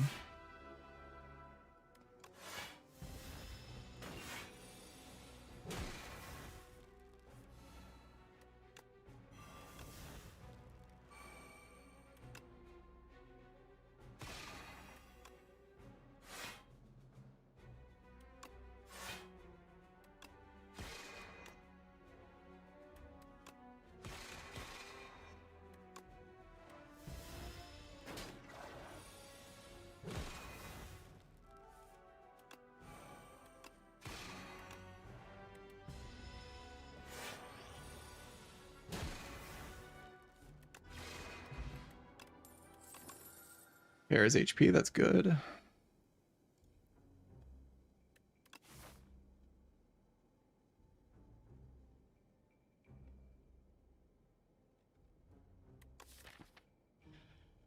thing is, the Knowledge Demon just kind of does too much damage. I can't block her. Like, Bombardment takes a long time to kill stuff.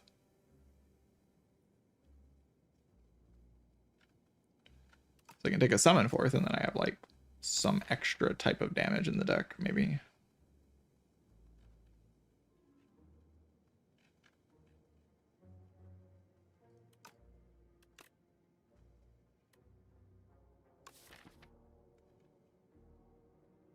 So Convergence doesn't do anything with, like, Void Form, Gather Light.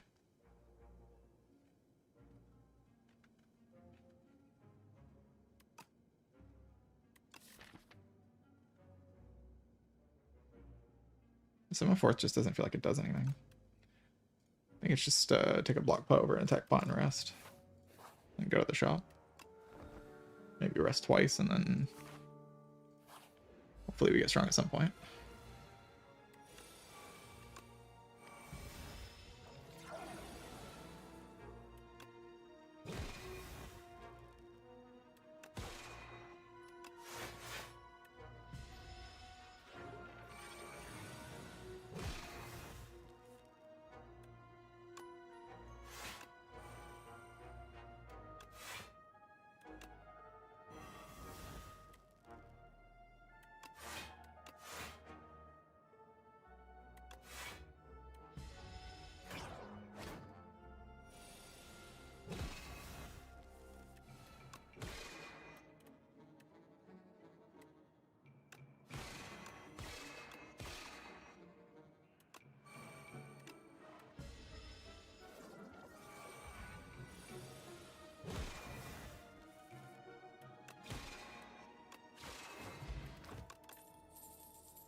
Bulwark's a card, right?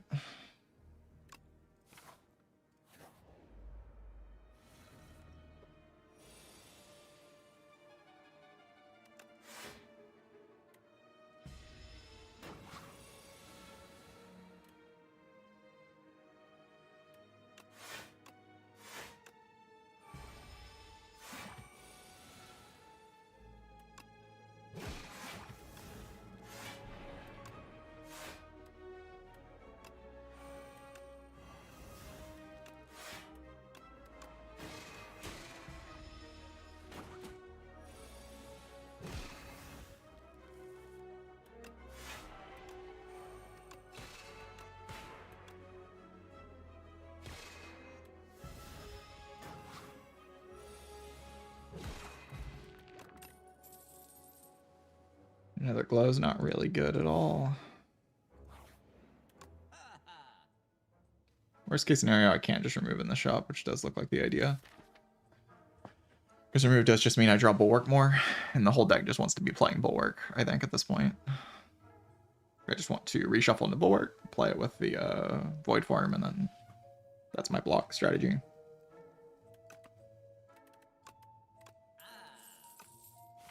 While I'm dealing damage with Bombardment every turn.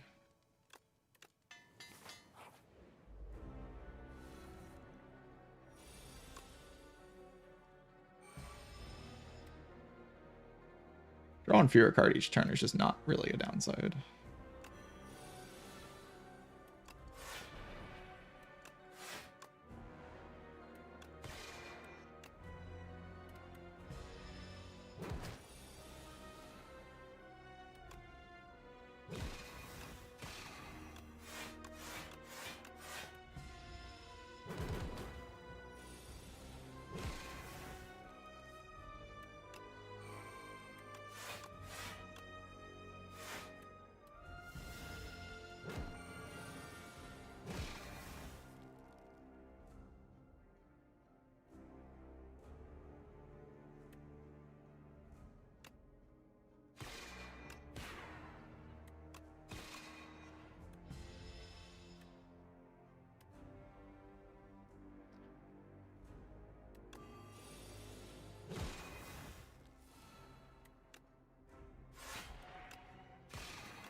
Which demon is dead.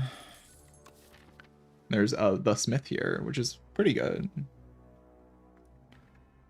We're making the sword big. Second void form does not feel necessary, obviously.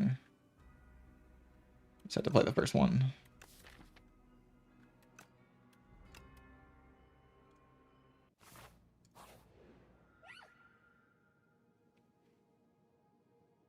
Become big.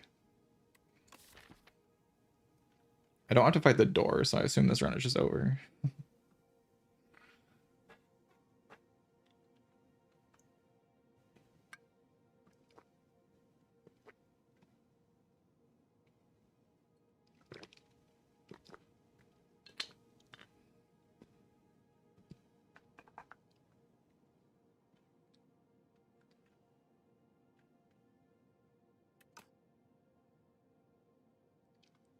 $31 max HP is just a lot. On the other hand, if I make it to the bosses, I kind of just win, so... Could, I guess, make some sort of argument for the fur coat. CS1, it'd be good to check whether I have 90 damage in my deck to kill Nob when pathing for the first elite. Is there a rough number you would recommend is needed for killing the STS2 first elite? Actually, I've never... even when I played Spire 1, I never really did damage counts for Nob or anything like that. It's just, like, not the thing that I did. So... Like, I just knew what kind of decks and what construction of decks could beat elites, and I'm kind of just learning that construction in this game as well. Just like a feeling. I don't, like, count damage actively. So I'm not the best person to ask that, because I'm not a damage counter. I just do a vibe check.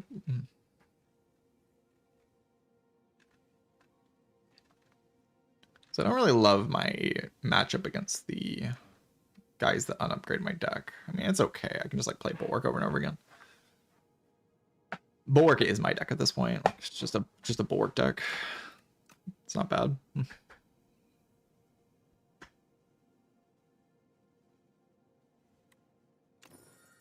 Big. Kind of a brick. Not gonna lie. Like, really not the best.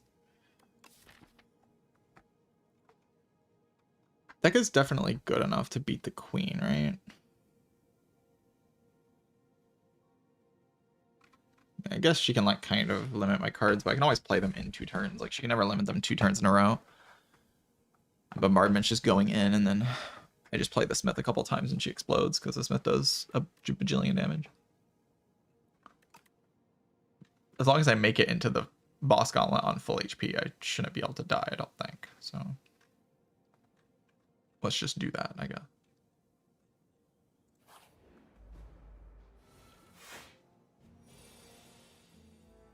Triple block.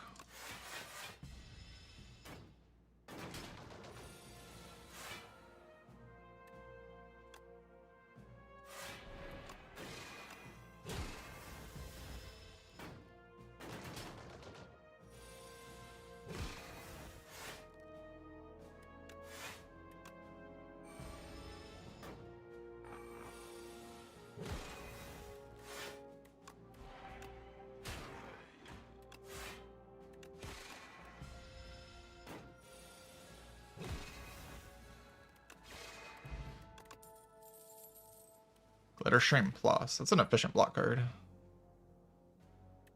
little too efficient, actually. Kind of need that. Right? Yes. It's kind of like having a second Bulwark, but bad. Maybe if I get lucky. I don't really think it's possible.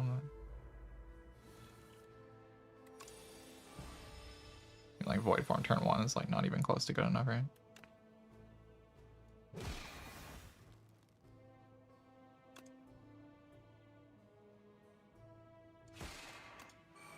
With Penib, maybe it would be possible.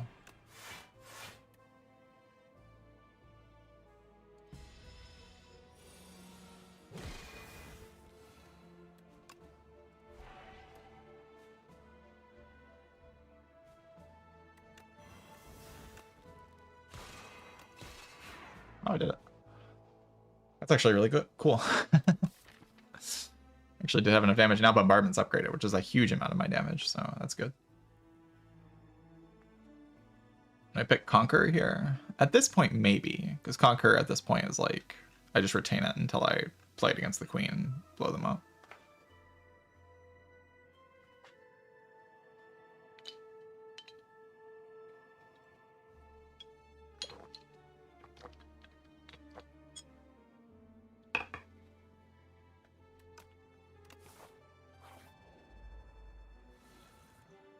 Boy.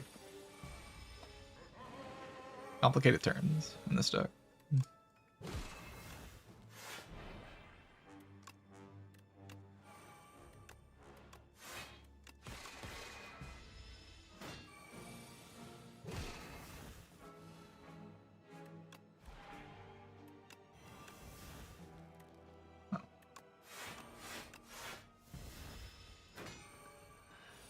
I just set up my relics a bit.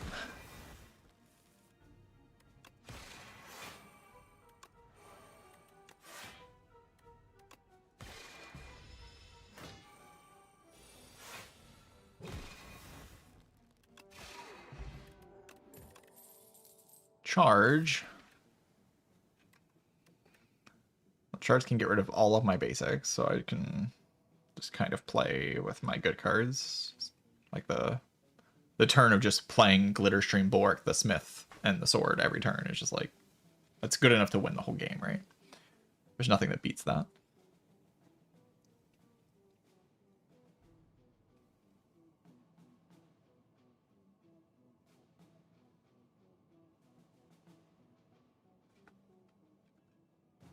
However, I do have to draw into this thing. And it's still just like charge. I mean, is this better? What if Be Gone's just better? Be Gone. Why is charge better than Be Gone? You had to pick one. I'm trying picking one there.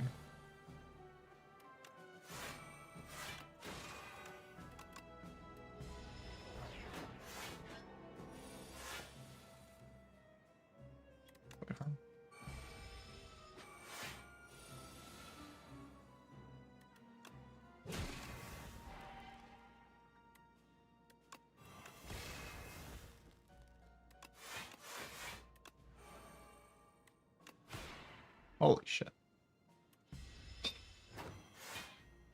Character kind of punches sometimes.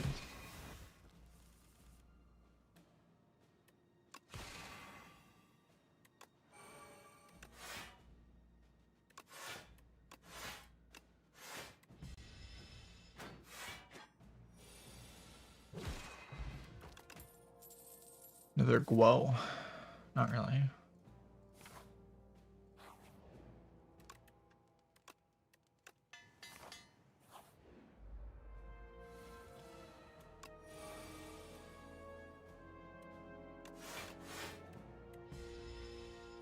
This turn's kind of hard to deal with.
Is it this map?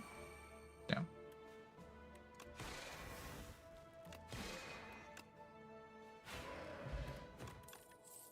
Suppose I will just kill it. You know, the deck feels very strong right now, right? Like, we're just kind of cruising.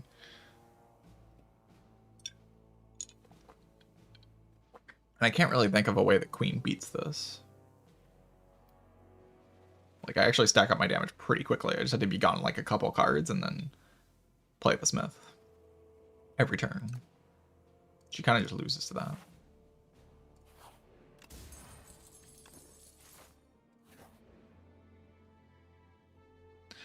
Clumsy is not a major downside, to be honest. But it is a downside. It's just not major.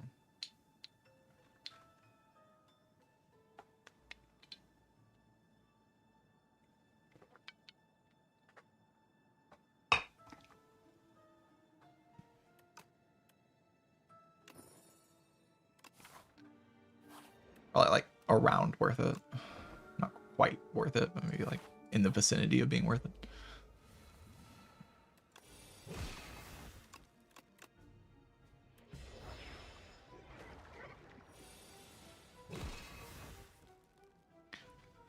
I should really upgrade this void form. Be a good play.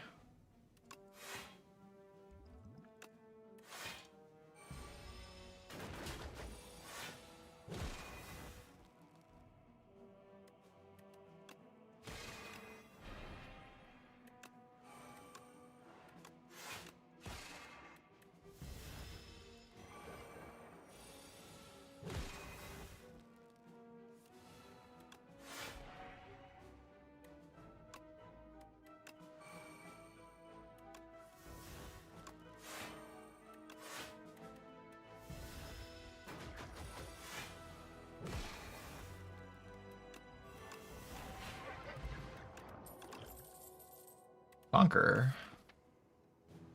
I mean, sure.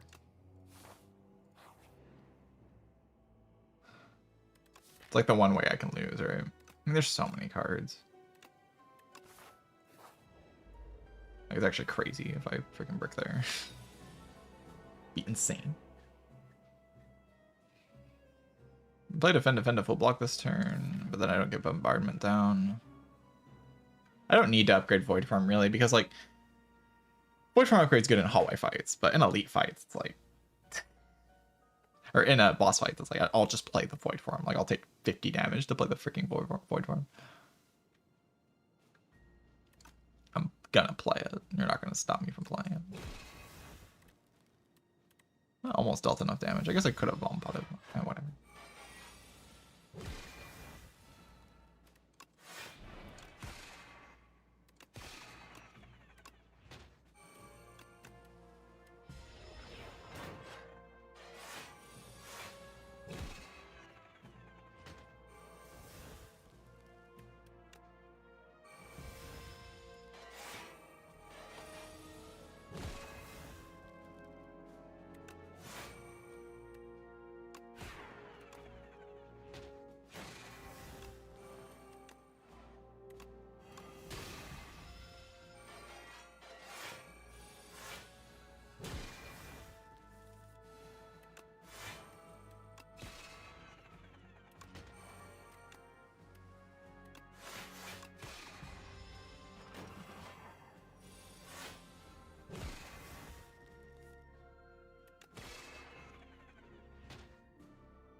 Dying Star. Just good, right? Alright, 16 HP or a Void Form upgrade. Void Form upgrade just basically prevents me from playing Glow on 3 energy and drawing into the Void Form. Which is like how I lose, I guess. Is just doing that and completely throwing the run. Or I can have 16 HP. I think either way, it's like kind of fine. My plan against the queen is just to build up a big sword, conquer the queen, and then play the queen, or play the sword, and then it dies. Should be a fine plan. And then against the other boss, I just build up the sword, same way, and then both phases just die to pyramid. Just play the void form. It's not a big deal. Just play the void form. Simply play the void form.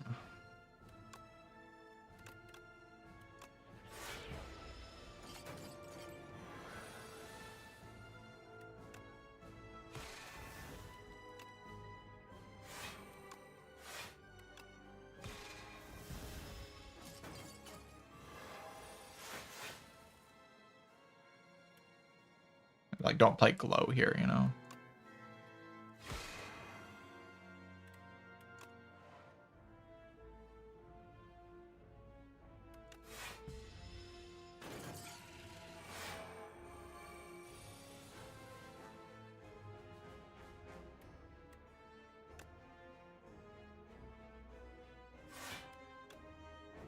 I should have probably played Falling Star there.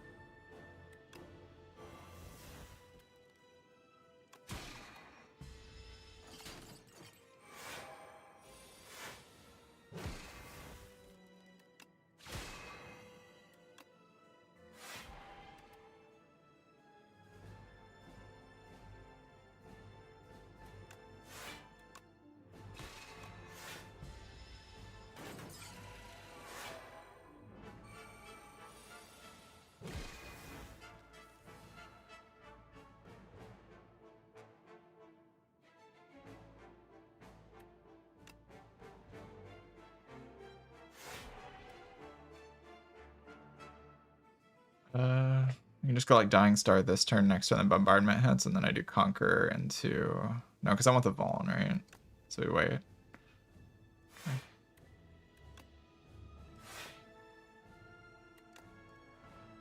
We don't play Dying Star here. Do I need the Vaughn? I have double damage. I probably don't need the Vaughn.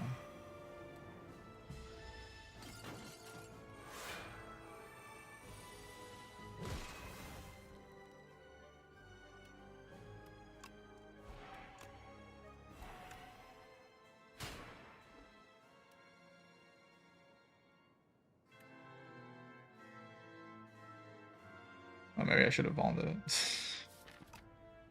Whoopsie. I could have used the potion to vault it. That was allowed. This is...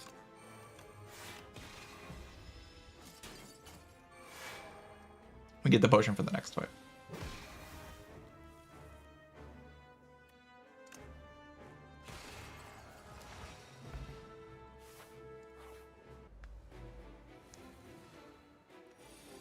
I'm gonna play that Void form. It's Power Pot. This is like disgusting. Right?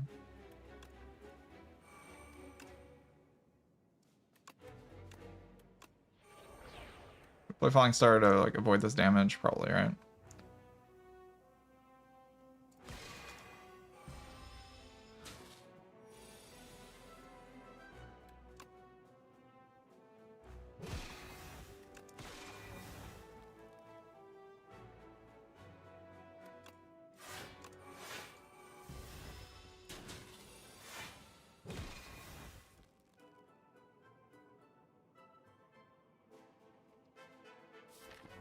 Next turn I have Dying Star.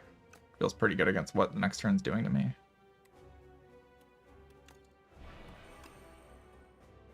That's a lot of damage.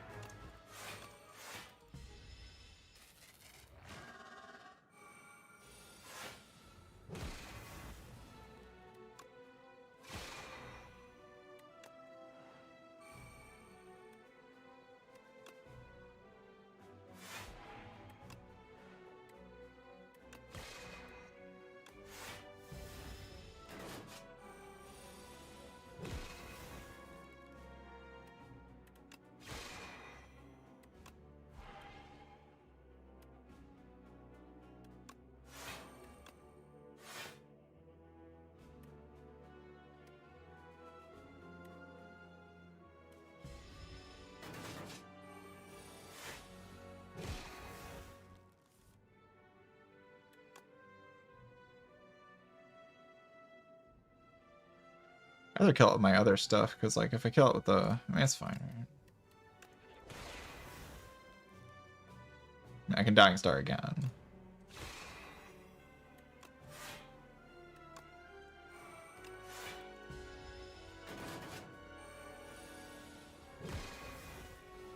That just lets me shuffle better.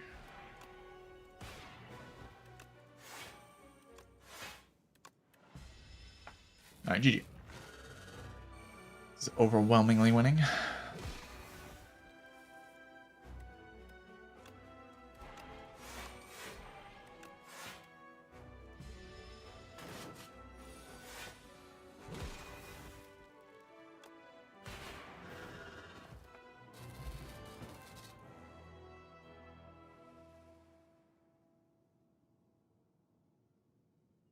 Should definitely use the Von Pot against the queen, but it's all good.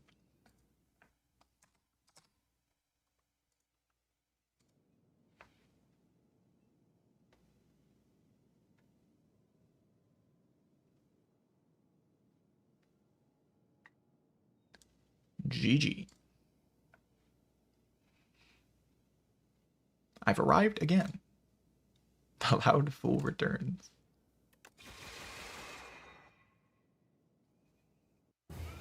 I like the Regent. Regent's cool.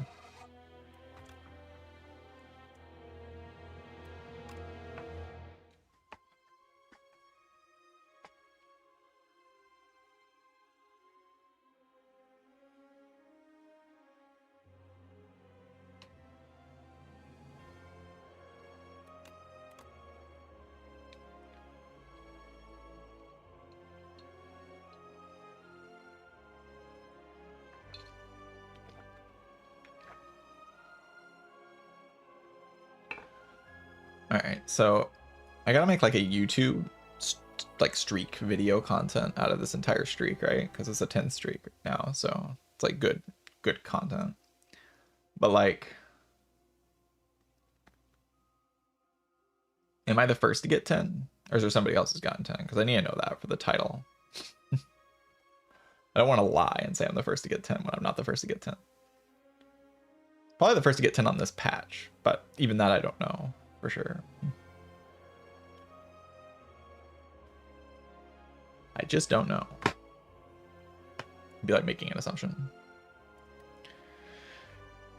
If nobody in Twitch chat tells me that somebody else got a 10 streak, then I'll just roll with it.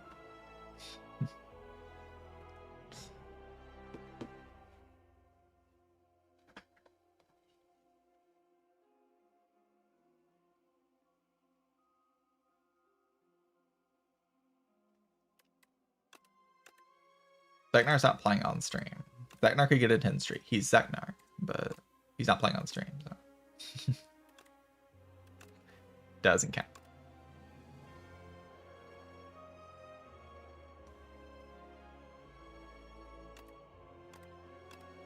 Yeah, 2 full rotations is cool. Definitely my first 2 full rotations. And as per usual, it contains 3 pyramids. It's beautiful. This is how you win. Oh yeah, we're win streaking. The runic pyramid. Please do not nerf the door. You can win 10 runs in a row in this patch. And it didn't even take me that long. It's like the first 10 runs I played were 10 wins. It's like I lost like a couple at the beginning and then I won 10 in a row. This patch isn't that hard. It's just way more fun than the previous one.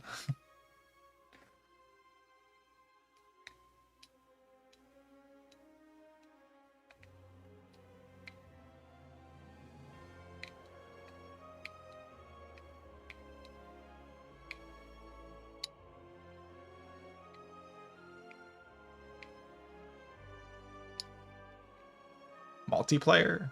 I don't think multiplayer counts for streaks, but good job regardless.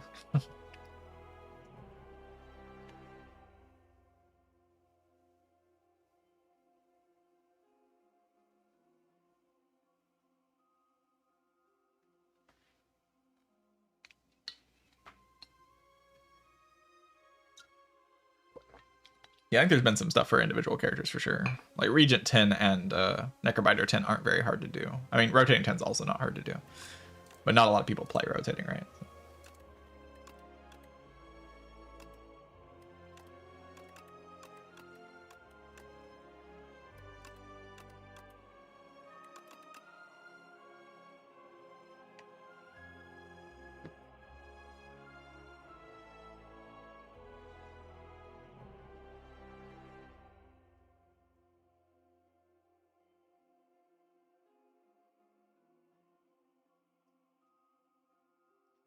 More. I don't know. I don't know. It's kind of been a lot of streaming, and I'm like actually kind of trying to win a little bit. So makes the runs a bit more tiring. It's already 4 runs today, right? I just haven't played Necrobinder. I played all the other characters.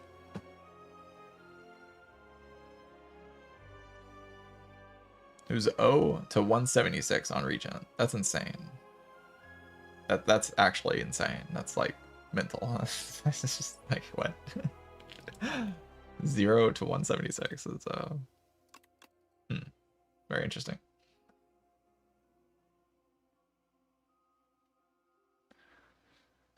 Yeah, Act 1 has 2 more floors. Act 2 has 1 more floor, and Act 3 has 1 left. Like Act 3 is the shortest act. It's just that it lines up because you have double bosses at the end.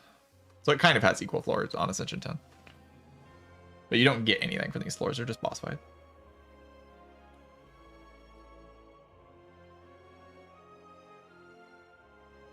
I feel like Baku could win an A0 region run at 976 attempt.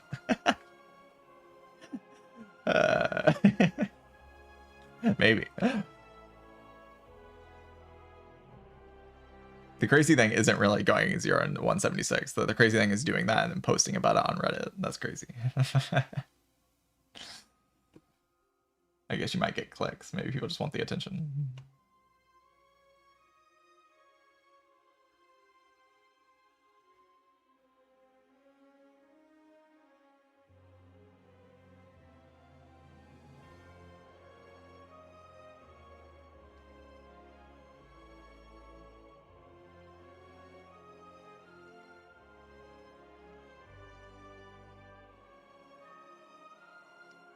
Yeah, I think 4 runs is okay. Also, it's kind of nice, you know. I got my 10 streak. Not like a huge streak. I keep saying I think 20 and 30 are possible in this game right now, like without too much trouble, but it still feels nice to get a 10 streak for the first time. Every milestone's just gonna feel nice, even if I don't think it's particularly challenging.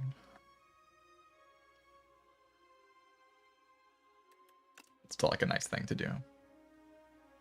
I feel like I'm getting a broader understanding of the game every time I play a run, which is nice. All the characters are starting to feel pretty smooth.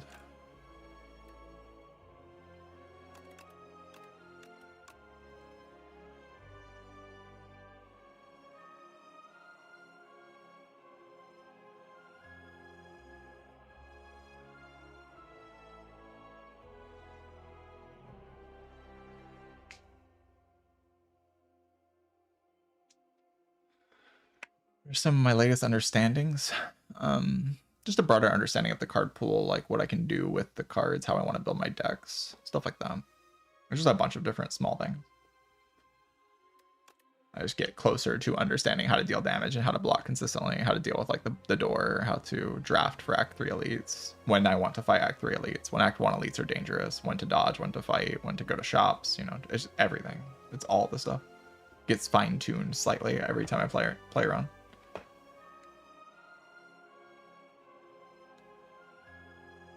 If your first intuition on for every choice, do the opposite. Good advice, good advice.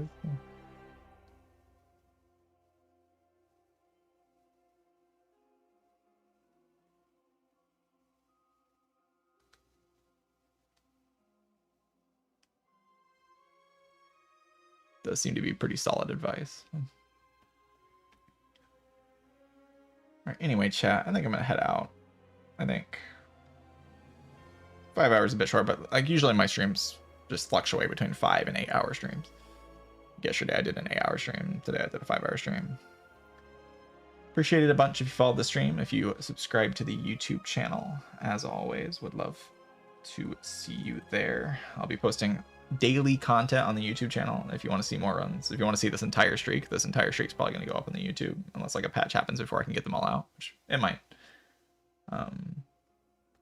But yeah, I'll be back tomorrow.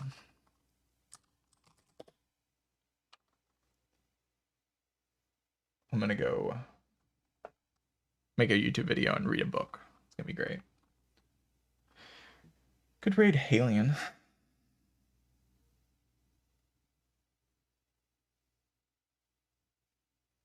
Halien's a Hades streamer that I like a lot. If you know him, he's playing Spire 2. It's like where I came from is like the Halien. Halien's the one who introduced like me to Slay the Spire. So seeing him play Slay the Spire 2 makes me kind of want to rate him. He's just climbing ascensions. Yeah, I play a lot of roguelikes, which is how I got introduced to Slay the Spire, was Halien recommending the game to his audience. I was just like watching a YouTube video or something from him, and then he recommended the Slay the Spire. I tried it out from there, and then that's how I got into it. So cool to see him playing Spire 2. Anyway, I hope you all had a good day, or good time. I hope you all have a wonderful day, and I will see you tomorrow. And cool 10 streak. Glad I got that. That's a fun milestone.